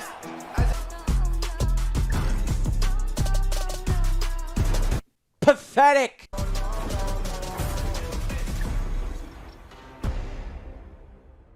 Hot garbage! Is this a joke, EA?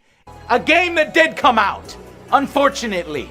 That has been in the game, the football games, for decades! And you're putting it in Madden and you're saying, give me money! Give me praise. $4 billion franchise, and the top feature that you are fucking touting is that you're putting features in the game that was in the game in 2000 fucking, I don't know, forever ago. Buggy, broken, unstable. These animations are completely screwed up. I mean, what is he doing? He's flying in the air like a fucking UFO, unidentified flying object, to get this freaking ball from its highest point. And it's absolutely bullshit. Simulation football, huh? Yeah.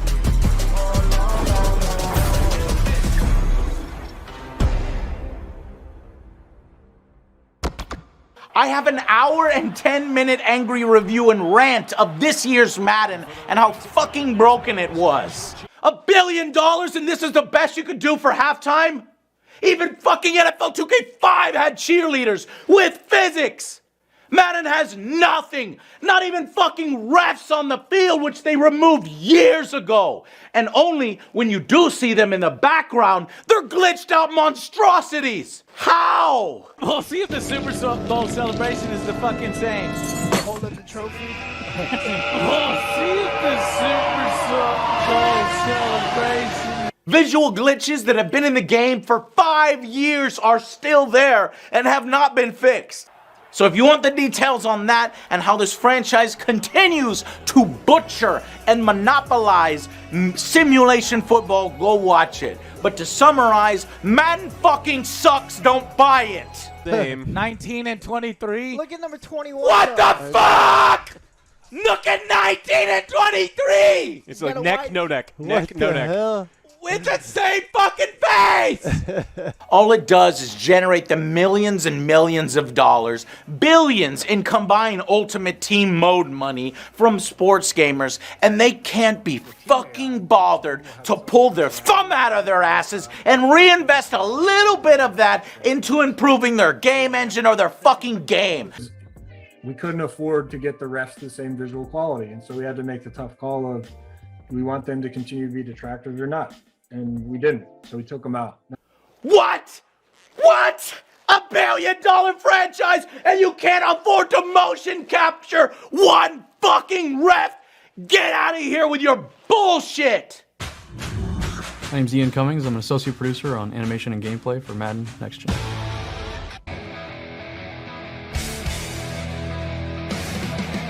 So for the first time ever for Next Gen, we brought in a real NFL referee, Ed Hockley, most recognizable referee in the NFL. We recorded his audio, recorded his movements, facial animation, the whole deal. Everything is there from Ed, authentic.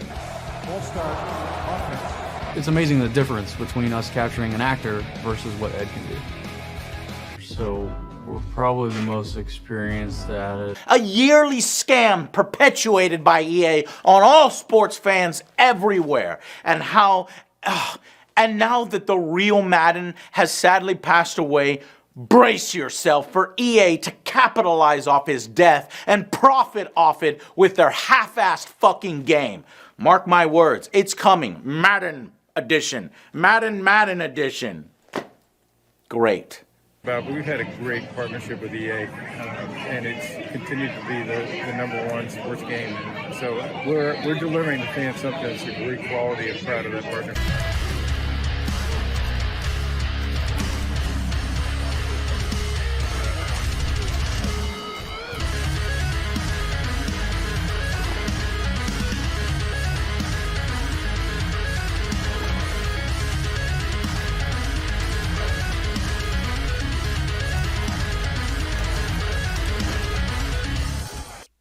Don't buy Madden!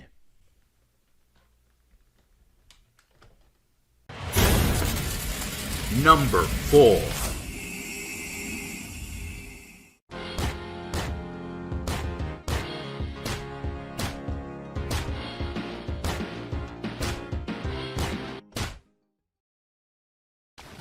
There are many adjectives I could use to describe this game.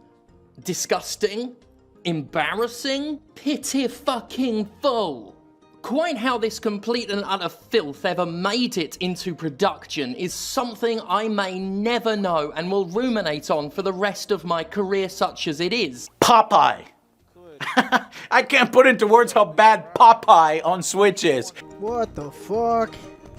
He's got fucking tumors. It's not a tumor.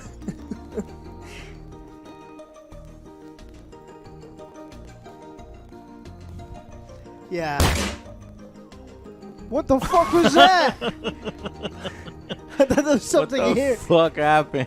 It's like the game was thrown together in somebody's fucking garage and pushed out to fulfill some license contractual obligation, right? Popeye on Nintendo Switch. You know the Switch, right? The console that has some of the best fucking games out there. Monster Hunter, the Metroid Dread, but also hilarious fucking bad shit like this in its god-awful, like, store that nobody fucking combs through. It's awful. He's coming! Run! Look at Popeye's face. Push him! What the fuck? No. From the makers of the $10 Nintendo Switch calculator app comes Popeye.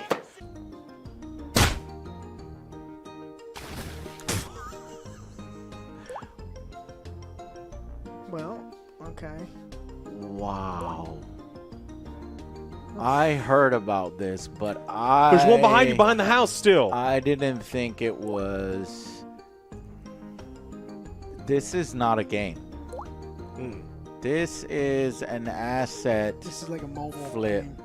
One of the worst games I have ever had the displeasure of playing. It is basically 3 generic maps. It's like 2 maps. It's the ship and then on land where they put and they fill it with stock assets. Where you run from Brutus while collecting hearts from olive oil. For what we think is 9 levels or an unlimited amount of levels. We don't know because the game cheated us out of Other Joe's world record run with its fucking garbage bullshit. Super Bowls. What the fuck? I don't know what hit you. What the fuck was Out that? of Somebody clip nowhere, that. Mofo Silver fucks Joe up. What's Out that? of fuck bullshit. Of Super Bowls. What the fuck? I don't know what hit you. What the fuck was Out that? of Somebody clip nowhere, that. Mofo Silver fucks Joe up.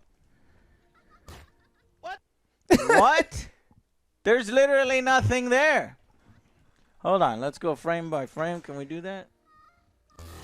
There's nothing. Oh my there. God! I got cheated. Ladies and gentlemen, I got cheated. Joe was cheated. Give me We have a that. huge controversy. Somebody call the official. Bring him in here. We need to have Can I get a review. reset? I need a reset. 2 lives. 2 lives. I need a reset. An absolute travesty. We can literally make any game fun together, and so we did that here. But it was hard as fuck to make this one fun. With just one mode, this one, you will eventually give up as you feel the most empty that you ever have in your life. And what will finally send you over the edge is the game's soundtrack, which is literally a 20-second loop of the same fucking song over and over until the end of fucking time. The soundtrack is as repetitive and basic as the gameplay.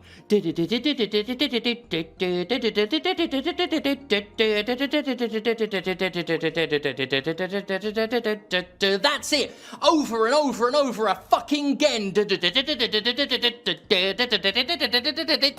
That's all I've been hearing. All I've been hearing since playing it to see what the fuck it's like. And At least it's only a gross overpriced $13 for this shit, unlike what they're asking for the next game on the list. Number 3.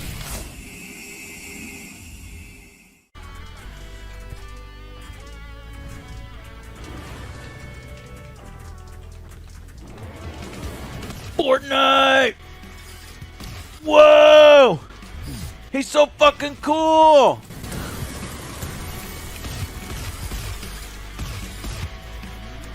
Whoa! He's not even shooting Nerf darts.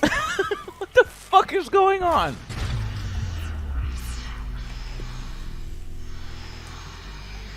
I guess it is a special Nerf dart. Nerf Legends. What could be worse than fucking Popeye on Switch? A game that feels like it was lazily made to fulfill a license commitment? Well, what could be worse than that is a game that in fact was lazily made to fulfill a license commitment. Okay, there's I one fatal left. error. There's one left. I just Siege. crashed again. There's 4. It says fatal error. I need to. Can you take a screenshot or something? Yeah, the Unreal 4 Project Dart game has crashed. It's not even called Nerf. It's just called Project Dart. Project Dart has crashed and will. Secret Project Dart. Oh my god, this thing is fucking broken. Made by the same people that crank out Cabela shit every fucking year, and some licensed garbage comes a game that is nearly as bare bones as Popeye. Only this time it decides to charge almost 5 times the amount for the privilege to destroy your fucking sanity.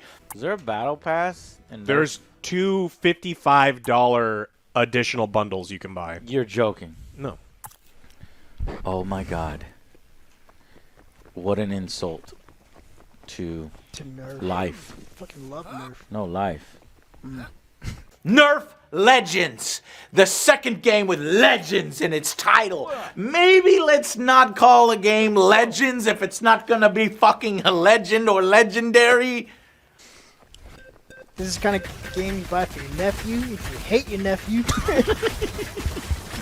What gun are you using? It's so much better than my You'd shit. be so mad. Whereas with Popeye, we were able to make fun of our own stupid experience pushing OJ to the limit with bad game. Nerf Legends is one of those too mediocre to be bad, and it makes it even more bad somehow.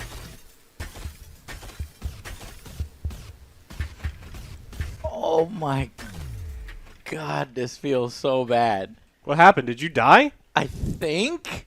What is happening when I fire my gun? I don't know, but it's not very accurate at all. No, if you want to talk about the bloom is fucked up in 2042 Battlefield, you need to look at the bloom in fucking Nerf Legends. It's Nerf nothing.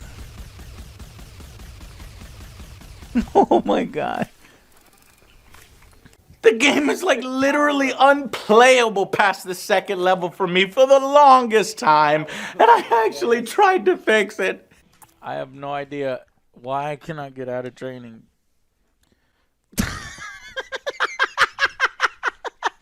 Hey, you did it. You did too. What? This game is so fucking broken and shit. It is literal baby diarrhea. It has less value than baby diarrhea. And God have mercy on my soul as I finally fixed it, and it opened up a new hellish world of shit gameplay that I won't soon recover from. And when I tried to play multiplayer, I realized that I was one of 11 people who had bought the game or something. Select the lobby you want to play. Your dumbass spent $50 and you ain't playing with nobody, motherfucker.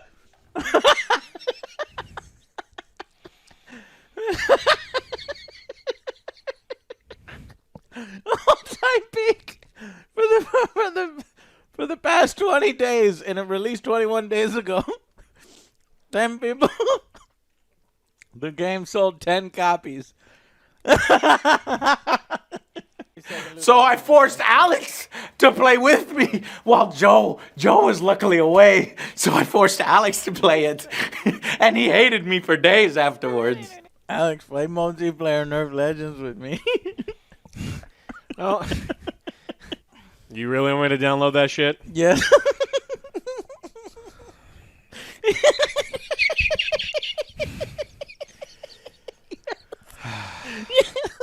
Like, really? Yes. All right, let me get to a save point. I'm not losing content over that shit. Akin to literal torture. This is an FPS shooter where the graphics are worse than, like, I don't know, Roblox mods. Roblox mods have better graphics. The shooting is completely non-responsive. There's no feedback. There's zero feedback. And the enemies are just about the stupidest, most repetitive robots ever. Nerf Legends should not exist, but it does. And it asks a whopping $50! Criminal! Insane! Are you out of your mind? You want almost a $60 full price tag for this fucking shovelware? Go to hell! And to think, I actually dropped $100 on this to test multiplayer. It makes me sick. I was only able to get one refund from then. And the other one I was forced to keep. I put too much time into it. No! Oh my God, I can't believe we spent $100 on this shit. You spent $100? $110. $110. Why? I don't know. I didn't want to spend it. I got you, bitch! I'm the motherfucking champion of Nerf Legends! Best in the world. I am literally the best in the world. Me and 11 people are forever scarred by this game that plays 3 fucking songs over and over. This game has no redeeming qualities at all. Long ago, I was a famed record-breaking Nerf athlete. The best. But today, I am your gauntlet master. The moment you cross that door, you entered my domain. He said Nerf athlete. From now on, is my creation. Woo. If you're here. Number 2.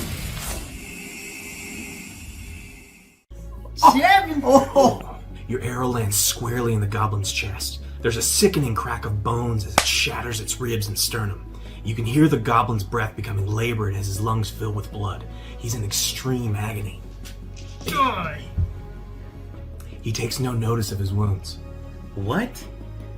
Alex, what are you talking about? Just as you prepare to make your next action, 6 goblins spring forth from trapdoors, ambushing your party.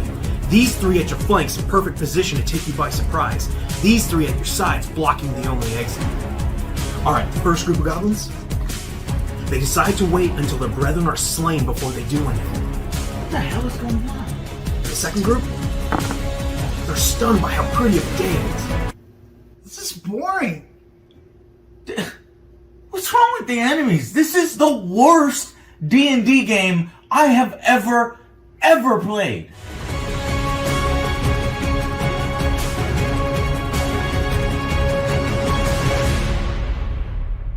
Okay, so D&D Dark Alliance isn't really worse than Nerf Legends or Popeye. That is pretty fucking obvious. But it's higher because I also had 0 expectations for those games, right? To be good. Here, actually had an expectation. I was actually looking forward to this game with a good license, and it fucks it up. No matter how bad, it just feels so much worse than a piece of shit garbage bargain bin game fucking it up, right? We did it? Question mark. Speaking of broken, Defeat the Aram of something. Where is he? Is that him? I just want to hit him. Is this him that we cornered him? The one in the corner is We there. got him fucking cornered. We're gonna stun lock his ass. That was the fucking easiest boss in the whole fucking game. Is literally 3 or 4 hits. He didn't even get a and I'm on cutscene. fucking Ascended. That's something they would have never gotten right in the first place. And this is how I feel about D&D Dark Alliance. Getting close to being on my top 10 most anticipated games for that year. This game dropped the ball hard. What an absolute disrespect to the original Dark Alliance games. And a waste of a fucking D&D license. And a franchise that people actually fucking like. Do something! Fucking do something! This game is buggy as hell and extremely low effort. My game froze. It's that bug froze. Why are you kicking? I'm not kicking. Yes, you are kicking. Yeah, you're kicking. Just close out your game. This is the bug that happened yesterday too. Yeah, sometimes you'll log in at level 1 with no gear, no There gold. you go again, kicking. The part of the game that's supposed to be the most fun, the combat, is the worst part. It did more to make me hate Dungeons and Dragons characters here than make me like them. And that is damaging to its license. I hate these characters now. Of Drugar, guys.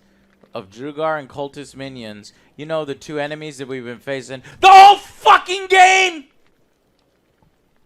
Sluggish combat that gets worse in higher difficulties, pointless mechanics like the camping down system, completely unbalanced gameplay between the classes, boring characters, a shit Lord of the Rings wannabe story. It is grindy as hell, and entire sections of the game can just be ignored to get to a shit boss that dies in a few seconds without any fun at all. Fuck you, Kevin. Fuck you and your stupid asshole. Hit him in the booty hole. I'm getting our stamina back, so then just Give me my stamina back. I'm gonna drink my green shit. Fuck you, Kevin. Lay down, motherfucker. Take it like a man. You fucking take it, bitch. Oh my god. Take it up Is the he ass, dead? Kevin. You said. Fuck. I said get back down on the ground, Kevin. Hit the T button. That's what I did. That's what I'm talking about. Oh my god. The cutscene was longer than the fight. Shut up. Loot that makes you look like boogers and trash. Here I come. Wow. You promised. Oh my god. Joe, my god, it looks like Shrek jizzed all over you. This has the best stats. It's snot. It's like troll snot. What is it? dripping off of you. It's like booger armor, Joe. Ugh, it's sticky. Yeah. This is literally the best armor for the archer. This is the best I can get. I can't even change the color. Oh my god. Difficult to even play as the game resets every fucking level when we played. What? I got disconnected. God damn it. What the fuck? fuck? I told you as soon as you return to base That camp. shit better have counted. I am gonna be pissed no, if I don't that- have my no. my epics. Fuck that! Every aspect, except for its cutscenes, is garbage! What? We had bled for the Dale. Fuck! Struck fear into the hearts of Fuck those who this! No! sought Fuck this corruption. game! Oh my god, you can't even broken fucking give me a good fucking cutscene at the fucking end. That's There just were like this game. none left. So, god damn it. You fucked it up. Wait, was that it? That was it. You guys never defeat me, just goes back inside the coffin and knocks him The spirit of Kevin defeated. Ah, yes, after this long 5-minute cutscene. Hey guys, what are you doing? Oh no, stop! Stop! You're too powerful. I have risen to come against you. No, no. Number 1. There's a worse game. What's worse than pieces of shit that barely have anything to them? That ask for too much money? Well, what's worse than that? I'll tell you, a piece of shit that has even more content that should have been better. Daniel, your days are gone.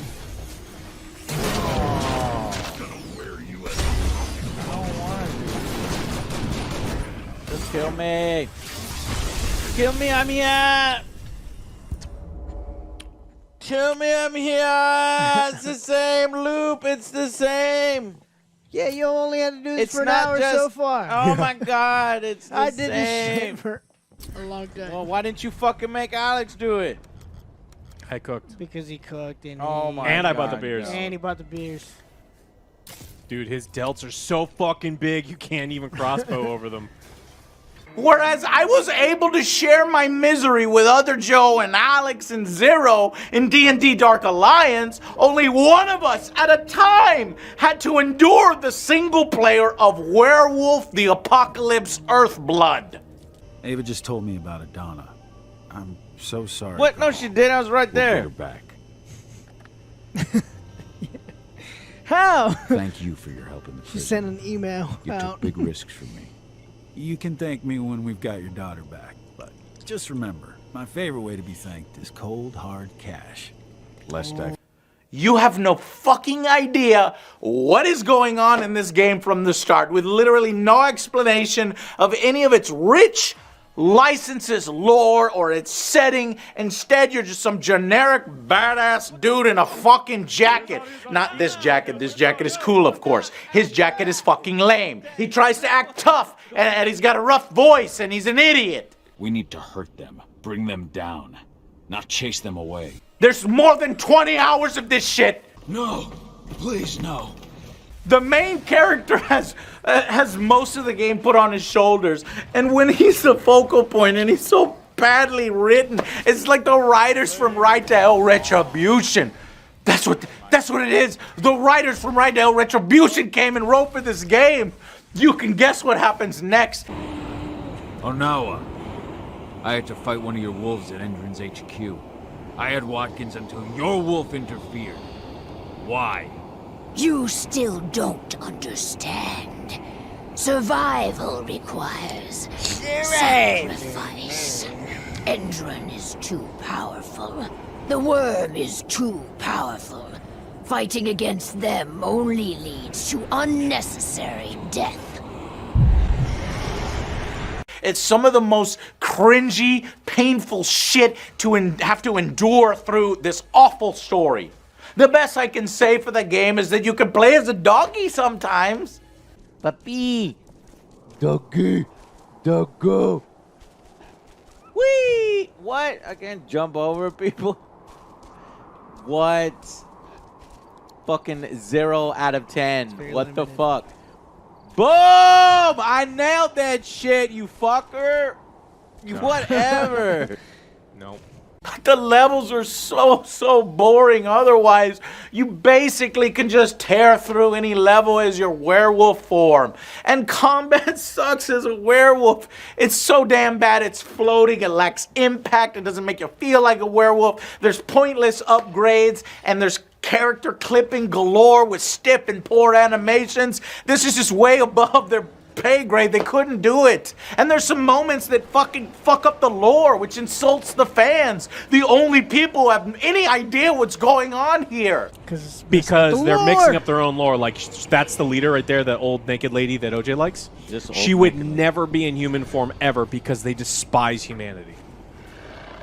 Your time would be better spent playing any other beat-em-up game. The license really deserves better, and I just don't think that the werewolf side of it has been done in good video game form yet. It is an absolute chore to play through. We forced ourselves all the way through. Trash. Fuck this game. What the go? Okay. Oh! I thought they fucking bugged out and knocked her up past the wall. I'd rather play any other game on this list except for maybe Nerf Legends. Fuck that game. And fuck this game. Find them for me. Mysterious man. He's an agent of the worm. Oh no, another corporation. It's not, what was the original one? Endron. Endron. Now, it's Pentex. What a piece of fucking shit. Garbage. Does harm to the Werewolf the Apocalypse license. Absolute, monotonous, repetitive, terrible, awful story. Crappy ass fucking, combat. Just awful. There's like 10 seconds of good gameplay loop in the combat, and then you just fight the same shit over and over in the same levels over and over. Just one move. God, awful. What game do you want to say fuck to? Let me know what was your worst game in 2021 in the comments below. Were any of yours on my list? That's it for my list. Stay tuned for some more lists. We got best and worst movies and what games we can look forward to in 2022. Until then, I'll see you guys on the next Angry Joe show, where you're probably going to have me play even more bad games and make another bad games list. And I don't want to play another game like Nerf Legends and Popeye and Dark Alliance and the fucking werewolf with the earth blood and the thing. No, I'm not doing it. No more.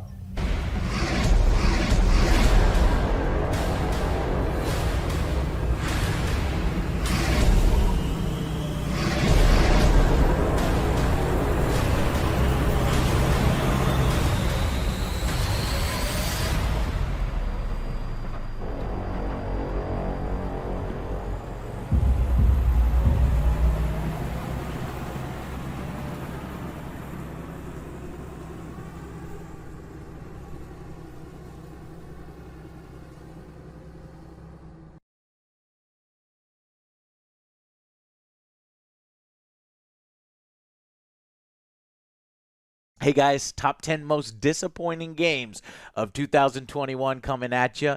I just want to say thank you for being patient. There was tons of games that I had to sort between to get to this one. I left like 10 off. There's some surprising ones, especially one towards the top that I don't think anybody knows about. Some really interesting technology that could have been really cool. So thank you to you guys for supporting the show.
you.